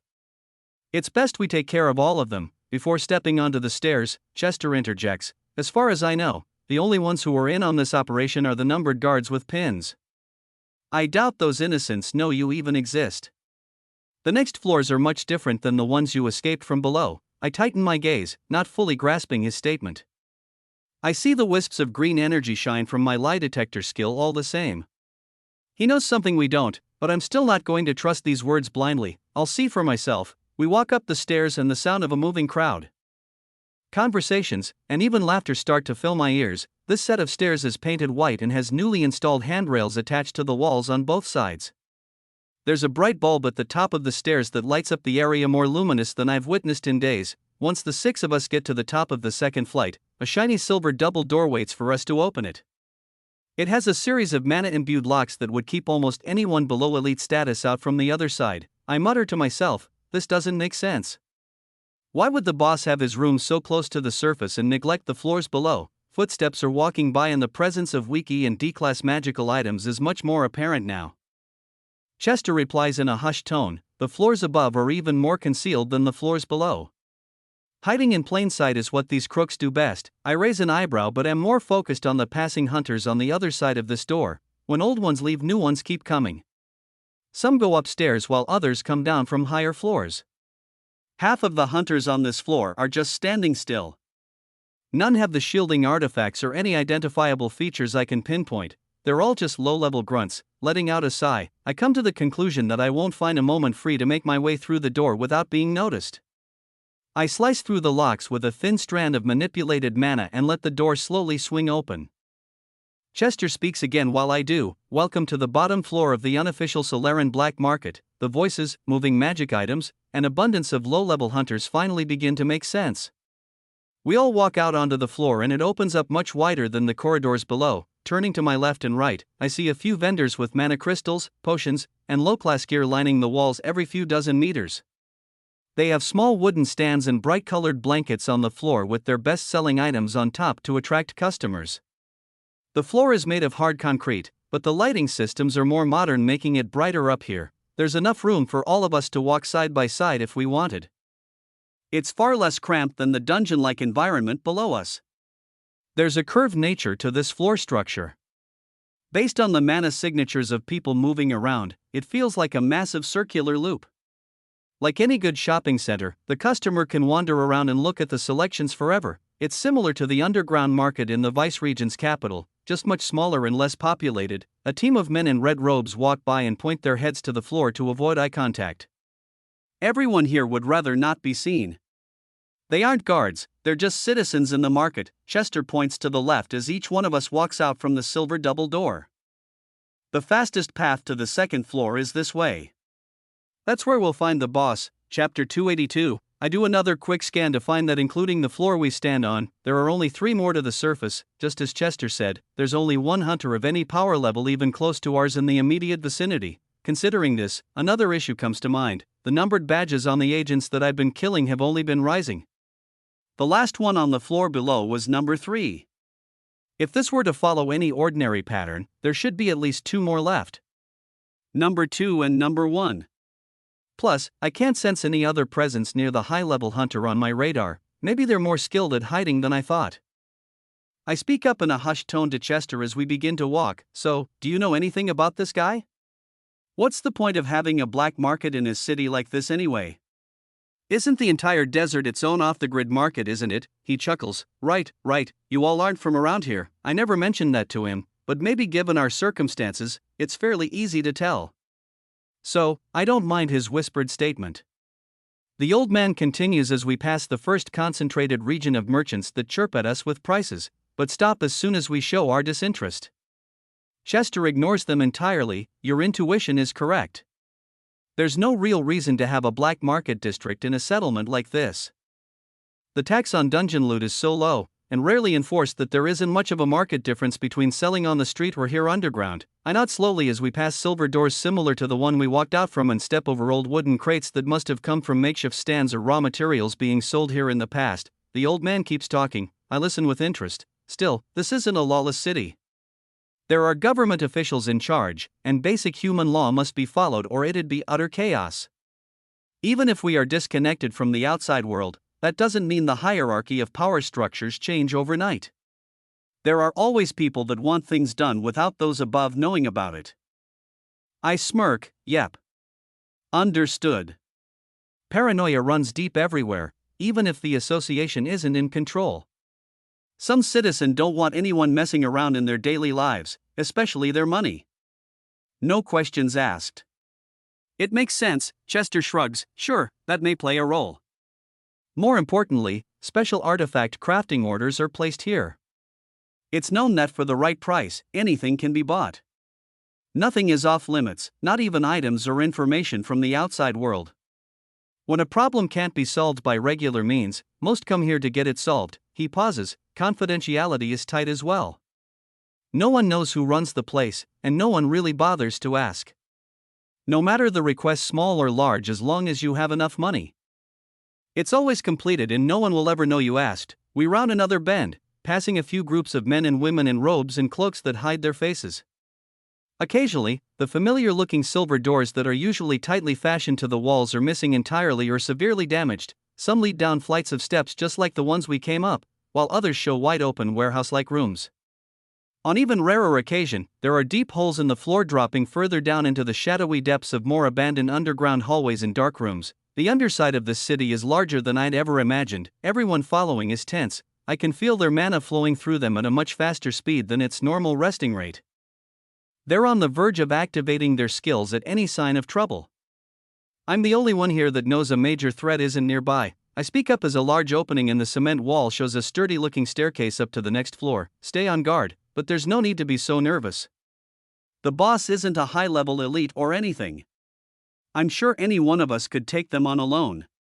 If he was powerful enough to take us on, I'm sure he would have cleared the labyrinth himself and wouldn't have been in this mess. The grips on their weapons loosen, and I feel the hot churning mana in my teammates' veins being too slow as they realize I have a good point. We walk up the flight of stairs to the next floor. This section of the market is segmented out into more district regions. Every vendor has their space, and it's marked off by a straight black painted line every 10 to 20 meters. The gear is more organized, and of much higher quality. There are long tables, white cloth coverings, and even multiple workers at some of the stands. There are full businesses down here. It's mostly high-grade D-class gear for sale. The perfect balance of affordability for the common hunter, and increased quality to drive a high and consistent price. Chester speaks while pointing down the hall. It's this way. I can take you near, but I don't know how I'd possibly get you inside. You'll have to figure that part out on your own. I nod, extending my perceptions range to find a level rating over 400 behind a few odd mana-imbued barriers. They seem like more than enough to keep out a B-class threat. The unique structures are a similar strength to the mana shielding in high-grade training rooms, possibly even greater. Plus, there's 3 layers of them. The readings are no more than 200 meters away, and hardly 15 meters off from the main path. I'd like to get a closer look to see exactly what these barriers are. This boss is hiding in plain sight, yet he's behind a fortress in the center of a black market that is more secure than most government training facilities. I grin. Interesting. Chester looks at me with worry in his eyes. I reassure him by pointing to my face. I'll have an easy enough time finding a way in with this disguise. Don't worry, we make our way down the brightly lit hall until the buzzing sound of mana is audible. The vendors thin out around this section of the market, and most hunters that are shopping walk around the loop in the opposite direction so as not to come in contact with this dead zone. The black lines that separate the hall into sections stop and the area is empty. The lights shine white instead of their usual dull yellow. The concrete walls and floor are clean, like they were scrubbed clean with water magic recently. It's the polar opposite of the site we just left. I speak. It may be best if I go in here alone. I'm sure it would only lead to an instantaneous fight if you all showed your faces. If only I show up, there's a possibility for me to scrap some more information. After a few murmurs and back and forth, they agree. All 5 of them step back as I walk forward into the buzzing and empty section of the market. The curved nature of the walls makes every step forward feel like I'm walking much further and faster than I actually am. My teammates disappear behind me, and a square-shaped silver door almost twice as tall as me appears in my field of view. It looks like a bank vault, and hums loudly, even shaking the floor with its power. The metal wall is thick and reinforced with mana shielding on both sides. There is a thin 1 meter wide gap between 2 more vault-like doors of the same caliber stacked behind it. I'm curious to know if a fully powered fire magic imbued slash could make its way through. They may pose a challenge if I have to break in with force. A voice rings out from a small black box above the door before I have the chance to test out my curiosity. It's a woman's voice. This surprises me. It's not the black market warlord of a man I was expecting. Her soothing tone echoes through my ears. Number 5. Back so soon? This must mean good news. Please, come in. The circular handle on the front of the vault turns on its own, swings open toward me, reveals the picture-perfect copy of a door behind it. A moment of silence passes, then the second metal door's handle spins, clicks, and swings open just like the one before. The last door opens in the same manner and I begin to walk forward, accepting my invitation into the boss lair. Chapter 283, the silver doors slowly open and I walk through as the woman's voice from the black box stops. The buzzing sound of ambient mana surrounding me is very loud. It only gets more violent the deeper I walk through. A glowing white light distorted the air in front of me, but using my perception skills I can tell there's a room just 5 meters ahead. There's another odd barrier that connects the third door to the room before me, but I sense no ill intent or power draining abilities attached to it. It's light gray and would not be perceivable without my all-seeing eye. The odd energy is in the shape of a small dome surrounding the person inside. I step through, the buzzing stops entirely, the bright white glow of mana shielding fades away behind me too. The room is silent, all I'm left to see is a fair-skinned woman with long black hair and violet-colored eyes. She sits in a tall black chair behind a mahogany desk. The room is circular and feels like a private study. The walls around me are covered in artifacts, colorful paintings, and intricate maps of the desert. Beautiful furniture lines the walls and are separated by tables covered by velvet cloths, and lush greenhouse plants liven up the mood. There are potions in colors I've never seen before, and weapons that must drop from monsters I've never fought before. The floor beneath my feet makes an eye-catching pattern of red, yellow, and orange material to create an extravagant-looking carpet. I try my best to keep my eyes facing forward, acting natural as I'm in disguise, but the room around me leaves me in a state of awe. The woman in front of me pays no mind to my wandering gaze and continues to speak in the same tone as she did over the black speaker. The boss is out for a while. He left for important business late last night. Whatever news you're here to tell him is going to have to wait. A shiny silver pin labeled 002 is on the upper portion of her tight black combat suit raises more questions.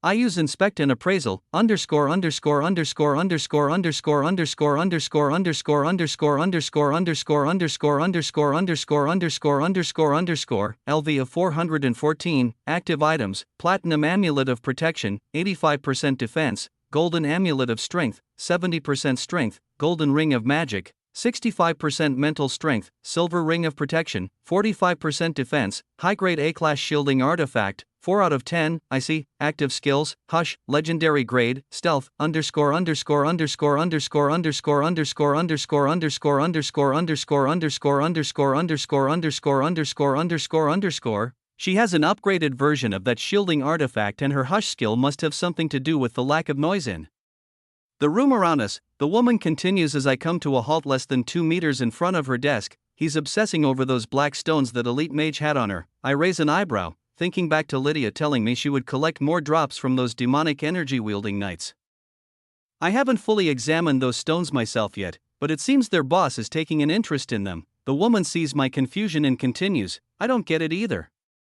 That ice mage wouldn't say a word, so he's taken her to the observatory for a private interrogation. The boss knows best, so we shouldn't question him. I nod slowly, still examining the room around me carefully. I spot a collection of item boxes at the back edge of the wooden desk in a small open-topped black box. The woman sitting down gives me a glare and changes her tone. Yeah. These are the captive's items, don't get any bright ideas. They'll be going up for auction later this week. I tighten my lips and gulp. She chuckles and continues, anyway, how's the interrogation going? Will you be ready to present him and that old man by sunrise in 3 days? We'll have the crafter bring a one-time use artifact to scrape any leftover information together that your lie detector missed. I stand in silence thinking to myself, everything she's saying is clicking together like a puzzle in my mind. The observatory must be where the old man was doing research and was kidnapped by this organization. The stones Lydia collected are drops from monsters wielding demonic energy, and they're somehow related to the abyss. Lastly, the labyrinth and archdemon are connected to all of this too. But how? I need to know more. The woman's voice enters my ears again, interrupting my racing thoughts. Hello? Is everything okay? Did that association hunter finally break you? You didn't kill him, did you?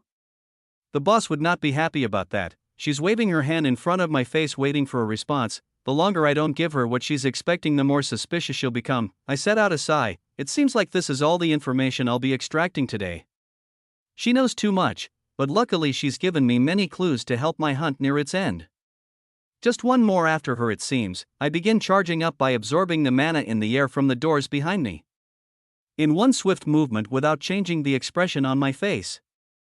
I grab my sword from item storage and swing it across my body at her at point-blank range to release a wave of pure pink mana. I would have used fire magic to ensure a quick victory, but if anything were to go wrong, the entire room would go up in flames, and that could lead to many other problems. To my surprise, she reacts quickly. Her eyes open wide while activating her shielding artifact while jumping to my right side out of her chair. Her easygoing smug expression instantly changes to cool and calculated killing intent. An explosion of white mana vibrates through the air as my light pink crescent of pure energy collides with the shielding. It holds up for a moment, but cracks under pressure, and my attack manages to pierce through, leaving a horrific gash across her body.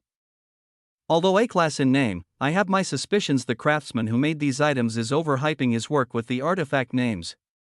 The B-class shielding from earlier grunts was sliced through like it wasn't even there, and this A-class is hardly on par with a ranked-up boss monster. Still, it is impressive that a magic item can replicate such intense mana control without a competent wielder using it. She dives to the floor and reaches her hand to the underside of the desk while boosting her shielding artifact again. I hear a click, then she rolls to the floor away from the wooden table and black armchair. Another layer of mana envelopes her. Fractions of a second later, it pulses again. Another layer forms and the protective white glow around her only gets thicker. I throw another bright pink mana-imbued slash at her while she activates stealth and tries to evade my vision. Unfortunately, it makes no difference at all. I can see her as clear as day. The attack hits her straight on and destroys both new layers of her shielding, but does manage to slightly weaken the brunt of the blast. I grit my teeth in annoyance and throw another. You put up the best fight so far. I'm looking forward to meeting your leader. The final attack finishes her off. I don't give her the chance to respond. A series of blue text pops up over her body. Use absorption, skill, hush, legendary grade. Yes, I choose yes quickly, collect the artifact labeled 002 from her body, and then run over to the desk to store the item boxes of my teammates in my item storage. Before I get a chance to look around the room for any more clues, I hear a loud thud. It's followed by the splintering and cracking of wood. Then, another loud thud. Then, another. The heavy metal doors that were previously open behind me shut one by one in rapid succession. On top of that fact, the walls and ceiling start to slowly close in. The magic items and paintings on the wall shake and rumble as the room begins to shrink. The loud buzzing sound of mana creeps back into my ears from all sides as the woman's hush skill is no longer active. She lies in a puddle of blood with dead eyes and a wide grin.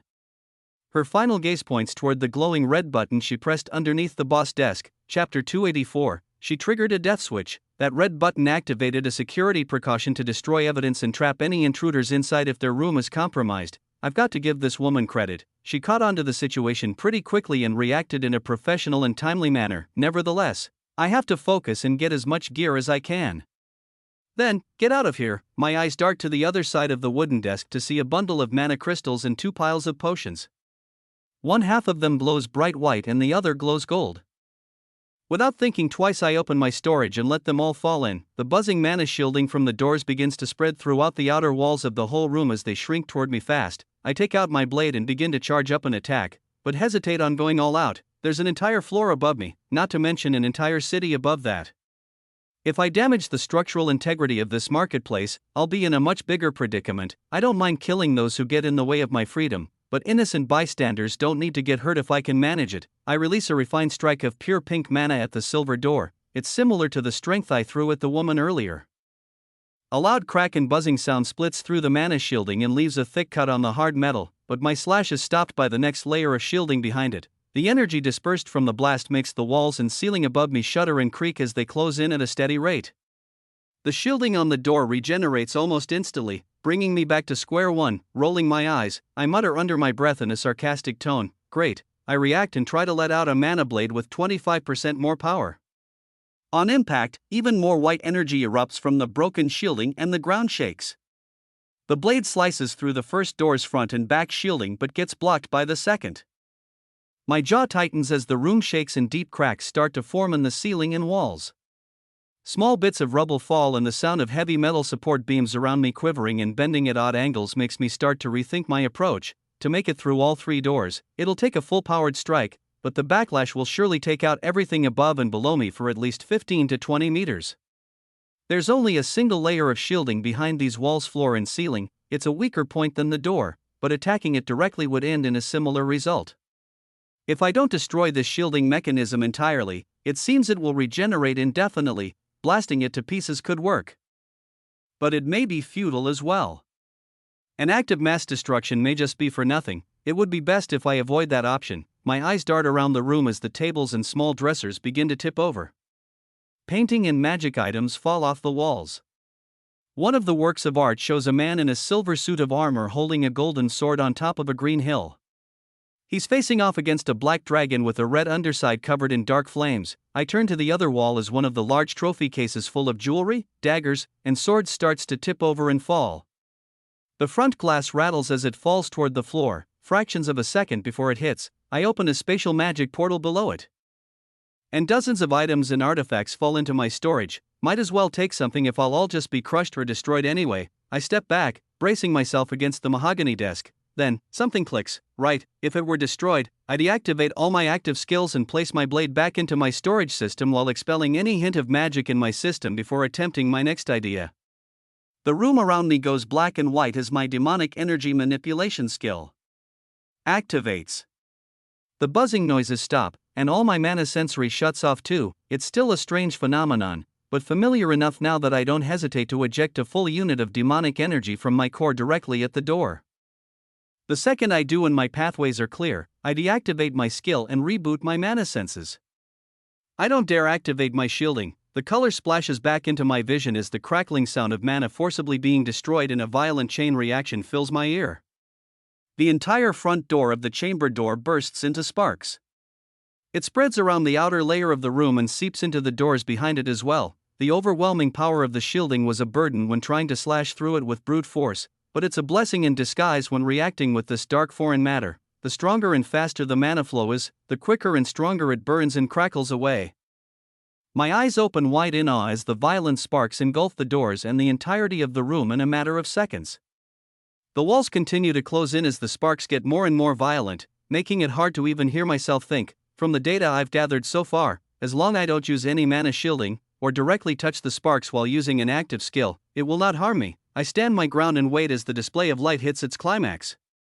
The walls around me are covered in yellow and white miniature explosions, and any magic items with enchantments or pure mana flowing through them get completely destroyed on the spot. It's a scary sight, but I trust my intuition. I grin as the reaction starts to get quieter. As it does, the moving walls around me come to a halt too. Whatever magic mechanism was pushing them toward me has been destroyed. After just 15 seconds, the entire room is left in a state of dust and ash. A few sparks crackle here and there. Then, they all go completely dark. The 3 sets of silver vault-like doors have crumbled to pieces, fallen victim to my unique attack. Other than the small cracks and falling dust from the ceiling, the room is silent. All I can hear is my heart beating and footsteps crunching the decimated furniture, art, and magic items as I walk out the front door. I take a right turn to make my way back to my teammates, but the sound of running footsteps tells me I won't have to wait long. All 5 of them come running around the corner with weapons in hand and stern expressions across their faces. Even Chester trails behind, keeping up with the other as best he can. However, they slow their sprint and power down their skills as they see me walk out from the blackened doorway completely unscathed. No one says a word, they just come to a halt. I'm alone, not with our teammate that they all expected me to rescue. It's clear there was a power struggle that just took place, and I appear to be the lone survivor. I let out a sigh and put on a confident smile. Don't worry, it isn't as dire as it seems. Though, I've got good news and bad news. Silence fills the well-lit hallway as my words echo through their ears. The final charred remains of a structure fall over in the room behind me, making a loud thudding sound before I continue. It only heightens the suspense. The bad news is, the boss wasn't here. Neither was Lydia. The good news is, I believe we have more than enough information to find out exactly where they've taken her. To find our teammate, we'll have to venture near the abyss. Chapter 285, it's not urgent, but we have some work to do. We'll save Lydia in 3 days. The meeting at sunrise in 3 days is supposed to take place at an observatory by the abyss. This is where I'll be able to find this mysterious boss, as well as a new hidden variable. A craftsman capable of making mind-reading items. The exact location of this hideout is still unknown, but at least we have a reference and some very solid clues. We may be in a rush to get information, but the immediate threat to Lydia's life has been averted for now. I reach into my dimensional storage and take out the pile of item boxes that were lying out on the desk before the room was completely destroyed.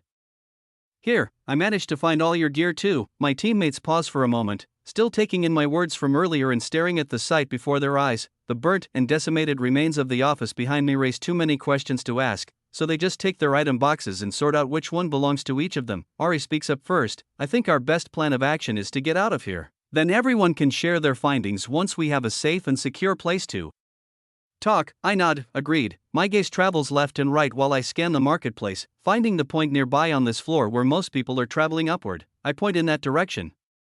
But the old man speaks while facing the same way before I do. If you need a safe place to stay, my home may suffice. It's small, but not near the center of the city. I'm happy to let you stay for a while. Plus, now I feel obligated to help.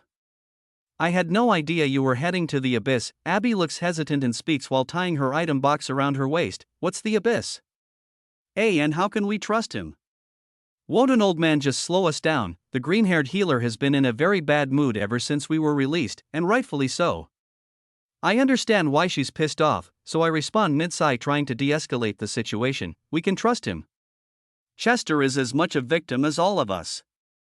He actually has the key to solving the final clue and finding Lydia. We just need a moment to talk without wandering eyes. I look around the corridor, implying that anyone could be watching. Abby begins to interject but decides to nod and tighten her lips. Maria chimes in, I'm exhausted and starving. I think we're all in the same boat here. Both Ari and Fisher shrug and agree. The archer looks like he's thinking deeply about something still while the water mage appears paranoid and pale in the face. Hopefully, a hot meal will get his color back. I turn to the old man with a smile. Great, it's settled. Lead the way, he happily agrees, and we make our way through the next section of the black market. A few heads turn as we walk out of the marketplace's dead zone, especially following the loud clang and explosion that could be heard throughout the entire floor. A few lights flicker, and it's clear we were up to no good, but we run into no trouble while getting to the surface. We keep our heads down and mind our own business.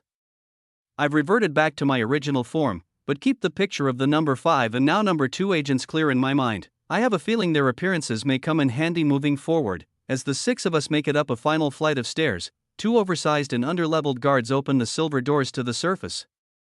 They're both between level 250 and 300. They don't say a word, but nod and let us by. It seems they're just put in place for appearances, to make sure no troublemakers act up down here. For all I know, they could be grunts for the Inner Circle organization too, but with no identification pins or acts of hostility, it's very unlikely they're high up enough in the chain of command to know who we are. Once we walk through and set foot on the street outside, I'm surprised to find we're in the middle of the city. The blue sky and golden sun are directly overhead. It must be around noon. I put a hand in the air and squint as everyone else follows. The high-rising silver towers shoot up from the earth all around us, and the Solaran dungeon hub is nearby too. Less than 500 meters away, in fact. From a quick deduction, it's clear that was the source of my demonic energy absorption while locked up. One of those dungeons is giving off more than just excess mana into the environment. Other than these few landmarks, I'm completely disorientated. This city is a foreign place to me. I'm sure I could find a place to eat and sleep on my own given enough time to wander around, but taking one good look at my party, they're beyond tired. It wasn't as clear to see down in the cells or open market, but they've taken a serious beating and need a place to rest as soon as possible. I take a deep breath in and out of fresh air, then speak up with a smile. Chester, take the lead. We make our way through town following the old man as he confidently makes sharp turns and weaves through the busy midday city streets. We pass the towers, then walk through a high-tech training and magic item marketplace, then a middle-class residential area. The 6 of us take a quick detour as the old man stops to go into a grocery store at the edge of this district. We spot him a few silver coins and he does a bit of shopping before finally leading us to his neighborhood. We're on the northeast portion of Solara, and apartment buildings along with small single-person-owned homes are much more spread out. Some even have small front yards. There are little to no shops. And hardly any people walking out on the streets. It's not a poor area, but not a rich one either. It's just an oddly undeveloped outer region of the city. Some of the empty lots are covered in sand as they haven't been cleared after the last sandstorm. No residents care to clean up land they don't own, and the Solaran government seems to neglect this part of town more than its richer areas. The old man's home is cozy and compact, but much larger than I expected it to be. It's on its own small plot of land, with other similar 2-story houses lining the streets nearby as well. He walks up the front steps of the porch and waves for us to come in while holding a bag of freshly purchased food in his free hand. Come on in. Please, rest and make yourselves comfortable. I'll make us something to eat in the meantime. With the door propped open, each of us walks inside with curiosity. His home is covered in magic items and trinkets. There are maps and artwork on the walls of the main living room, even more engravement than the office I just blew to pieces. I assumed he was a researcher or a merchant, but this was not what I imagined at all. Chester walks through a door to the kitchen and points to the 3 long couches lining the walls of his wide-open living room. Some are covered in artifacts and magic item clutter, while coffee tables and dressers are stacked in between. I wasn't expecting guests. Feel free to move everything on the couches to any of the open tables. It's not delicate. Then, he points up a narrow flight of stairs. There's a shower upstairs and an extra bedroom on the right. Clean up and I'll have a meal ready for all of you soon. Then, we can get down to business. As urgently as we all want to get to the bottom of this, Chester is right. We will all function better with full stomachs and some real rest. One by one we agree and clean up to change into spare clothes brought along in our storage. Meanwhile, the scent of spices fills the air, making my mouth water. While waiting, Maria and I make ourselves comfortable on the couch nearest to the door leading to the kitchen. And Abby in the middle, then Fisher near the exit. Order up. The old man comes around the corner as we're all on the verge of dozing off to sleep. He carries steaming hot bowls of vegetables, meats, and soups, with rice and fresh fruits on the sides. He pulls up a small table and a comfortable-looking chair of his own. With a quick thank you, we all dig in without saying another word. After nights trapped in a cell and chained to a table without food and water, it's hard to tell if Chester is a master chef or if we're just severely nutrient-deprived. Either way, Abby finally lightens up and speaks out loud what we're all thinking. "This is the best meal I've ever eaten." Only smiles fill the room as we finish our food, but the threat to our teammate and the questions of the abyss still loom in the back of all of our minds. After a satisfying meal, we all sit back and enjoy our small moment of bliss. Chapter 286. Alright, let's get down to business. After a nice meal and a hot shower, we are all aware that the nightmare of captivity and torture is over. Our new mission is to piece together every bit of information we have to save our friend. After my initial statement breaking our food coma, all eyes are on me. I look around the room a few times, then activate my newest skill, Hush. A near invisible gray orb of energy expands from my index finger and surrounds the entire room.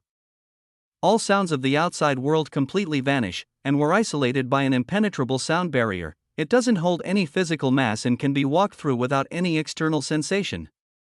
Unless you're of an elite level mana control status, it would not be possible to detect. My teammates' eyes begin to wander, so I explain, it's a sound barrier.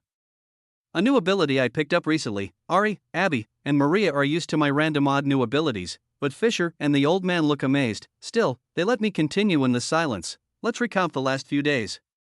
Mention any slip of the tongue from the guards, or even a painting on the wall that you noticed off. Anything and everything helps. All extra information is good information. Our first priority is finding our teammate, but there's something much bigger at play here too. With a round of attentive nods in my direction, I begin to recall the events of the last few days. I start with the pins that act as shielding, then the name of their organization, and finally the ranking system they seem to follow. Placing the silver 002 badge on a small coffee table, I look over to Chester. What do you think? I've never seen a shielding artifact like this before.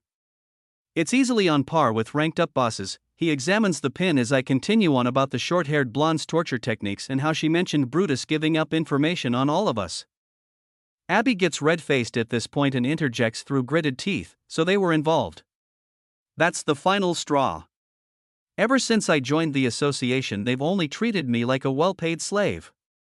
All of this information being held from us while we risk our lives only to be sold out to the highest bidder. I don't know about you guys, but I'm not going back. I nod with a grin. Agreed. Brutus deserves a taste of his own medicine. I'm in the same boat, but for now this isn't our top priority. Next, I carefully explain why they were interrogating me for so long, and the reason for their questioning Lydia, while leaving out the part where I myself have the power to wield demonic energy. I explain how they wanted information on the final boss room as well as details on items Lydia was farming on the floor below. Maria and Fisher are angered by this point. The blue-haired mage is the first to speak, so that's what they meant. I raise an eyebrow as he continues. While I was being questioned, the guard wouldn't stop asking me about black stones. He wanted to know if I was hiding any. Over and over, he looks back down at his lap. We're known to party together, so maybe they had some past intel and wanted to be thorough. He mutters to himself and in blue light flickers in his eyes. I'll make their leader pay. They have no idea who they're messing with. My gaze turns to my right as Maria begins to speak, adding to his frustration. I just want to get Lydia back and make whoever took her away suffer. A cool sensation fills the room as her ambient ice magic drops the temperature by a few degrees. Ari doesn't seem too concerned with the current matter at hand. He speaks up, piecing together a separate matter. The Abyss. What do you know about the Abyss? I sigh, turning to Chester. Not much at all, actually. I was hoping our researcher here could fill us in on the details.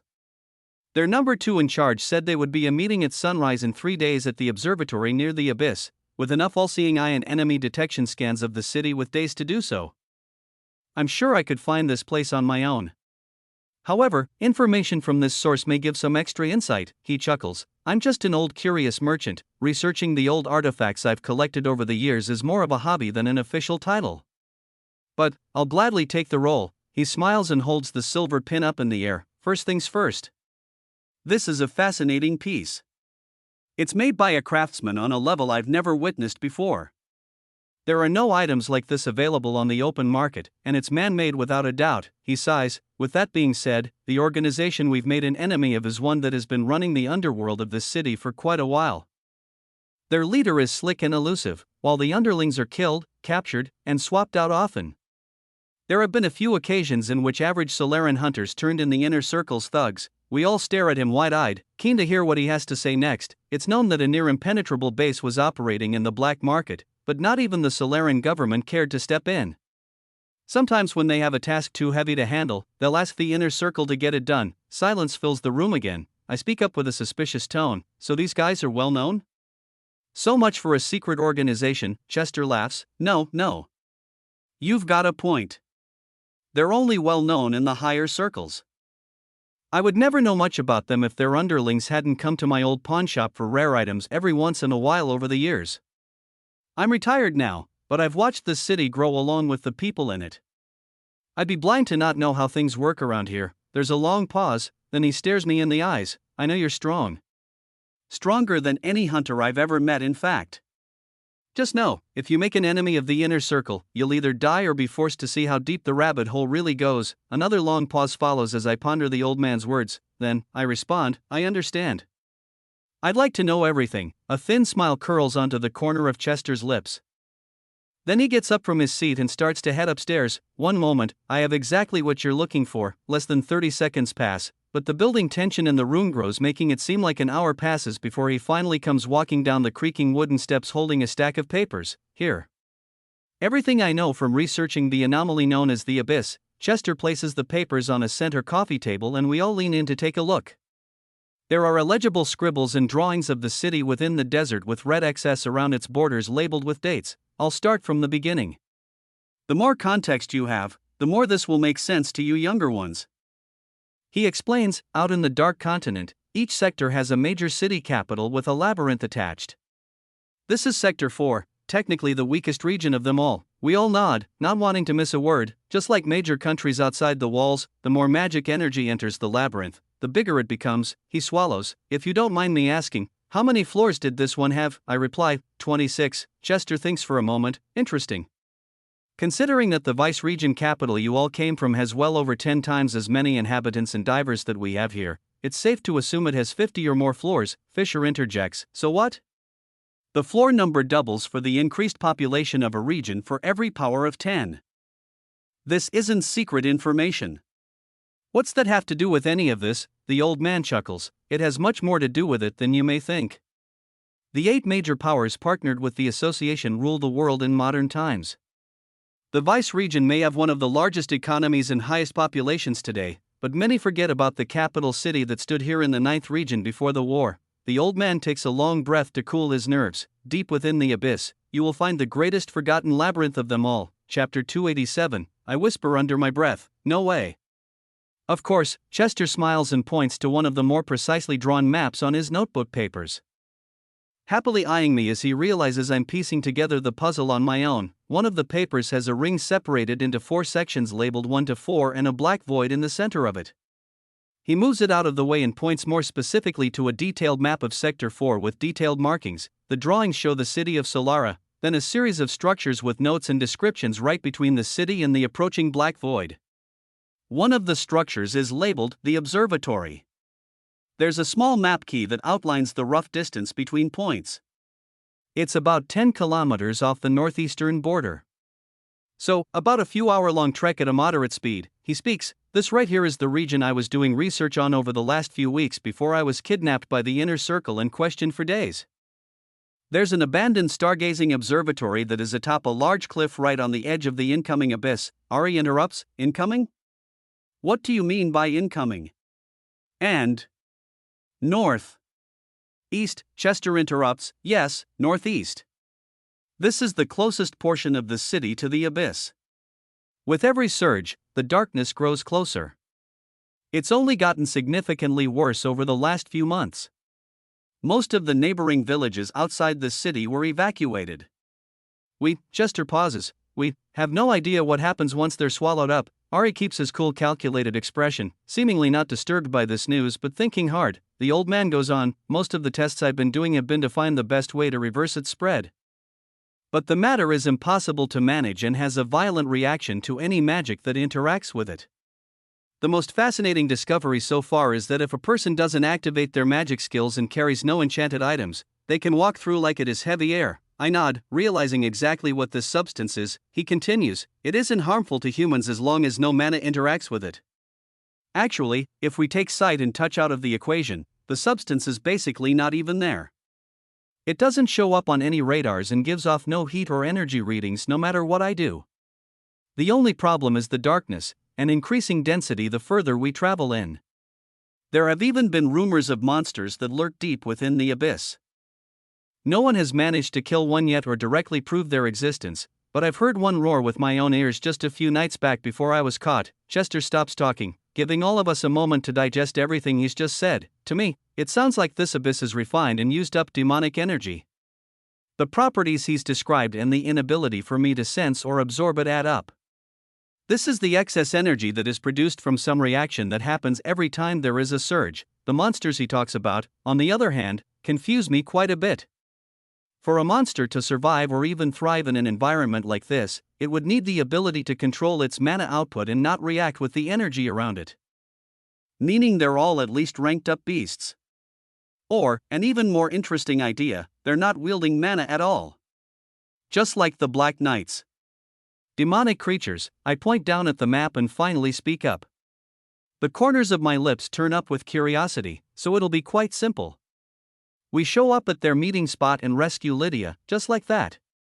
If their underlings were this weak, I'm sure the 5 of us can handle their leader. This is the main plan. After all, I'm just more interested in what lies beyond. Chester nods slowly, looking down at the silver 002 pin that is still in his hand, then up at all of us. I wouldn't be so sure about that. As I said before, his underlings are merely pawns in the operation. Considering the rare gear I've seen move through Solara over the years, and the equipment that man had on the one time I had the chance of making his acquaintance, I'd say he's at least on par with all of you. There's a long pause before he continues. Plus, whoever made this artifact must be on another level altogether. It almost feels mythical. If you're positive they'll be at this meeting too. I'm sure they will not go down easily. This pin is just the tip of the iceberg when it comes to their potential power. My heart skips a beat at his wording. I interject, mythical, why use that term? I swallow as he shrugs and replies, no reason. I'm not sure. I've just never seen an artifact of this caliber. It feels as though it's a natural dungeon drop, but it is clearly man-made. The inner circle branding makes that known. The craftsmanship of an item like this is second to none. That is why, he looks up at me but changes his tone when he sees my confusion. All I'm saying is, it's best not to be overconfident in a situation like this. The inner circle is known to never fail a request, so don't take them lightly just because you're elites. This organization is much larger than just Sector 4. There are powerful people in every region of the Dark Continent. More powerful than you, I'm sure of it. I nod with tightened lips, understood. The rest of my teammates take his warning to heart as well. We all shift to a much more serious and strategic conversation. The 6 of us begin to devise a simple plan of action to follow over the next couple of days to prepare for our surprise attack. Taking Chester's words into consideration, all 5 of us will use our strengths to ensure the success of this assault. We all have simple tasks to carry out. Maria and Abby will stock up on mana and HP potions in the city while not being seen by wondering eyes. Their smaller frames will draw less attention, and natural charm may make it easier to interact with the public. They will spy on nearby mercenary bars as well as government buildings to be on the lookout for association activity, Solaran guards, or any whispers in the underground market. Just to make sure we're not being targeted or found out. Next, Fisher and Ari are both newly ranked up, so they want to get some training in. Both of them have yet to see their full potential in combat, so the 2 of them will be training in shielding rooms as well as the dungeons at night during their less crowded hours. Chester explains that it takes roughly 1 bronze to enter an E-class dungeon, 10 bronze to enter a D-class, and 1 silver to enter a C-class. These aren't exact prices because daily rates change and there are no letter ratings out here in the desert. The rates are low, and the security is even lower. Their dives will be more than enough to turn a profit while training. The old man has a job of his own too. I take the display case from the inner circle office out of my item storage with dozens of magical artifacts, items, and those odd-colored potions. His task is to find potential anonymous buyers for all of it and to make sure combat items helpful to us will be left behind for personal use. His appraisal skill may be at a lower rank than mine, but his eye for items and connections in this city are far greater. All items will be run by me before he places them up for auction, just in case. Finally, my job will be to venture out into the desert and use my long-range perception skills to keep an eye on the observatory. I'll be standing guard to see if anyone enters or leaves the general area. More precisely, I'll be doing some of my own research on the abyss. I want to see this phenomenon for myself. If any unusual activity occurs or oddities in our assignments need to be made known, we report back at Chester's home every night and share our findings. After delegating responsibilities for tomorrow, all 6 of us fall asleep in the comfort of Chester's cozy living room. It's going to be a long 3 days ahead of us, but now we have a plan. Chapter 288. The next morning we all wake up at the crack of dawn. Falling asleep early in the day gives us more than enough time to fully recover. After a quick breakfast made by Chester, we all leave to start our daily assignments and agree to meet back before the sun goes down. My 4 teammates head southwest back into the more dense parts of town to scope out the markets and get in training while Chester waves us goodbye from his porch.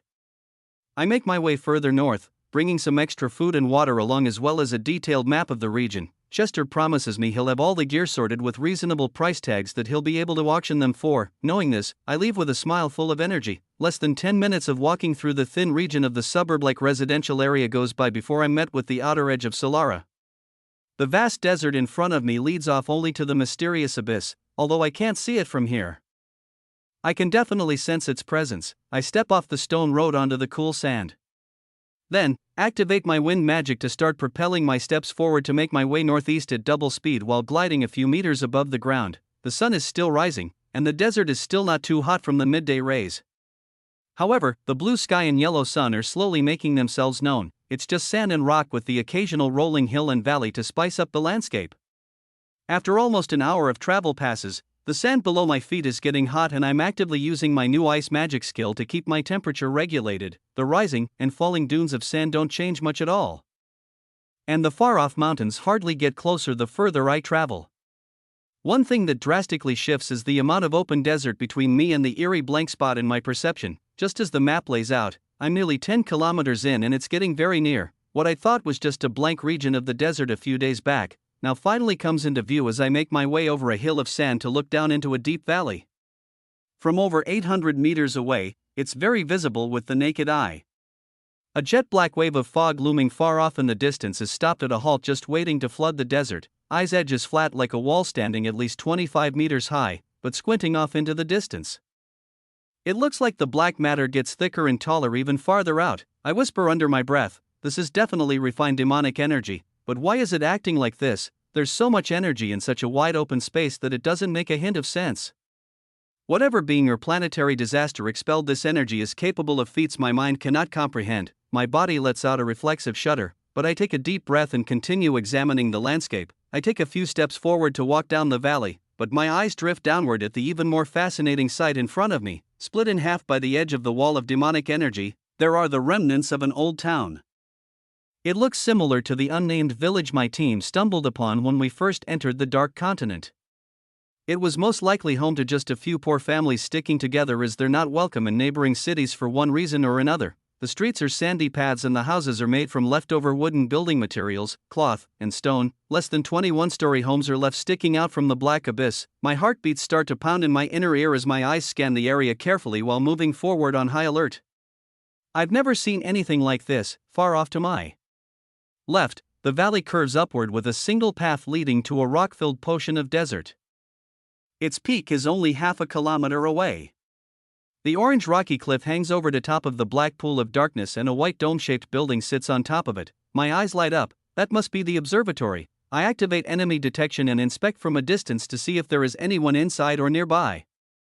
To my disappointment, no one's home. There are hints of leftover mana residue inside from recent low-tier skills and item usage, but no actual people. I scan the rest of the abandoned village to find small hints of similar mana reading remaining from weak magic items and most likely healers or merchant skills. It's impossible to tell. There isn't any sign of movement or life. They must have all evacuated before the abyss got too close. I decide to walk closer to the village. As I approach, the wall of black mass seems to get taller from my point of view, and the darkness within is even more ominous. After a few quick sweeps through the streets and snooping through the open homes, I confirm to myself that it's really abandoned. From here, I can see the faint shadows of homes within the demonic energy. This is the other half of the town. The structures are not damaged at all, just engulfed in the energy. I let out a sigh, walking along the edge of the barrier. At closer inspection, it's clear to see that the energy is beginning to dissolve and float into the sky, dispersing in the air just like the remnants of the energy I expelled while training in that cell. The only difference is that more energy comes flooding in from what seems to be an unlimited, undetectable source deep within the continent. None of my perception skills can tell the actual scale of this phenomenon. All I have to examine this mass are my eyes. After walking over 100 meters from the town, I make some distance between myself and the wall of black fog to take out my sword and attempt some tests of my own. I believe everything the old man said. I just want to see it with my own eyes. Charging up a decent amount of mana into my sword, I swing it from a safe distance away and let the pink mana crescent collide with the black wall. It pops and crackles on impact in a violent yellow and white display, but is eaten by the wall of black mass in a fraction of a second. The sparks stop just as fast, like nothing happened. The desert falls silent. I can see some of the energy was displaced as the mana it reacted with mutually cancelled each other out. Before I can blink, the damaged region is completely restored. I pace back and forth, trying again and again with all of my elements. No matter what, the same instantaneous reaction occurs, and the mana is swallowed up into nothingness while the barrier heals. Great. This confirms it really is some variant of refined demonic energy. As expected. Now, let's see what's inside the abyss. I put away my sword and completely rid my body of mana before activating my demonic energy manipulation skill. The world around me turns to black and white. All perception of mana residue in the nearby settlement disappears from my mind, and the only thing left before me is the abyss. Most of it is hollow and empty, unable to be manipulated at all, like toxic waste. However, to my surprise, there are small wisps of raw usable energy floating not too deep inside the black wave, less than 50 meters inside. There are nearly 10 units of demonic energy swirling around a central point. I raise an eyebrow and step closer while attempting to pull the energy toward me.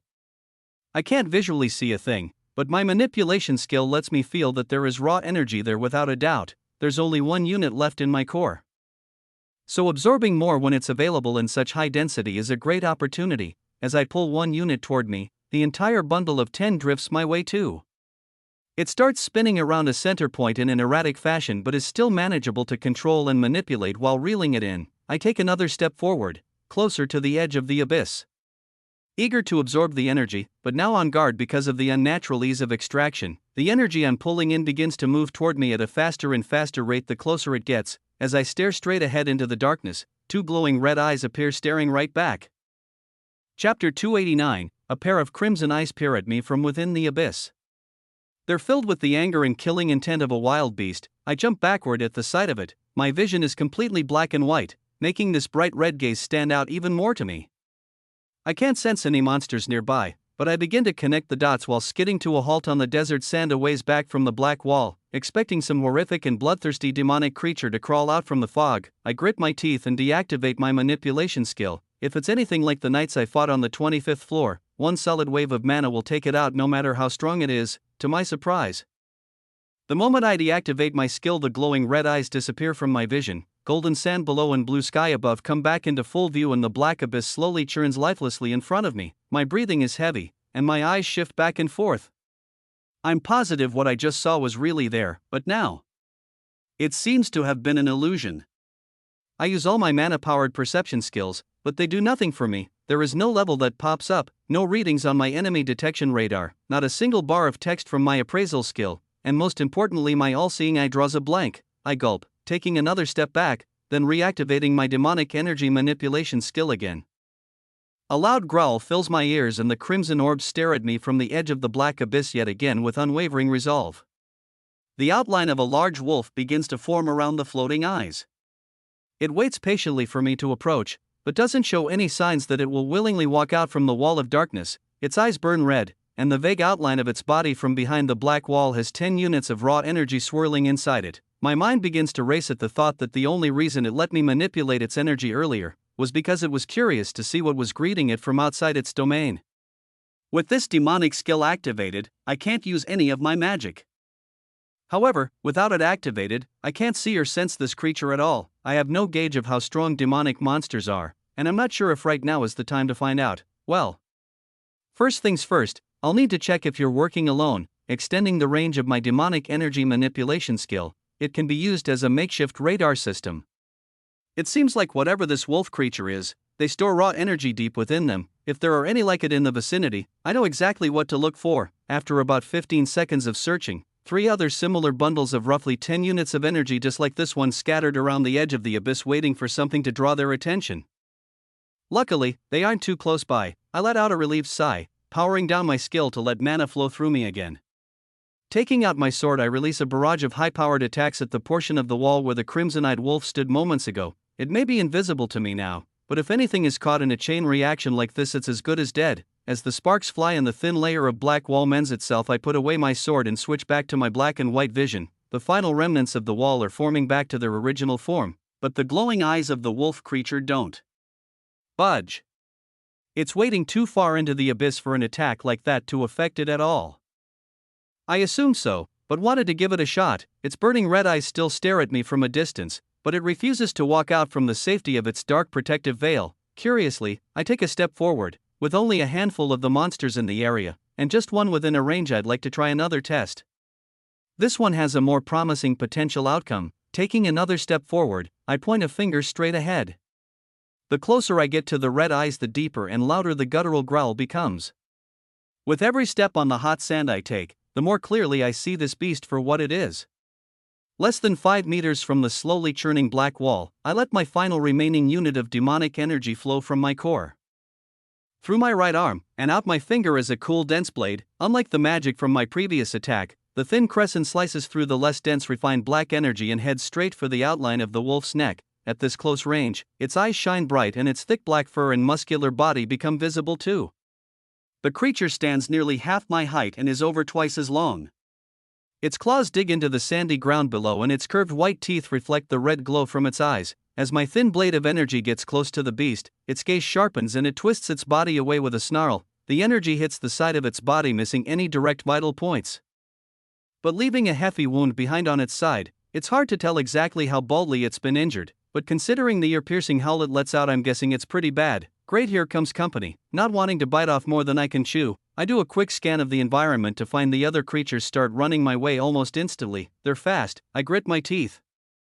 Not knowing enough about the enemy is the most powerful advantage it could have on me. The only 2 things keeping me from running away are the desire to see what loot this monster drops and the fact that they're potentially very easy to kill. I've come to this conclusion because an energy blade that hardly made a dent in my cell door a few days ago managed to critically injure this beast. It must either be much weaker than I first thought, or my energy attacks have a higher effect on demonic monsters than regular material objects. I'm hoping it's both. My look of concern turns to a confident grin as the essence of raw demonic energy leaving its body shows up in my mind's eye. Small black wisps start to leak out from its wound as the monster attempts to crawl away into the void undetected. Not so fast. With my same outreached right hand, I begin to manipulate the escaping demonic energy and filter it through my core. There's no resistance at all and the whimpers from the creature get fainter and fainter. It never stood a chance. At the same time, 3 distant howls from the wolves I detected earlier ring out and reply over and over while drawing closer. Almost half a minute goes by and the wolves only get louder. All 10 units of the fallen monster's energy reside inside my core now, and the wolf lies lifeless 15 meters away behind a wall of darkness. It's hard to make out its body, but I'm positive its red eyes go dark. 1 down, 3 to go. I raise my hands and get ready for another fight. The howls stop and 6 crimson eyes appear from behind the fallen monster deep within the darkness. Chapter 290. 3 more demonic wolves slowly make their way toward me through the darkness. This time around I'm much more confident in my abilities and have a core full of energy ready to course through my veins for a barrage of deadly attacks. Once the first pair of red glowing eyes gets close enough, I let my attack fly without hesitating for a moment. The thin blade of darkness cuts through the fog and ends in nearly the exact same fashion as its fallen foe before. The monster realizes it's being shot at and moves out of the way only to be critically injured before it's too late. It whimpers as it's thrown backward and the 2 wolves behind it growl while speeding up toward me, jumping past their injured ally. I smirk, sending off another blade of energy at the next closest one to watch it swerve to my left and narrowly dodge a vital blow. It still schemes its hide, but the wolf continues charging on with its remaining partner not too far behind. Another attack flies out from my fingertips, but the monster lunges to the right to avoid most of my strike.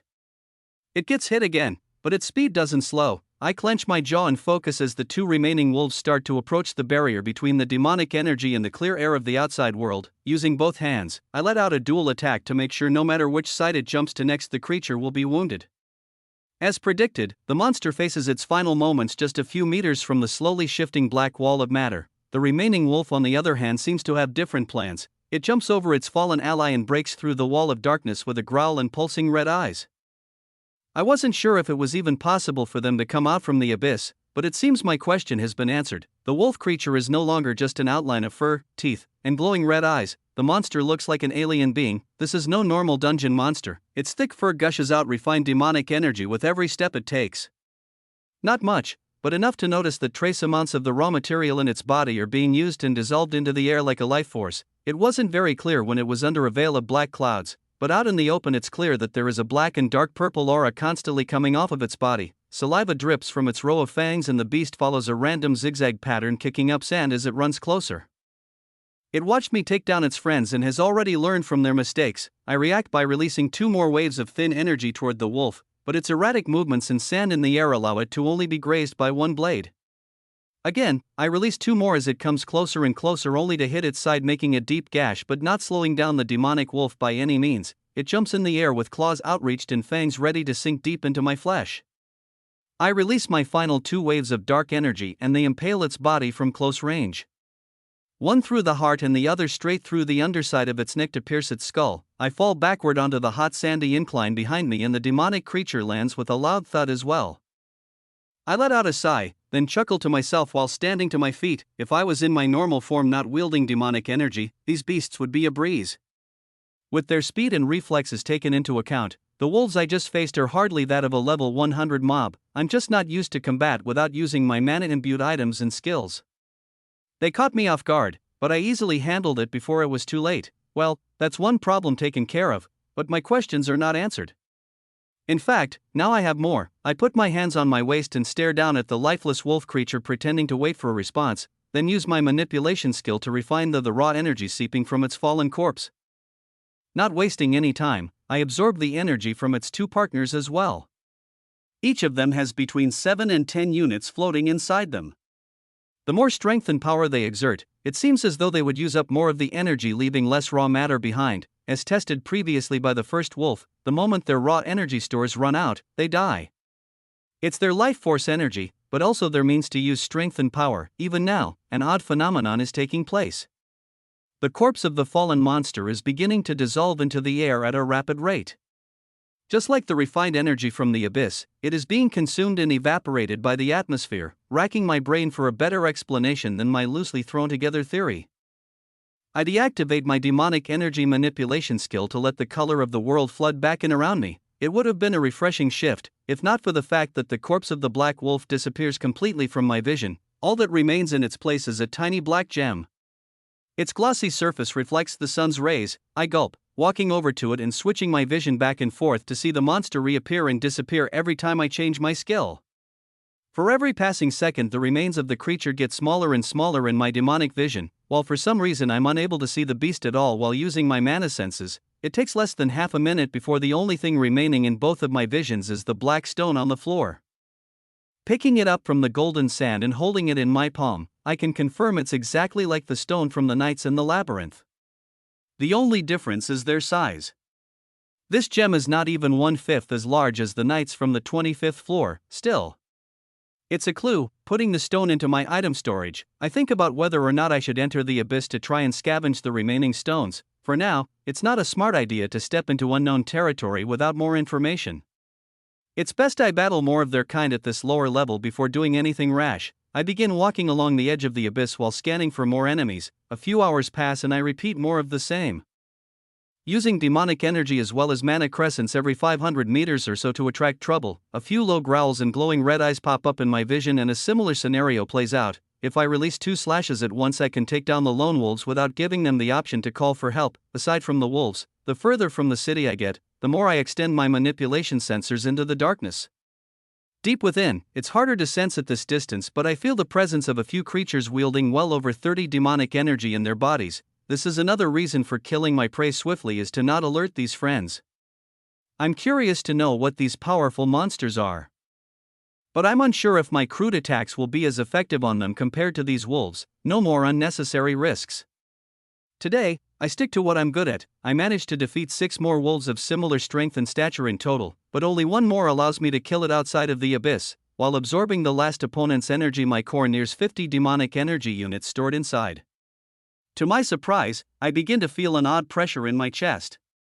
I begin to have trouble holding all of the refined energy inside. Trace amounts of black energy leak from my core, through my energy pathways, and out all my pores very slowly in a dark mist-like form. It's a cool sensation. Almost invigorating.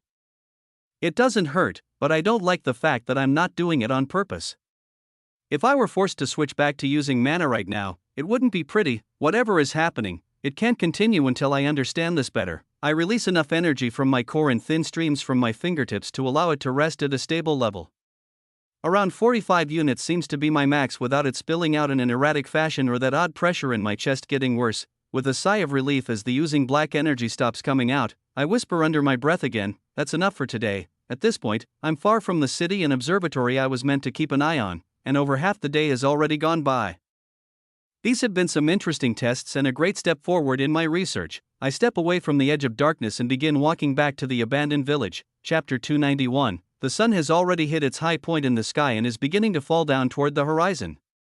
While the sand is still scorching hot, the dry air is starting to cool off as the light rays aren't directly pointing at the top of my head anymore. While walking back through the rolling dunes of the desert to the abandoned village, the sensation I felt earlier keeps relying in the back of my mind. The pressure in my chest and the core overflowing with energy are all I can think about. The more I ponder it, the more similarities it has to the way the wolves were leaking black fog containing trace amounts of refined energy. Demonic wolves seem to have raw energy swirling around inside them, ready to be used as a power source at any moment. My method of use is fairly different. I'm able to keep energy in my core in a state of limbo. It's resting between raw and refined. However, once released, it can't be absorbed back inside. I've lived most of my life without a drop of demonic energy in me, so I'm sure it's not vital to my survival like the wolves. I am curious if I'd be able to use it in a similar fashion to increase my physical attributes if I mastered my output better, while silently daydreaming about the possibilities of my new discovery. The abandoned village finally comes back into my field of vision. Along with it, the white dome-shaped building up on the hill does too. I do a quick scan of my surroundings and confirm yet again there isn't a single human or monster in sight. Other than the beasts lurking deep within the black void to my right side, there is no life for kilometers in this abandoned wasteland. The sun is getting closer to the desert horizon, so I turn to walk back to Solara. We all agreed to meet back at Chester's before sunset, so it's best I break my habit of always being fashionably late. Sometimes I have a good reason for it. Today it would just be unnecessary. I make my trek back through the rolling hills of golden sand. It doesn't take long before the wooden porch of the old man's house comes into view. I make it just in time to see Abby and Maria walking up the steps as the setting orange sun starts to disappear from the sky. A blue light bursts out from the door as I approach. Fisher's voice yells in a happy tone to those listening inside, "Pretty awesome, right? I can control its level of protection on demand now.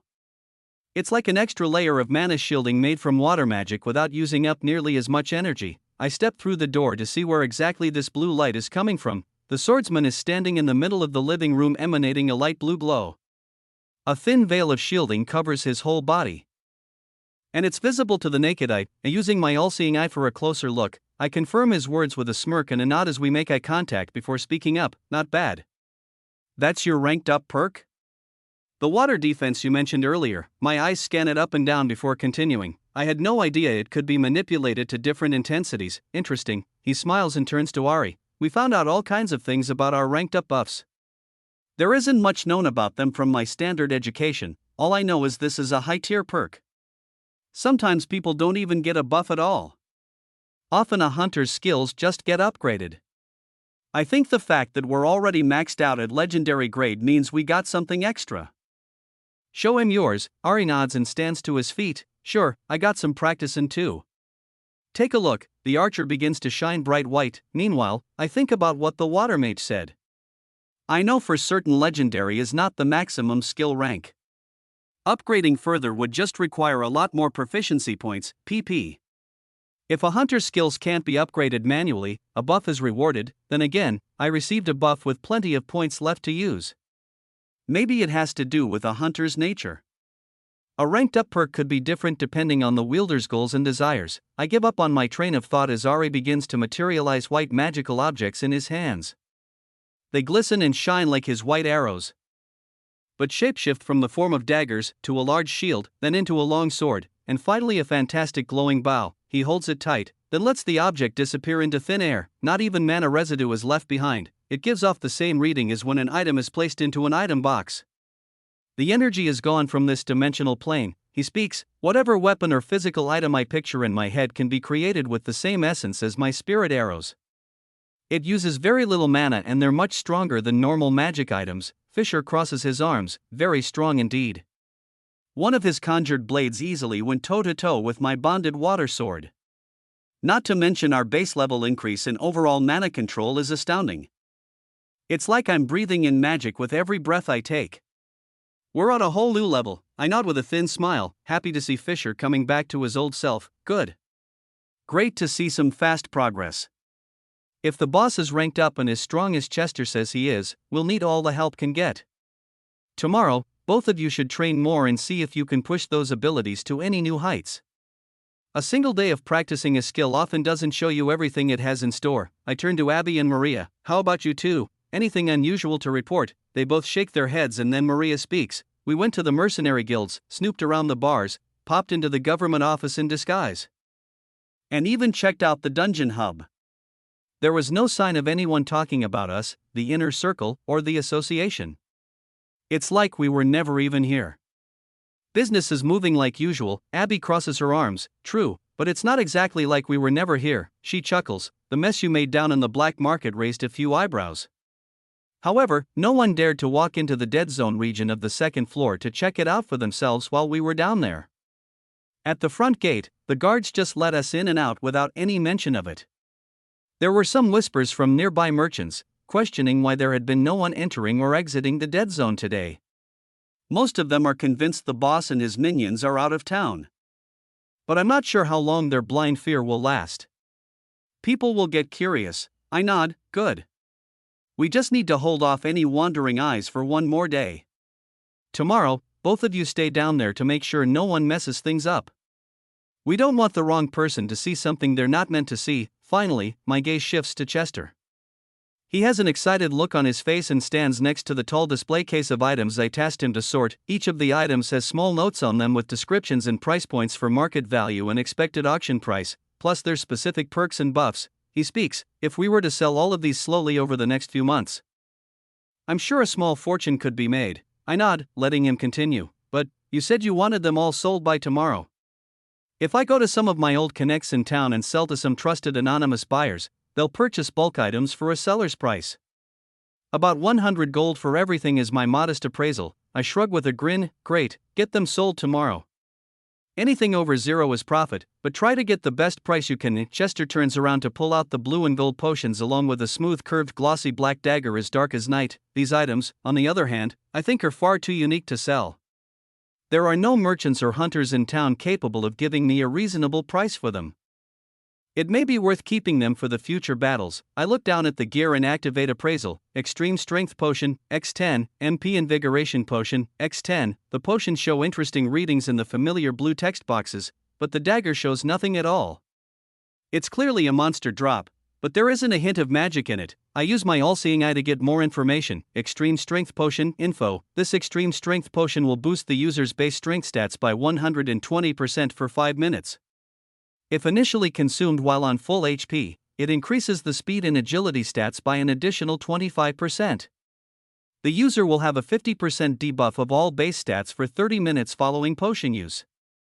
Class, C, Type, Consumable, Durability, 1/1, MP Invigoration Potion, info. This MP Invigoration Potion will boost the user's base mana control capabilities by 50% for 5 minutes. If initially consumed while on full MP, it increases the user's environmental mana absorption rate by 200% for the full 5 minutes of activation.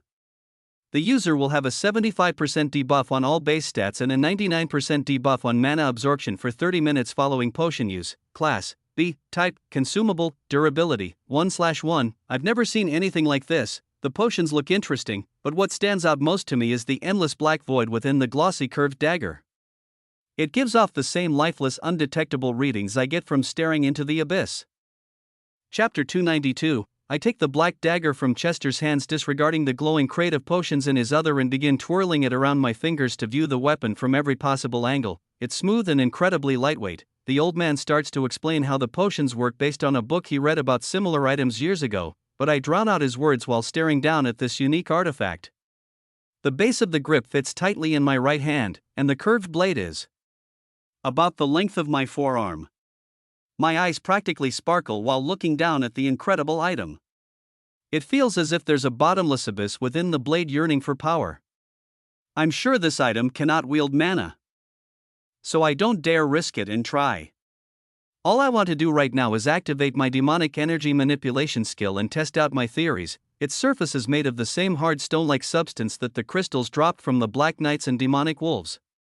The origin and specific details about this substance are still unclear to me, but with every passing day, it's starting to come together. I need to get some alone time to test this blade's capabilities. I'm mesmerized. After a few dozen more spins and swirling motions through my fingers, I grab the blade tight with a smirk. My vision finally lifts from the knife and I snap back to reality, listening to the conversation going on in the living room. Chester continues to speak about the potions with a kind smile, so if you're ever in need of a boost during a battle against an overwhelming opponent, these may save your life. Just remember the debuffs are pretty intense. You'll have to rely on your teammates after the 5 minutes is up, or ensure the battle can be finished within that time frame. I nod slowly, still only thinking about the weapon in my hand. My teammates on the other hand are staring wide eyes at the potions. Then, they all turn to me. I shrug, eyeing the potions for a moment, then take 2 of the golden extreme strength potions for myself, leaving the rest. Have at 'em, I think you'll make better use of them than me. Anything with debuffs this high is not optimal for my long-term battle style. The mana absorption rate is pointless for me as well. With Plunderer, I can take in all the MP I need without the negative side effects of a potion. The extreme strength, on the other hand, I'll keep on me for a rainy day. It wouldn't hurt to hold on to a few, but my gear and skill buffs are better than anything these potions can add. The 4 of them gladly accept and start splitting the potions amongst themselves. They put them in their item boxes and examine the glass jars in amazement. Abby is the first to look up from their newly gifted loot. Now that we've all given our reports, that just leaves you. What's the status of the observatory? You found it right? The room goes silent. I did. There are a few gulps, but everyone waits patiently as I go on. Nobody was home. I take it they're either concealed in an area I can't sense or held up waiting somewhere else. The entire town was abandoned and the observatory up on the cliff didn't have a single living soul inside. I reach into my storage and pull out the 2 black demonic stones. However, there are some interesting monsters in the abyss. Chester's eyes light up from across the room as I let the small glossy gems with the middle coffee table surface. His gaze darts back and forth from the dagger in my right hand and the gems rolling to a stop on the wooden surface. The old man's eye for rare items comes to the same conclusion as me in a matter of seconds. As he walks over, I speak again. They were right by the edge. One of my abilities allows me to see them. It makes sense that you weren't able to while conducting research. It's an advanced technique. However, the fact that you said you heard some is fascinating. Am I remembering this correctly? Chester picks up the gems and starts examining them with a small bronze-colored circular tool while replying, indeed. All I heard were growls from the border when I got too close. Also, an occasional roar followed by the sound of metal on metal ringing out from deep within caught my ear every few days. He gulps. I've stepped inside a few times to conduct some tests, but never made it further than 10 meters. The darkness is sickening. There's another moment of silence before Ari speaks. The monsters in the abyss. How would I stack up against one? A semi-worried expression crosses his face. I reply, oh, you're definitely stronger than the monsters I faced today. The only problem is you wouldn't be able to perceive them. They seem to exist on a different frequency than regular mana-based monsters. The room is taken aback at this remark. Everyone's eyes open wide, wanting to know more. I throw my hands up in a playful manner. Hey, I don't really understand it much yet either. I need to do more testing tomorrow. I hold up the black dagger tighter. This weapon may help me uncover some more clues. A few sighs and slow nods are all I get in return as they realize we've hit a dead end for information gathering today. We all start to settle down for the evening, as the distant city lights are the only source of brightness that shines through the open windows. Chester cooks up another meal and we spend the night rehashing our plans for tomorrow and start discussing potential options for what we'll do once we get out of this whole mess. The only things that come up are starting a new life here in the Dark Continent, moving to another one of the 8 regions, or directly confronting the association back home. There are other options too, but these seem to be our top 3 options. All of them have their advantages and drawbacks, but we still have a lot to get done before making a decision. The conversation was only brought up to keep our minds busy while waiting for the impending confrontation ahead. Morning comes and we all leave to continue our respective roles. Maria and Abby head out to keep watch on the black market, Ari and Fisher go to the training rooms to refine their new ranked-up powers, and Chester leaves to sell off the high-grade D and C class gear to his various merchant friends. I excitedly make my way back toward the desert, although I like to keep my abilities as hidden as possible. That is not the full reason I didn't activate my demonic energy while with my group last night. We're all in the same boat here, enemies of 2 foreign governments and only have each other to count on. There's no reason to not trust them, but at the same time, there's no reason to overshare. My main worry is the potential dangers of the excess mana from their auras or magic residue in a room full of elite mages and rare items. One long chain reaction and we'd all be doomed. It's better I keep this to myself for now, I whisper under my breath while walking out of town and into the rolling hills of the open desert. Today, I'll learn how to use this blade and enter the abyss. Chapter 293. As the silver towers in Solara begin to fade from my line of sight, I take my new dagger out of item storage and begin twirling it through my fingers again. It looks like it should be made of heavy metal or dense stone like obsidian, but this long blade can't be more than 100 grams. It's made of a foreign substance I've never felt before in high quantity. With too many questions begging to be answered, I activate my demonic energy manipulation skill and the world around me flashes black and white. The rising golden hills of sand in the desert turn white in my vision, and the only darkness in the landscape is the shadows from the sun. I'm starting to get used to the switch. However, the blade in my hand now glows with a dim purple hue. This is new, it's barely visible, but from the contrast of the bright sand below me and the lack of color in my vision otherwise, I'm sure it's there. It's the exact same color as the wisps of matter that dissolve off dungeon walker portals I used to make when it was a base level skill. I take a deep breath, then allow a full unit of demonic energy to flow from my core into the blade through my fingertips. It feels natural to do so. Once in contact with my energy, the dagger starts to glow light purple closer to the sharp edge of the blade. Its intensity and luminosity increase, but the shade of purple hue darkens as more energy seeps into it. The denser the energy is packed, the closer to the base color of a jet black blade the weapon returns to. I take a few more steps forward while examining the dagger further. The outer glow now has taken a somewhat physical rippling form. Light wisps of dark purple energy float around the weapon. Trace amounts of the excess refined demonic energy dissolve into the air. Out of curiosity, I feed it more. Another unit flows from my core into the blade and the purple hue darkness again. Thicker wisps with the consistency of candle smoke form around the black weapon, and it only tempts me to give it more power to test its limits. One unit at a time, I continue sending refined cool energy from my body to the blade. It hits 5 units, and the dark aura around it nearly covers my hand. It's so thick, while the matter still rests in the blade, it feels like the energy is still connected to me. It feels powerful, but at the same moment, I have nothing to compare it to. It isn't similar to when I imbue my bonded blades with mana at all.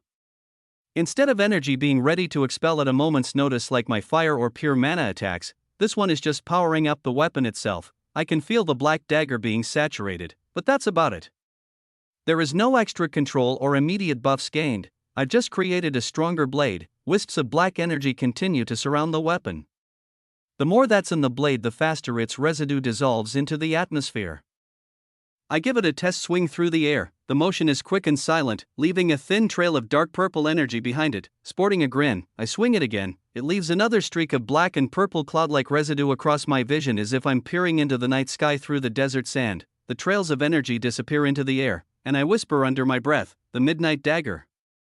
That's what I'll call this blade. I continue to get a feel for my new weapon while admiring the sleek, stealthy, and dangerous aesthetic. With every slash I conduct, the power within the blade is expelled little by little. After about 24 movements, all 5 units have completely dissolved into the air. It's devoid of energy, just like the moment I picked it up for the first time. the weapon uses up demonic energy while in its base resting state, and a significant amount more when moved around at high speeds by the user. I'm much more comfortable wielding my new weapon, but I still have to try it out on a monster to see how it really works. With a satisfied sigh, I reactivate my mana sense and place the dagger in my item storage to continue the long walk back to the abyss. It does not take long before the black void comes into view and the vacant town lays silent below me in the valley. With an all-seeing eye scan along with enemy detection, I confirm there's nothing out of the ordinary in the town itself. However, the white dome up on the hill shows an interesting reading that was not present yesterday. There's a weak pulse of gray energy coming from the top of the observatory every 10 to 20 seconds. Without my perception, it'd be invisible, but I can see clearly that the mana-based energy wave is pointed straight at the abyss. Surprisingly, as it makes contact with the black void, it glides right through and fades away out of my detection range but creates no yellow sparks or hint of reaction with the darkness. Despite the odd new sonar-like energy reading, there aren't any people nearby. It's tempting to peek inside and find out for myself what's really going on, but if by chance there's surveillance in the area, I don't want to ruin my chances of meeting the boss and his craftsman tomorrow. I grit my teeth and turn away. The information is noted. I'll reassess the situation in time. If there's no one home, I'm better off not knocking at the door. Taking a hard left, I begin my walk along the abyss just like I had the day before. Activating demonic vision and pulling out the midnight dagger, I patiently wait for a wolf to appear from the black fog. After no more than 500 meters of travel away from the abandoned town, the first pair of red glowing eyes stare at me from within the dark border. It growls and tightens its jaw while digging its sharp claws into the sand, but doesn't budge from about 7 meters deep in the abyss. I take a step closer, channeling 5 full units of demonic energy into my sword just like when I tested it out earlier. With every step closer that I take, the wolf's growl sounds louder and deeper. Its crimson eyes shine brighter through the darkness and the creature stands its ground. Other than the 2 occasions where the wolves jumped out of the void to attack me, this is the closest I've gotten to one of these monsters. More importantly, this is the closest I've ever been to the abyss itself. With blade in hand, and confidence coursing through my veins, I continue to draw near. The hot sand beneath my feet crunches with every step, and my eardrums echo with the monster's deep growls. I take a final step close enough to the swirling wall of darkness to the point where reaching out a hand would allow me to touch the barrier. The wolf finally snaps and lets out a battle roar while jumping forward. I do the same, plunging dagger first into the abyss. Chapter 294. The tip of my blade pierces the black veil of darkness. The crimson eyes and dripping white fangs of the demonic wolf lunge toward me while my blade points right back. It cuts clean through like butter, not only the blackness of the abyss but the wolf creature in front of me as well. With little to no resistance at all, my dagger strikes the incoming wolf head on and it's cleaved in two before I even make another step. Plumes of dark energy seep from my blade as it tears through the monster's flesh, killing it instantly. As impressive as my destructive feat may be, my attention is much more focused on the darkness around me that I delved into unannounced. With a thud, the 2 halves of the wolf land at my sides and my gaze locks onto the reflection of my glowing white eyes in the base of the glossy blade. I look around, and my vision isn't filled with pure darkness as expected. It looks as if I'm just wearing dark purple sunglasses inside. Dark, but still more than visible enough to move around undisturbed. My vision is equal to that of a day that is turned to dusk. The rolling sandy hills are visible for hundreds of meters ahead of me. Unlike moments ago when staring into the black void I could hardly make out the wolf's outline at 10 meters. This isn't right. I remember Chester's words well. He mentioned he could enter the abyss unharmed, but couldn't make it more than a few meters without the darkness becoming unbearable. I'm having a much different experience. Activating my manipulation skill, I absorb the energy from the fallen wolf. It brings my core back up to full and my vision lightens even further. My visibility reaches nearly half a kilometer. Although the outside of the abyss looks like a thick black cloud of fog, the air quality actually has no difference. It may be a bit thicker, but the amount is minuscule. My movements and breathing aren't affected at all. If anything, I feel even more energetic and ready for a fight than before. As the 2 remaining halves of the wolf monster dissolve, the tiny black gemstone is left behind on the sandy floor. As I pick it up, the purple glimmer and glossy reflective surfaces shine in the light of my eyes again. I throw it in my back pocket, not wanting to find out what would happen if I were to activate my spatial magic in here. Wisps of energy still leak from my blade. After replenishing my stores from the world, there are just under 45 units in my core and a little over 4 in my dagger. Turning my head to the edge of the abyss behind me, the bright open desert is visible just slightly through a distorted white veil.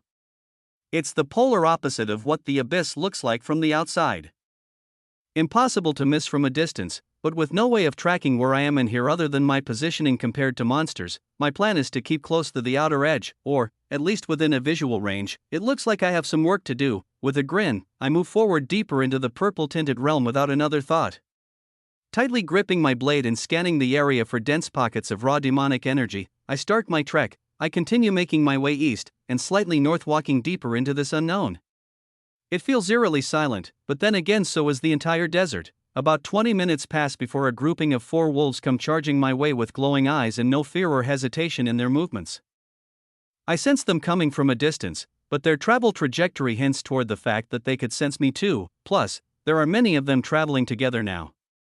Not just the scouts at the border. I run forward to meet the small pack head-on while channeling more energy into my blade to make up for the lost charge. 2 wolves jump out in front, and with a wide slash from right to left, I cut them down. The creatures' heads roll to the floor behind me while I prepare to attack their backup. Just like mindless dungeon monsters, these beasts show no fear. They only run straight ahead, attacking me with the intent to kill, nothing else. The black and purple wisps around my knife start to grow as I continuously channel more energy into the blade to prepare for a second strike. In doing so, the second my legs hit the ground I feel a surge of power. My next step is considerably faster than the previous attack and I lunge forward with blinding speed and precision.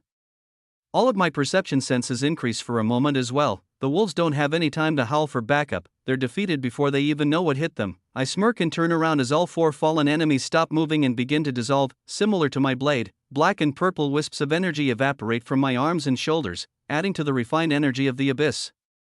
Once it leaves my body, it is lost from my control. It stops flowing the moment my heart rate slows and my quick movements cease while absorbing all the raw energy from the wolves.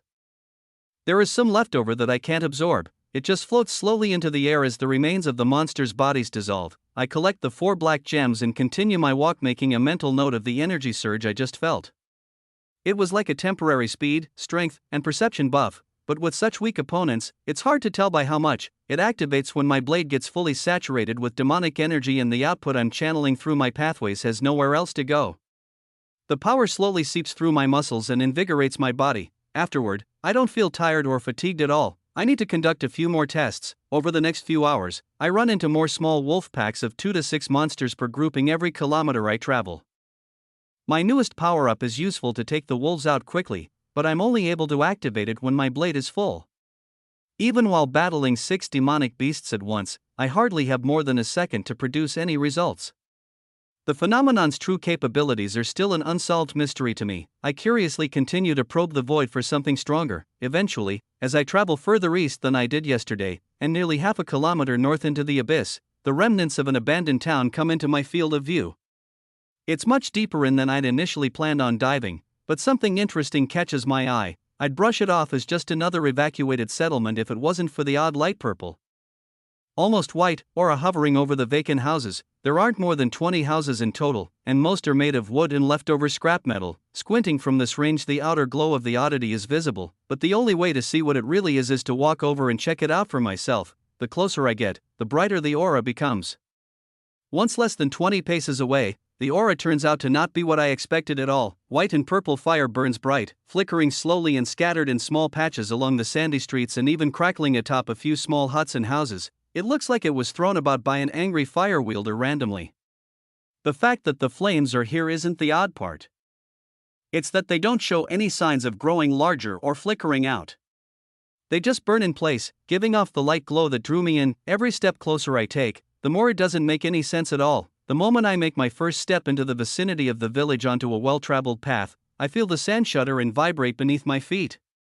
It stops for a moment as my eyes dart back and forth, then a loud fearsome roar followed by a metal clang rings out from even deeper within the abyss. Tightening my gaze on the direction it came from and letting my energy sensors search for power, I pick up on the essence of a monster with nearly the same amount of raw energy in its core as me. This isn't a wolf. It's my chance to face a demonic monster with real power. Chapter 295. I take another step into the town. After the first ground-shaking roar, the air stays still, and silence fills the dark abyss. The only movements I can sense are the white and purple flickering flames ahead of me. Cautiously, I take more steps forward while gripping my dagger. The roofs of the small huts I walk past are torn off, and some are missing doors and walls. It's difficult to tell if this destruction was man-made before evacuating, or if the monster that released its battle cry earlier had something to do with all this. Using my manipulation skill, I sense the dense grouping of raw energy coming my way at a steady rate. If I'm picturing it correctly, there are nearly 40 units swirling around inside this beast. In response, I channel energy into my blade and start moving in its direction. I make it all the way through the desolate village, peering out into the purple-tinted horizon awaiting its arrival. At first, I thought it might be some kind of mutant wolf, or a humanoid version of one.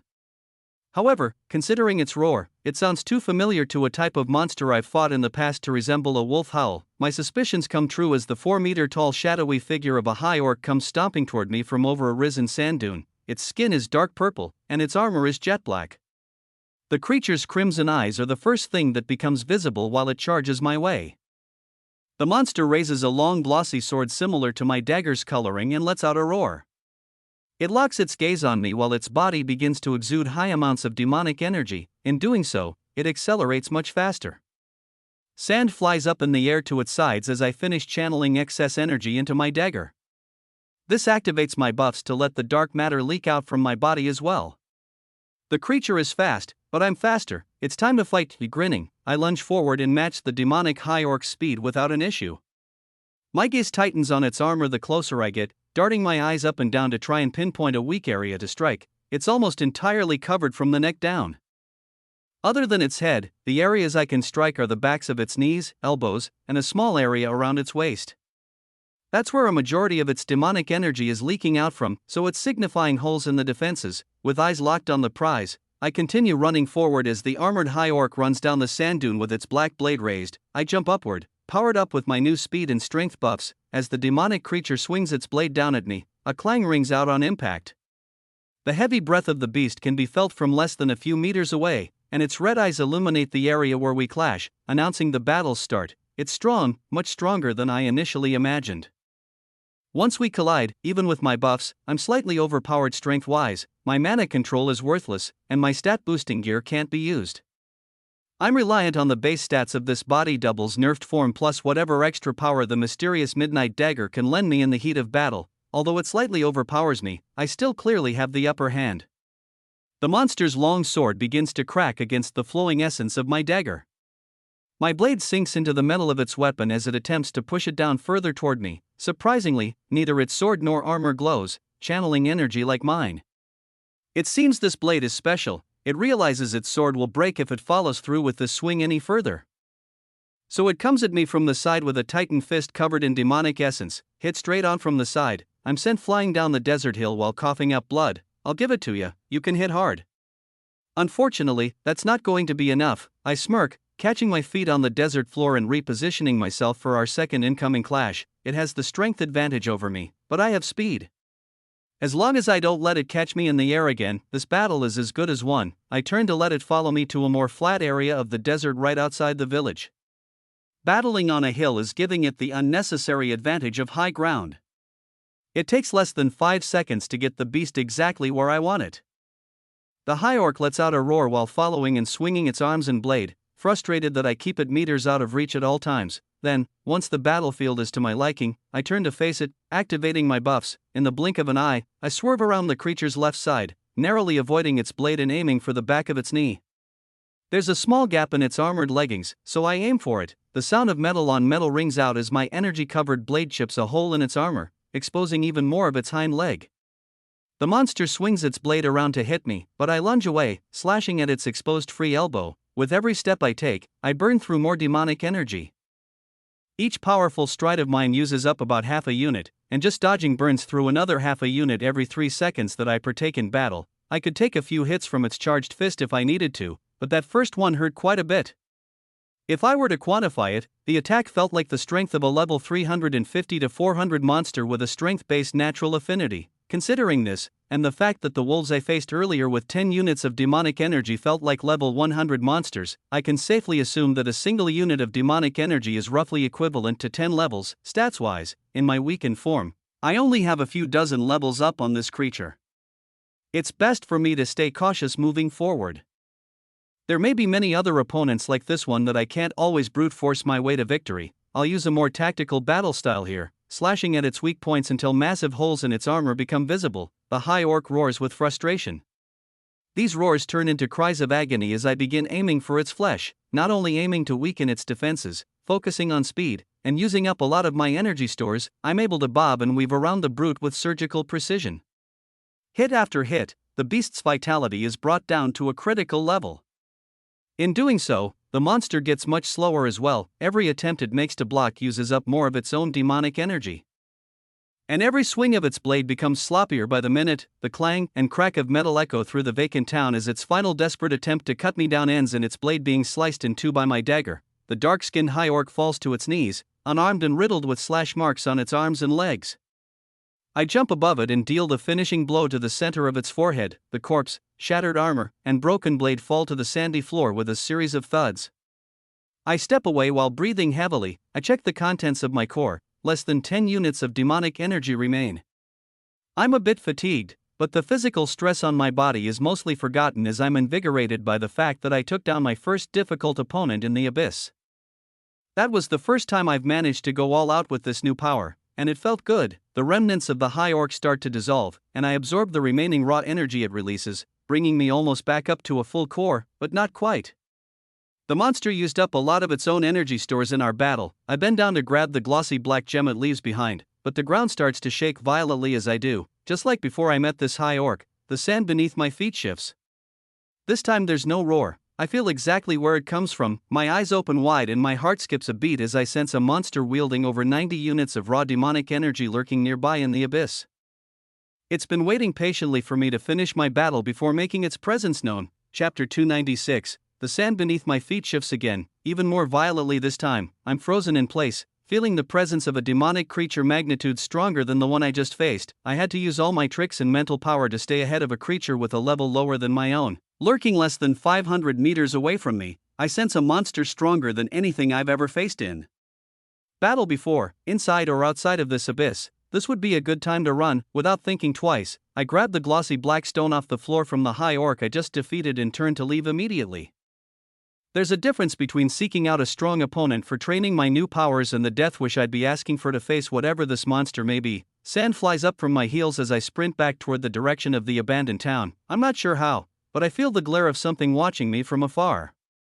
I can't see it, but I know it's watching. Using demonic energy to increase the strength of my footsteps, I race off at full speed toward the direction of the outside world. The ground starts to shake more and more violently, and the sand beneath my feet starts to churn and move. It gets harder to find solid ground with every step I take. I finally make it right to the edge of the eerie town of abandoned homes and crackling flames.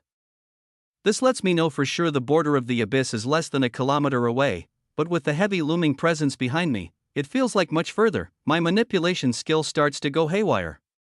Over a dozen enemies ranging from 10 to 50 raw units of demonic energy start to surround me on all sides. They appeared from nowhere. And the presence behind me is not weakened in the slightest. To make things even more strange, they're all coming up from underneath the sand. It's as if they spawned in. I stop in place and grip my dagger as the ground beneath my feet becomes so unstable it's impossible to stand. If I had my wind magic right now, I'd fly out of here in an instant. But right now, I'm a sitting duck. An explosion of white and purple light bursts from the ground no more than 10 meters to my right. It nearly blinds me before another of the same size erupts on my left, then another in front, and more behind. Monsters are popping up from the sand one by one and igniting their bodies with a bright purple glow. It's hot. Very hot, but luckily, the heat doesn't bother me much. Everything clicks in my head as the sand clouds start to settle, revealing over a dozen monstrous demonic worms covered in flames closing in toward me. This is a completely new species of demonic monster. The disgusting creatures range from 2 to 5 meters long and all share the same features: rows of white teeth that rotate in their open maws. The skin around their bodies looks slippery and wet, yet despite that, it's covered in purple flames. One of the smallest creatures of the bunch closest to me lunges in, targeting my right leg. Gritting my teeth, not having any room to step back, I swing my charged dagger, slicing it in two. Both halves of the slimy flaming creature wriggle on the ground as another one of its kind squirms in to attempt to take a bite out of my left side. Again, I spin around and slice the flaming creature in two. Only the lower level ones are attacking right now.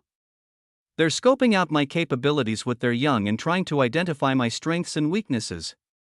They may look stupid, but as a group, it seems they have a brain. Not good. as more of the 10 to 20 unit creatures throw their bodies at me. I feel the monstrous entity approach at an unnerving pace. It's getting closer by the second, and I'm stuck slicing worms on the edge of town, not making any progress toward my plan to flee. As soon as I attempt to escape from the circle that surrounds me, one of the larger creatures lunges in.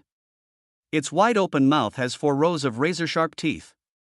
Its diameter is close to the width of my body. I activate my demonic speed buffs and use up a full unit to jump out of the way as fast and far as it will take me. In doing so, this allows others its size to squirm my way and go on the attack rather than just sitting back to watch. All of the slimy monsters leave trails of purple flames behind them, and long indents in the sand look like the well-traveled roads in the village. The mysterious sight of the flaming abandoned town is starting to make a lot more sense. I'm just wishing it didn't. Smaller worms still lunge at me, but I cut them down with ease and absorb their demonic energy on the fly as best I can. They aren't a threat to me at all. There are 3 larger worms, all over 40 demonic energy units. These are the ones that give me trouble. One bite from a beast like that, and I'm surely a goner. Every time I lunge out of the way and dodge an attack, the other 2 block my way to exit. They're leading me back to the village. And there's nothing I can do about it. I grit my teeth and turn to face the closest monster with my blade in hand. As it slithers toward me, I run back at it. It's not the safest option for me to choose right now, but with a near A-class level threat behind me, fighting 3 monsters near my own skill level is a much more reasonable goal. Charging my blade to the max, I lunge at it straight on. As the worm tries to swallow me whole, I duck to the side and leave a deep gash along its slimy skin. My blade rips through its flesh like butter, but the worm doesn't hesitate to bend its head backward and go for the kill. I charge my steps and jump in the air high above the worm to dodge while landing another devastating blow on its exposed side. From what I can tell, this one is as good as dead. All seems to be going well, but its 2 battle partners see that I'm not doing my usual running away tactic and join in on the fun to avenge their fallen partner. Damn it, as I fall to the desert floor after critically wounding one of the worms, I fall straight toward the other 2 with no way of changing my trajectory in sight. In a last-moment decision, while falling toward one of their open mouths, I point my left hand straight ahead and channel pure demonic energy out in its purest refined form. The black matter hits the creature's rows of jagged teeth and punctures its jaw from the inside, causing the stream of dense energy to flow out the other side. Its head flails backward, but it's back in action the instant my feet hit the ground. The second worm, on the other hand, has no such obstacle and is now out of my field of view. It slithers in from my blind spot and goes in for the kill. If not for the vibrations in the sand below my feet, I wouldn't have noticed before it was too late. However, maybe it already is. I manage to spin my body out of the way, but the creature latches onto my left arm. It sees it as the weapon that injured its partner. I clench my jaw as its rows of white teeth crush every bone from my shoulder down in a single crunch. Simultaneously, I use my free arm to cut the head of the beast clean off along with my now unusable arm. It falls to the desert floor squirming, covered in my blood as well as its own. The final worm turns to me. Its teeth are even more jagged than before because of my last attack on it. The hole from my attempt to kill it earlier makes the desert sand behind it visible through its open maw. It faces me with its 2 slain allies scattered on the ground around us. I stare back, slowly bleeding out and breathing heavily. The worm slithers forward. I power up my energy stores and lunge at it. With no support, this mindless worm is no match. I cut it down in 3 clean slashes, and it lies lifeless by its allies. The remains of the dozen enemies that sneak attack me are scattered across the desert floor. Covered in the purple flaming residue even after death, they all begin to dissolve, and I absorb enough energy to bring myself back to full but don't waste a second to stop and collect their black stones. The monster I'm dreading to meet finally decides to make its move. I shudder as the ground shakes and rumbles. This movement is nothing like the squirming, shifting sensation of the previous attackers. This feels like an earthquake. The only thing that could make such world-shaking movements is a true behemoth, slithering beneath the desert floor, stalking its prey with no thought of danger. I run, the ground beneath me starts to slowly rise, and all I can do is use every last drop of demonic energy my body will allow to propel my steps forward. The white edge of the abyss to the outside world seems to get further and further away the faster I try to run. I manage to outpace the rising hill of sand beneath me, leaving the village about 100 meters behind, but the sight I witness does the opposite of giving me any extra sense of relief. The desert floor rises and pops like a bubble as rows of house-sized teeth erupt from the sand in a perfect circle to swallow the entire village whole. A tidal wave of rippling sand violently comes my way as the A-class threat makes itself known. Chapter 297, I can't believe my eyes. Impossible. I've never seen a creature this size, and have most definitely never faced one this powerful either. If my estimate is correct, the monster before me has the raw stats of a level 900, it's a ranked up version of whatever the tiny insects were that I just fought. This creature is on a whole different level. The entire village of 24 homes is swallowed into the open maw of this beast without a hint of restraint, with 4 glowing eyes, tough spiked scales around its body, and waves of demonic energy pulsing from its very being. One thing is very clear: I'm no match at all. I continue to run. The rippling rubber-like consistency of the sand floor sends me flying through the air with every few steps I take. It's like attempting to stay upright in a raging storm on the open sea. This demonic worm has control of the entire desert around it. The power feels similar to an earth manipulation ability, but without my mana senses, it's impossible to tell. Still, using my remaining energy stores, I push myself to run with everything I've got. Turning my head back one last time, its open mouth stares at me. It leaks a dark purple aura with hints of crimson light mixed within. Behind that, hundreds of meters of body come slithering out from the crater it's made on the desert floor. The creature's movements are that of an enormous serpent. From here, it looks as if a skyscraper just erupted from the earth. Just when I thought things couldn't get any worse, its entire body ignites into purple flames and dives forward into the ground. The luminescent beast begins swimming through the sand like it's water. I can instantly feel the immense heat its body produces even from here. I turn back to focus on the glistening white wall to the outside world and burn through demonic energy at a rate faster than I even knew was possible. Gritting my teeth and making massive holes in the sand beneath every one of my steps as I propel myself forward with refined energy, I reach for the light. Even so, with every powerful stride I take, the worm creature gets closer and closer. Waves of sand start to distort the desert floor even more violently. They form in front of me now, and not just under my feet. With wide-angled swings of my dagger, small holes in the mounds are blown away for me to lunge through. My vision attempts to tunnel on the approaching white wall to freedom ahead. The worm behind me is getting so close that I can feel the vibrations of its teeth scratching against each other, and the presence of its glowing eyes burn into the back of my neck. Just being near it feels like there's an intimidation skill active on full blast. At the same time, the edge of the abyss is getting even closer.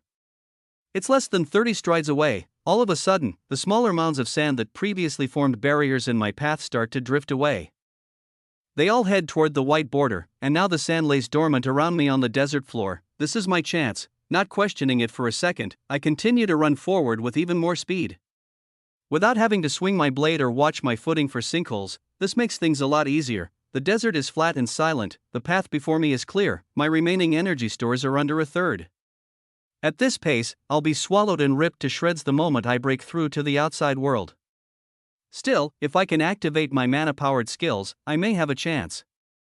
Every small advantage counts. For a full 5 seconds, I manage to match the pace of the worm, but my luck doesn't last. Of course, my hunter wouldn't let me go free that easily. Just a few dozen meters from the border, the sand dunes that moved away earlier begin to swell up together. Instead of dozens of smaller intricate distractions, the desert floor is starting to rise into a massive wall before my eyes. The flaming worm has led me to a dead end. However, there's still hope. I run up the swell of sand as it begins to consolidate. The upward incline slows my forward momentum, allowing the worm to gain even more distance on me while I climb the ever-rising incline of desert sand. I burn through every last drop of energy in my body, leaving a trail of denser black and purple refined demonic energy in my wake. With every lightning-fast stride, I jump an additional 5 to 10 meters higher into the air. The enormous worm dives directly below me and disappears into the steadily forming wall of mass that I climb. Each step feels like an eternity, but I persevere and manage to reach the top of the moving sandy mound before it fully forms into an enormous sandstone wall. As I jump over it, the flaming worm from the abyss crashes through the base of its own creation, leaving nothing below me but its rows of sharp teeth and the void of swirling energy within its open maw. I pass through the barrier of darkness to light. The purple tint from within the abyss begins to fade. The only thing on my mind is activating my mana sense again to fly away from this creature as fast as I possibly can. The only problem is the demonic energy coursing through my veins and the blade that is completely saturated in my right hand. If I were to try and use mana now, I'd light up in a sea of sparks. My teammates would never know the full story. Most importantly, I wouldn't get the information I'm looking for on the inner circle and its possible ties to the association. If I die right now, I'll actually be in a lot more trouble when I wake up. The view below me is almost entirely a mouthful of teeth, actively swallowing thousands of metric tons of sand in its path. I let out a yell with no better idea than to throw my blade downward, fully charged with energy. as the rows of teeth come up to chomp down on me like an insect in the wind. It glides through the air with wisps of black energy trailing behind it, then hits one of the monstrosity's teeth, letting out a light clink. It manages to leave a small chip in its tooth and bounce off to the side into the desert sand like nothing but a pebble. Meanwhile, I expel every last drop of demonic energy from my veins while the mouth of teeth and violently swirling energy start to close around me. Jets of black energy spill from my right hand out of every finger as I try to expel all of the remaining residue from using my power-ups moments ago. Finally, the world around me shifts from black and white to gold and blue as I reactivate my mana sense and step off the open air using a desperate full-powered wind summoning spell. I thrust myself high into the sky, away from the abyss, expecting to hear the loud chomp of the monster's closing maw echo through my ears and down my spine. It never comes. I don't make it a point to look back and continue using my wind summoning along with every active buff in my arsenal to fly away. The enormous worm fades from my vision. Without switching to demonic energy as a power source, I'm unable to perceive it at all. Only the outline of sand around its body is left in its place. It looks like the desert has a mind of its own, trying to swallow me up into its depths. Using all the air magic I have access to, I shoot straight up for the sky, not thinking about anything other than survival. The churning, grinding, and crashing sounds of sand in the back of my mind start to fade, but I continue upward for a full minute straight. Adrenaline is coursing through my veins, and only when I make it to the cloud line do I think to slow down. I turn to take a look behind me, but there's nothing but open desert and the endless void almost a kilometer away far below. A deep trail of sand follows me but stops about halfway between where I float now and the abyss. I stop air-stepping and only slowly glide backward now to assess the situation further. I made it. A chuckle comes out. I really made it out of there alive. Blood still leaks from the wound on my missing left arm. So I use self-regeneration to heal my injury. My blade, on the other hand, seems to be a lost cause. I really like that dagger. I bite my bottom lip and come to a halt in the air to stare down at the unmoving desert below. Something isn't right, though. Why would it stop chasing me? I remember back to the demonic wolves that wouldn't take a step out from the abyss unless threatened or it was deemed necessary. They fought their monstrous instincts to stay within the abyss at all costs. Maybe the worm turned back when it lost its prey to the sky. I curiously look closer but see no other sign of the creature in sight. It's like it vanished. My eyebrows scrunch, and my lips tighten while trying to figure out what happened during my run to the sky. Staying on high alert with my heart still beating out of my chest, I slowly drift down to the desert floor a safe distance away. After a slow descent, I land myself atop one of the highest sand dunes far from the abyss. It overlooks the stadium-sized crater left behind by the monster. My feet touch the desert sand, and I activate my demonic vision to get a picture of what's really going on. The sight before my eyes is not what I expected to see at all. Chapter 298. The purple worm's body lies on the desert floor, and it doesn't move forward at all. Other than its mouth opening and closing with rows of teeth churning and grinding against each other and the demonic essence leaking out. The monstrosity stays eerily still. The creature has made its way entirely out of the black abyss, showing off its full body's length of just over 200 meters. Black refined energy oozes out from between its scales, floating up into the air and dissolving while the flickering purple flames begin to die down to conserve its energy. A sight even stranger to my wandering eyes appears. There are small rips in its flesh that are starting to form.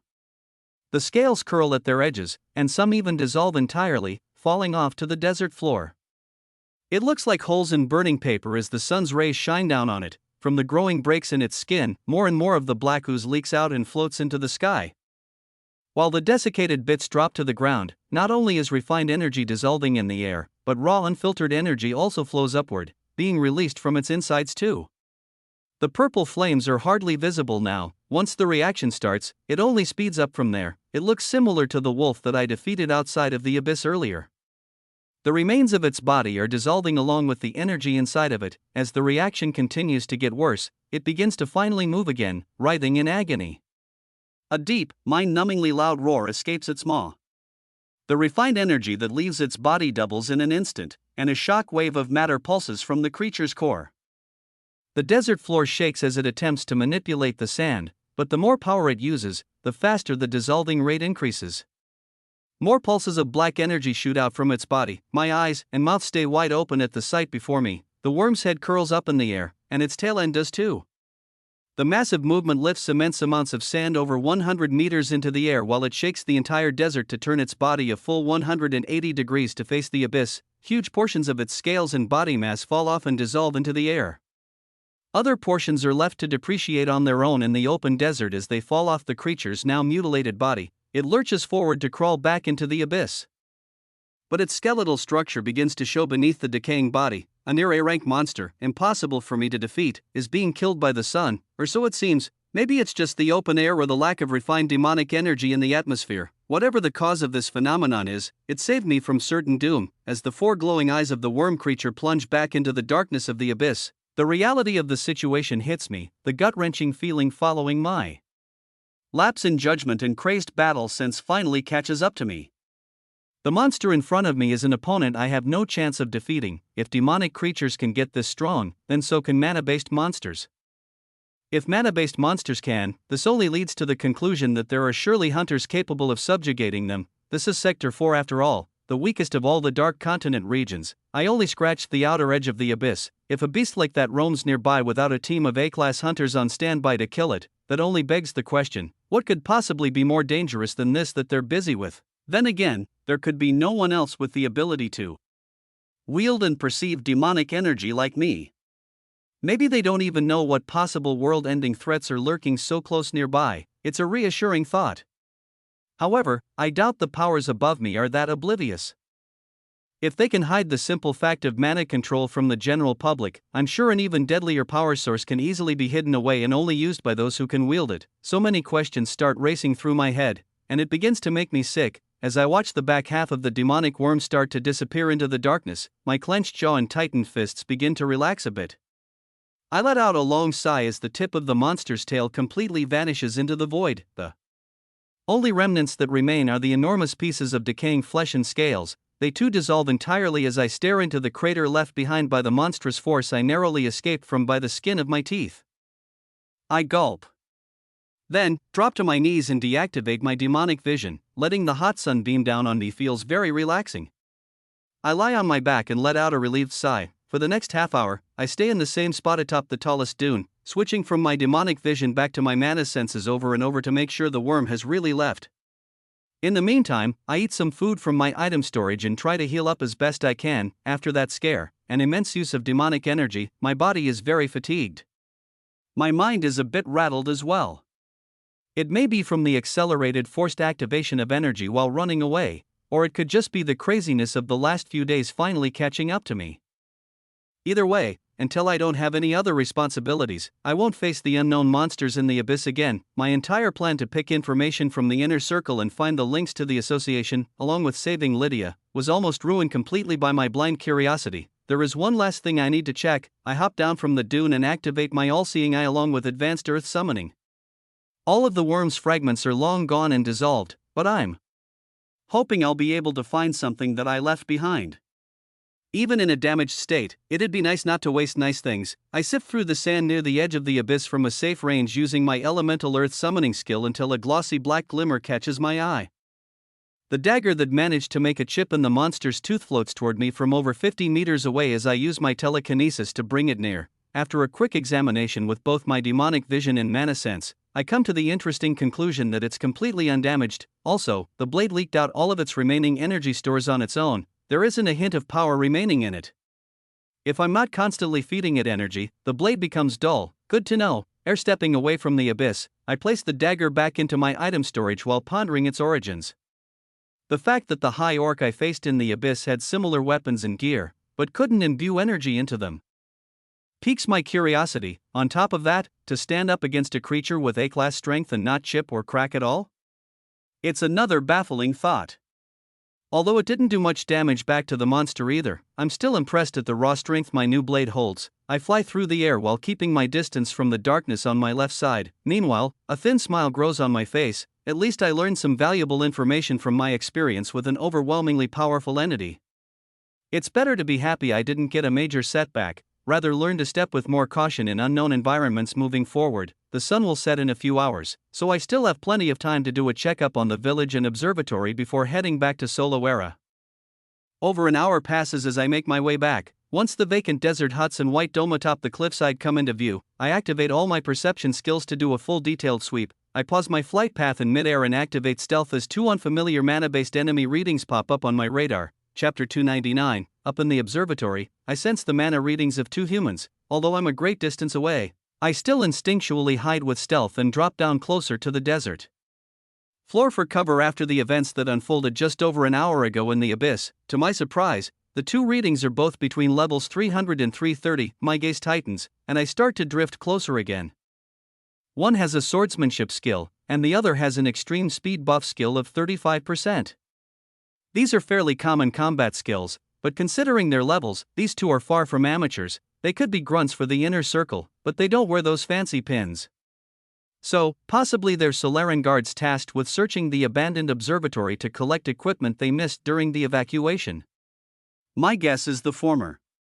Either way, this is very suspicious and worth my while to check out. My only task for the last few days has been to keep an eye on the town and observatory. I should take it seriously now that there's actually something going on, lower levels below 400.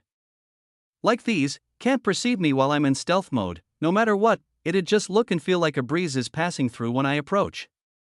Especially those with 0 perception skills or any signs of mana control. I continue to drift closer, making my way past the abandoned town and higher into the sky, just to be extra cautious not to turn up any loose sand with my wind summoning ability. As I do, a grey pulse of energy flies out from the top of the white dome. It vibrates as it disappears into the abyss. My eyes track it all the way into the darkness. I've seen the white dome expel this energy a few dozen times now, but it still makes no sense to me. If I get the chance, I'll have to figure out what that beam really does too. It's not at the top of my priority list but does stick out in the back of my mind. As I get closer to the white dome up on the hill, the size of the structure starts to become clearer. The observatory is much larger than I initially thought. At closer inspection, it's a lot more detailed too. Now that I'm floating up above it, I can see the back that faces the abyss in full view. Instead of just flat white walls that curve up into a dome on all sides as it appears from the village area, there's a 7-meter wide rectangular opening in the roof. It starts at the point where the dome begins to curve and stops close right at the top of the structure. This makes sense. It's where all of the stargazing gear and technology would point up to the desert sky, facing away from the town. However, from here it seems the old telescopes and astronomy tech have been stripped out, and new silver magical poles and wires create this oddly shaped sonar device. All of the miscellaneous gear and materials dully glow and pulse with the same gray energy I witnessed earlier. The scattered wires and magical items are charging up a thick metal rod that leads to a clear orb at its top, peeking out from the opening in the roof. The longer I watch and stare, the more the orb fills with the gray glowing energy. It gets brighter and brighter, almost turning white. Seconds pass, and it fills to the brim before releasing another crescent of the energy substance out into the darkness. It vanishes again once entering. I attempt to use my appraisal skill along with my all-seeing eye to understand what this structure is doing, but the readings I get back only confuse me further. Half of the text boxes show up as blank or question marks, while the other half just show dozens of mana crystals that power up the makeshift device. While attempting to decipher what all the text says, another charged-up pulse flies into the darkness like clockwork. Meanwhile, the 2 figures I caught on my radar earlier start to come closer. I'm over 20 meters in the air above the structure and in my full stealth mode. So there's no way they'd notice me. I drift down closer, landing gently on the roof of the dome of the observatory near the opening. I'm close enough to snoop through the rectangular opening but far enough away that the next pulse of energy won't hit me. The device is buzzing and humming. It only gets louder the closer I approach, and it grows in volume even greater the closer it is to being fully charged. One of the workers' voices sounds out through all the noise. I use my heightened senses to make out the words of a young man's voice. He can't be older than his mid-20s by the sound of it. Hey, it's about that time again. We have to restock the mana crystals or they'll run out soon. Another older-sounding raspy voice replies as the device nears its limit, rattling the surrounding roof and supporting beams. Yeah, I know. We have to clean up the basement area beneath the shielding once the boss is done too. They're having an important meeting tomorrow morning. Another sector leader is coming to town. The buzzing is starting to become unbearable, but I still hear the younger man reply in a surprised yet shaky tone. Really? Another leader is coming to Sector 4? No wonder we have the day off tomorrow. The older man laughs and then starts to speak, but he's cut off by the blast of the sonar beam. Another gray crescent of light shoots off into the dark, foggy abyss below the cliff area. It takes a few seconds for the ringing in my ears to cease, but by the time I recover, the two men are already walking away. The younger one keeps talking in a more relaxed manner now. Well, the restock is done. Now we just have to sort that gear and wait for the boss to open the shielding and give the okay to do our cleanup, the older one replies, talking about what he had for lunch before their voices start fading and the buzzing of the mechanism increases, overwhelming my senses again. My mind is piecing together their words, but only some things are clicking. First things first, I have verbal confirmation that we're in the right place. Talking about sector leaders and this mysterious boss being here, along with an important meeting scheduled for tomorrow, is a good sign. Second of all, if my assumptions here are correct, another inner circle higher up is coming to meet here. That's most likely the craftsman, but I won't know for sure until I see for myself. If this is the case, it also means that this number 1 boss of the Sector 4 region is not at the top of the food chain. How interesting. Puzzled over the new information I've gathered, I sit and wait, letting the blast of energy from the makeshift device shoot off into the abyss over half a dozen more times. Then, my perception senses pick up a large mana reading appearing from underground. My all-seeing eye perceives a massive door sliding open, shedding new light into the inner workings of the basement of this observatory. Just moments ago, this layer of the building was completely invisible. I try to fathom what's going on, stretching my perception into the new area to search. It's impossible to see anything exactly, but with all the new excess mana floating in the air, I'm able to pick up on the presence of 2 more people. I gulp, unable to read any of the status features of one of the newly found members. I can only assume they're locked in the same mana binding cuffs I was trapped in days earlier. The other reading drops my jaw as the blue text appears in my mind's eye. LV 651, active items, Enchanted Ring of Protection, I see, 125% defense. Enchanted Ring of Protection, I see, 125% defense. Enchanted Ring of Protection, I see, 125% defense. Platinum Amulet of Protection, I see, 110% defense. Platinum Amulet of Strength, I see, 100% strength. Red Ogre's Ring of Attack, 100% strength, 100% speed. Red Ogre's Gauntlet of Rage, 100% strength, 100% speed. Magma Serpent Scale, 90% fire magic resistance, 40% all magic resistance. Dark Goblin King's Charm, 10% mana control output. High grade AAA class shielding artifact, 9/10, I see. Active skills, Body Hardening, Legendary Grade, Extreme Defense, Legendary Grade, Extreme Strength, Special Grade, Stealth, Buff, Solid Steel Defense. Only one thought comes to mind. This must be the organization's leader, number 1. The man in charge of the inner circles dealing in Sector 4, Chapter 300, whoever this is, they're definitely the leader. They have the, I see, branding all over their gear, along with that shielding artifact that every one of their lackeys had on. With demonic energy, I'm sure I could take him out, but not questioning him and killing the man on the spot would do more harm than good. I'd have to use mana to subdue him properly, and his level and gear stats are much higher than mine. The idea of breaking through the ceiling and rushing down to fight this mob boss crosses my mind, but after the mental and physical fatigue from my defeat just hours ago, it does not seem like the best option. I may have dozens of skills at my disposal, but raw strength may win if we were to fight right now. Plus, with the recent close call and lesson learned about fighting unknown enemies when more than just my own well-being is on the line, I decide to take this small victory of information and retreat. Before I slowly glide away from the white dome in silence, a stern man's deep voice rings out. With my enhanced senses, it's audible from 2 floors below. I stop, hovering in midair to listen. Alright, you two. I'll be examining the sonar's data for the rest of the night. Clean up the cells downstairs, then give number 2 a reminder to meet here at sunrise with the captives and a written list of all the information they've gathered. After that, you're both free to do whatever you'd like tomorrow. I don't need your assistance. There are a few replies from the grunts as I feel the presence of the strong man walking up the stairs to the main top floor. Their voices are completely drowned out by the loud sound of the sonar device blasting off another energy wave. I take this as my cue to see myself out, continuing my flight path upward and not looking back until the white dome is completely out of view. There's no telling how long I could stay hidden with a monster of a man lurking below me. His mana control is most likely on par with, if not greater than, my main body. Not to mention the nearly 10x natural defense stat bonus he has with all the buffs. If I have to get into a physical confrontation with him tomorrow, I'll need to spend tonight coming up with a plan to safely deal with the matter. Plus, another sector leader is coming too. Preparing for the absolute worst is necessary.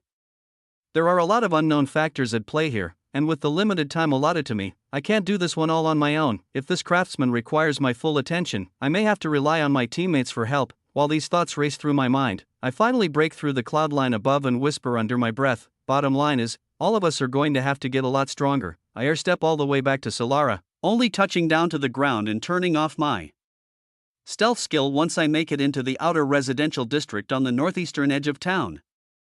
The sun is starting to set, but it's still fairly light out. There should still be over an hour left of golden rays. Once I make it back to the familiar front porch of the two-story home, the only one waiting there is Chester. He's outside, peacefully admiring the city. It makes sense, the others are still off training and guarding the black market's dead zone. The old man raises his hand and waves as I approach. Welcome back so soon. You'll be happy to see the haul I pulled in for your loot today. I raise an eyebrow, turning my stern expression from being deep in thought all the way here into a grin. Oh yeah?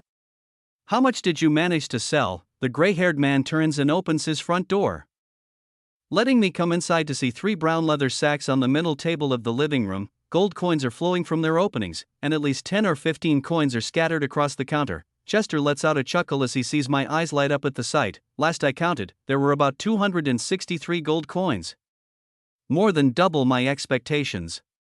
Most of the high D grade and below gear was sold off at standard quick sell pricing to my usual contacts, but I managed to snag an over-the-market price at one of the old trading dens. A few old clients happened to be all in the same place. There was quite the bidding war for a few of the larger C-grade weapons and enchanted battle items. I cross my arms, and my smile only widens as he continues. There's apparently a Solaran government-hosted auction tonight. Many merchants and speculators are trying to get their hands on worthy items to enter and see massive gains. It's just your lucky day. I was able to get exceptionally inflated prices. I pause, thinking to myself about the amount of money I just pulled in. At first, I only wanted to sell it off because most of the gear was worthless to me. D and C rank items will break on impact with any of the monsters I'll fight in the future. I'd be better off using my fists. If I can't channel mana into it or the gear gives me close to a 100% buff or greater, I hardly bat an eye. However, now that I've come into contact with the leader of the so-called weakest sector, my head is spinning for other options. Fisher and Ari are ranked up, but they still will not stand a chance against that menace. Maria's ice magic may give them an edge if she jumped in, and Abby is the perfect support. Even so, they're all too weak to confidently put them up against a level 651 tank alone. Their lives are on the line this time, not mine. If I want to fully prepare for what's to come, I need to come up with a way for us all to get a lot stronger overnight. I let out a long sigh, then finally turned to Chester, asking a question. What's the lowest cost you can get high-grade mana potions for on short notice? Let's say I were to use that entire gold stash to purchase. His eyes widen, but he scratches his chin and starts thinking too. You really know how to keep an old man busy now, don't ya? He stares up at the ceiling and mumbles under his breath. Now let's see.